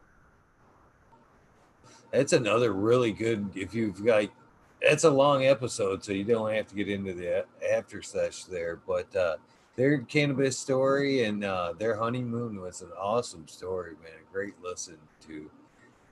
That was like I think as far as cannabis couples and passionate people go, that was like the one of the perfect honeymoons. As far as it's a great listen if you get a chance. Okay. But Sir, I think it was Sir Health, or no, it was UKSIF, who was kind enough to point out that it'd probably be a good time to try to fish for that soundbite. If you, I'm embarrassed to know I've been watching Top Chat for about the last fucking hour or two. That's hilarious. uh, has pointed out the soundbite. Do you know what the soundbite is about there? Have you made? You probably not, because you might not have made it that far into the show. No, tell me about it. Well, the soundbite thing is like, it's like the old 70s, 80s, where the artist, you, kind of comes on and gives like identifies himself in the station. You know what I mean? You remember those? Like, welcome to Eagles Garden. Something like that. But I've been trying to get everybody to do them from the beginning. Yeah. So basically, you kind of get what I'm getting there. I kind of want you to, this is medically fit, and I'm on fucking talking shit with Eagle, something like that. You can embellish, you can dress it up, you can energize it as much as you want. You could be like, hey, I'll rap about it or whatever. I don't care. But can I get that sound bite if you would? Yeah. I'm hoping to at one point. I'm thinking around episode 100. I'm gonna string together a little video A of bunch of them together. Yeah, that's the goal. So this is medically fit on talking shit. Or wait, it's fucking talking shit, right? Yep, See, I gotta get that right. Shit with Eagle. Yep. Yep. Okay. Soundbite 2. Here we go. Hey, it's medically fit on fucking talking shit with Eagle Garden. That's awesome too. You know what's funny? What I'm giggling about this for is it seems to be like an evolutionary stage into the show. Yeah. There's some great ones like in the beginning. Lost Leaf's another great soundbite because he put his soul into that fucking show.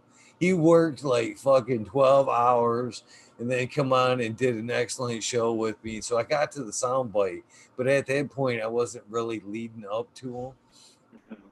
And so I just threw it out there. I didn't even, I'm like, Lost Leaf, can you just tell me where you are and, what you're doing? And he's like, completely fucking whooped, man. Fucking whooped. And you can see in his face, like, brother, what more do you want from me? He's like, I'm fucking fixing to defoliate. I'm smoking this joint. I'm at work. And I'm like, no, man, can I get a fucking soundbite?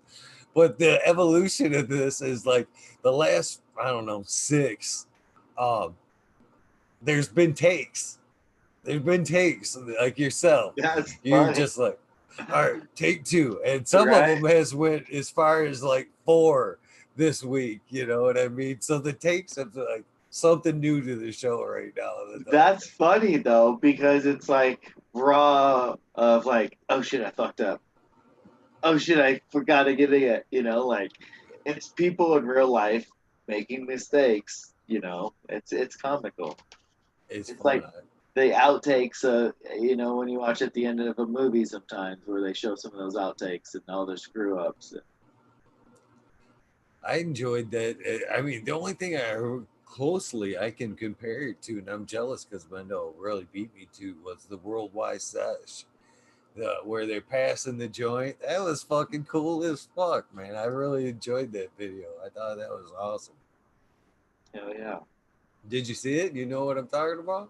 No, I didn't see that one. Oh, it's it's about 3 weeks old now. They did like a worldwide sesh. And what they did was video. They asked the community to like film them hitting the joint and passing it like this off camera to where your arm went off camera, and then they looped them together to where and it was all directional too. It was all to the left, so the next guy grabbed from the right and pass it to the left. So it was really good. Hats off to them. It was super cool, as well as a great song that went with it. But I thought that was really cool. Yeah, it's not that I get to catch all their videos, but yeah, no, there's had a few other videos years ago that they did when they were up in the forest, and it was around a bunch of streams, and they had a bunch of their music to it. Dude, like when they did some of those videos, I was like, oh, dude, I could just sit here and smoke and watch this all day. Just so peaceful. I think one of my favorites from that genre was I'm From the Mountains. is a good one from when they're in the Brentwoods fucking rapping and shit. It's Yeah. good. Well, Eagle, should we call it? I'm starting to get a little tired after doing the dabs. Yeah, the Indica gotcha, brother. The Indica Yeah, gotcha. it's starting to really make me tired. Well, yeah, go. I'm gonna go. I always do my sign offs to where I actually go line by line and thank everybody in chat. Yeah. It's just All something I right. like to do. But how was the overall minus the fucking goddamn internet fuck ups? How did you enjoy this? I mean, would you come back and hang out at another date? Yeah, this was a good time. Not, like we were able to talk and keep it rolling the whole time, and even with the mishaps, we just still kept it going. Like that's not an issue. Like, Brother, you have my deepest apologies, and I can tell you this much: before you get that second invitation, there will be multiple fucking runs of That's funny. internet. Making sure. Yes, this will not happen to you again. You will have my undivided attention, no fucking mistakes.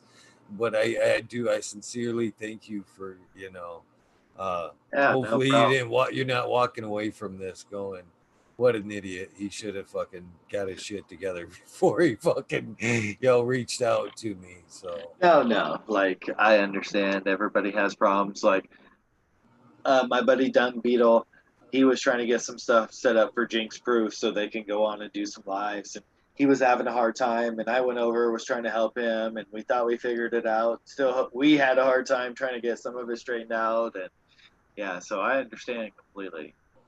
No big, also a friend of mine, Dunn Beetle. Good guy. yeah, yeah, yeah. I've tried to get him on to come on and talk about all the CBD stuff he's going and got going currently, and just super busy at the moment. Oh yeah, he that life keeps him busy trying to help do a lot of the stuff with Jinx and the background stuff and That's what he's another trying to good one do. in my opinion that kind of slipped through. Yep. Jinx or Dung Beetle. Yeah, Yeah, yeah. So. that's why All I right, keep Eagle. trying to get him to get on, man. I would love to see him a reinsurgence of him into the community. Yeah, he sees more profitability with what he's doing instead of doing videos and being, part of the in front of the camera. He'd rather be behind doing a lot of the work that he's doing. Kind of like Sid. Yeah. Sid Avery, he likes to do a lot of stuff behind the scenes more than in front of the camera like he used to. So Yep. Again, that's another friend that I've been reaching out to. That if anything, the community needs to be reminded of who some of these just people are. Yeah. yeah, exactly. Yeah, they don't. Neither one of them have to necessarily come Huge out and followings. start making videos again. They just need Yeah. to pop up and make their mark again. Let people find out the work they've already did, or just Been working reintroduce on. Yeah. themselves. Yep. So. All So right. maybe if you talk to him, maybe kick him in the ass and tell him, we'd love to have him over here on fucking talking shit. Yeah, I'll send him a message tomorrow, see what he's up to, and tell him, hey, Eagle wants you on. Fuck talk shit with Eagle. I had a decent time, and I think you might have fun over there. I would appreciate that more than you know. yeah, I'll see what I can do. See if we can help get him on here for you. I appreciate it, brother. Thank you so much. I didn't think you would go the gauntlet, and you did. And not only that, you went above and beyond. So, I had respect for you before, but even more so now, sir. Thank Oh you, yeah. and you have a great night. And I know that early morning's coming for you, so you have an amazing tomorrow, sir. Yes, you too. We'll see everybody later and around YouTube and a lot of the chats. So One more time, your Instagram, YouTube, and shit, so they can find that shit. yeah, you guys check me out on YouTube. I got been posting quite a bit of videos lately. Check me out on Instagram. Posting pictures of the autos and the new ceilings, the Pound It and the Mendo Dope. And yeah, that's kind of what we got going on. So check me out there. Thank you, sir. You're welcome. You guys have a great night, and we'll talk to you guys later. Peace. Later. Mr. Medically Fit, I can't thank him enough for coming on and keeping the show going, dropping some knowledge, as well as giving us some insight into his earlier days, his life, who he is. Pretty awesome.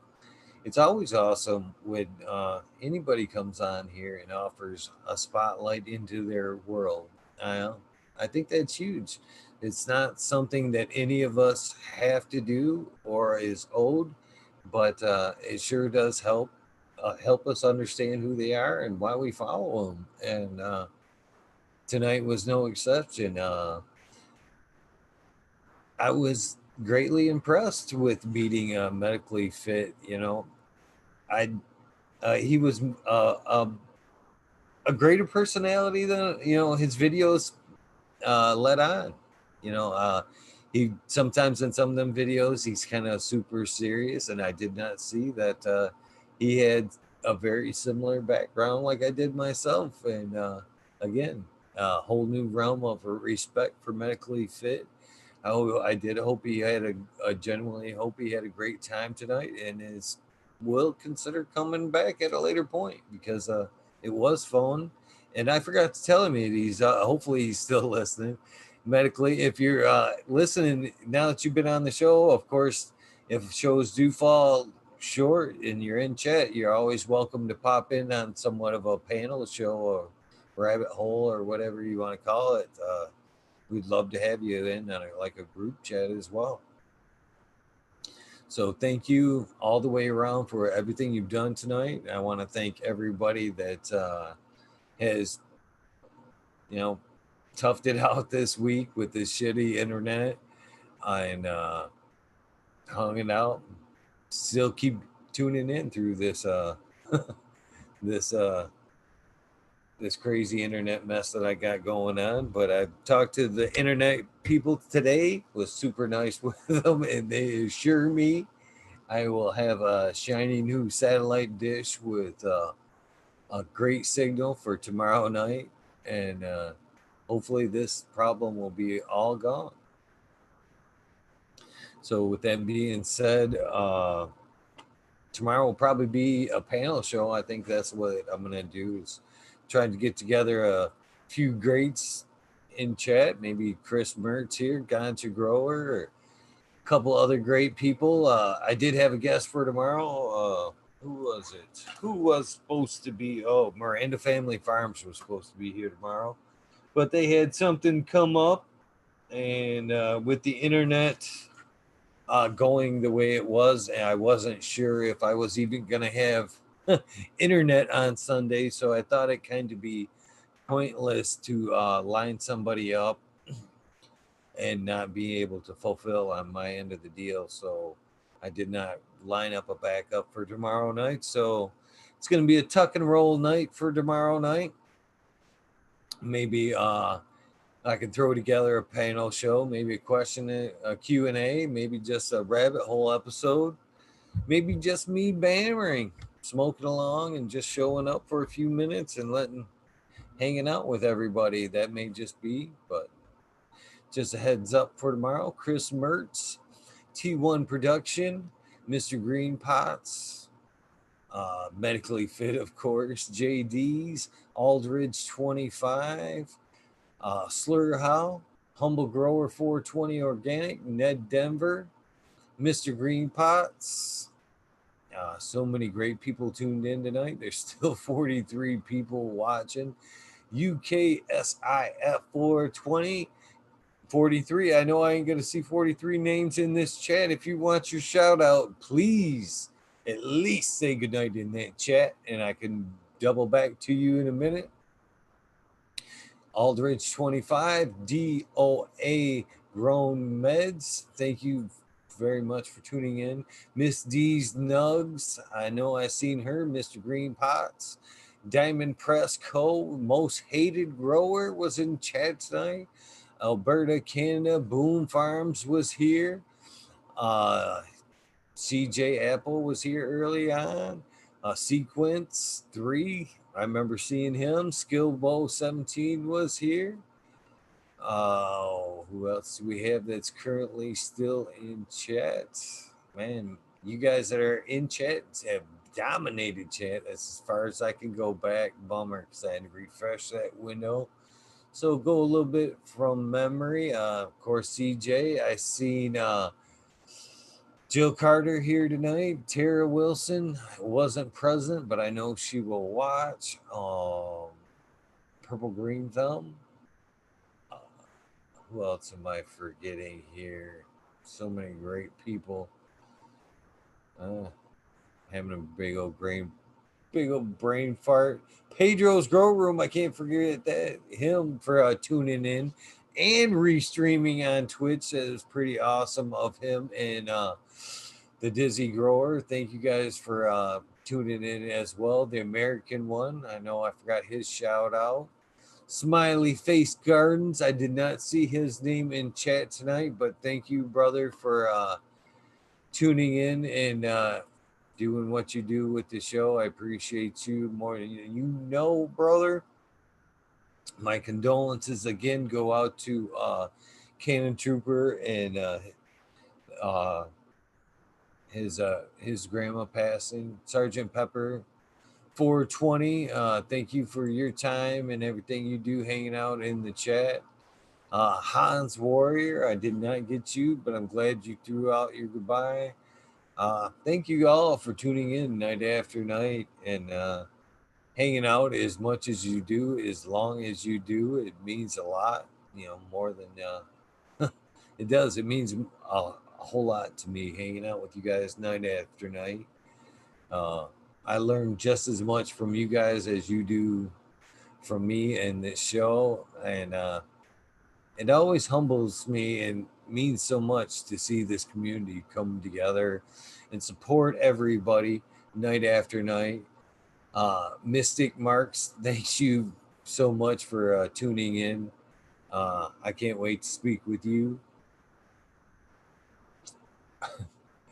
For everybody for tuning in night after night and supporting everybody. That means a lot. It shows what kind of great people that you are and what kind of great people are available in this community, supporting one another and the content and each other. It's huge. This plant is the most amazing binder I have come across in my life. So thank you so much in all aspects. I appreciate you guys. Help somebody out. Do something nice for somebody. It's worth your time. It's worth your effort. Everybody's worth it. We're all the same on the inside. Some of us do better than others, and some of us care more than others. Let's be the people that care more than others. Do something nice for somebody. Random acts of kindness change lives. I say it every night. Majestic. I am sorry. Majestic. That's funny. I've got it messed up. I've got a mystic grower and a majestic grower, and I'm flip-flopping both. I'm sorry, guys. Just my brain trying to catch as many and do as many as I can. I'm sorry if I fumble them up. You deserve better than a fumble shout out. That's for sure. Much love to everybody that tunes in night after night. I will be here one way or another, somehow, some way. If I'm not here, you can bet your ass I am doing everything I can, and I am trying to be here. So this isn't a job. This isn't. This is pure passion. This is love. I love being here. I love hanging out. As long as I can do it, I will. You have my word on that. That being said, oh man, 417. It's hard not to hang out that last 3 minutes, but I can't sit here and thank everybody for 3 more minutes. But You guys have a blessed tomorrow. Get some rest. I'll be here tomorrow. Have an amazing Sunday night. Hey, Chris Mertz. Yabba dabba doobie. Good night. Peace.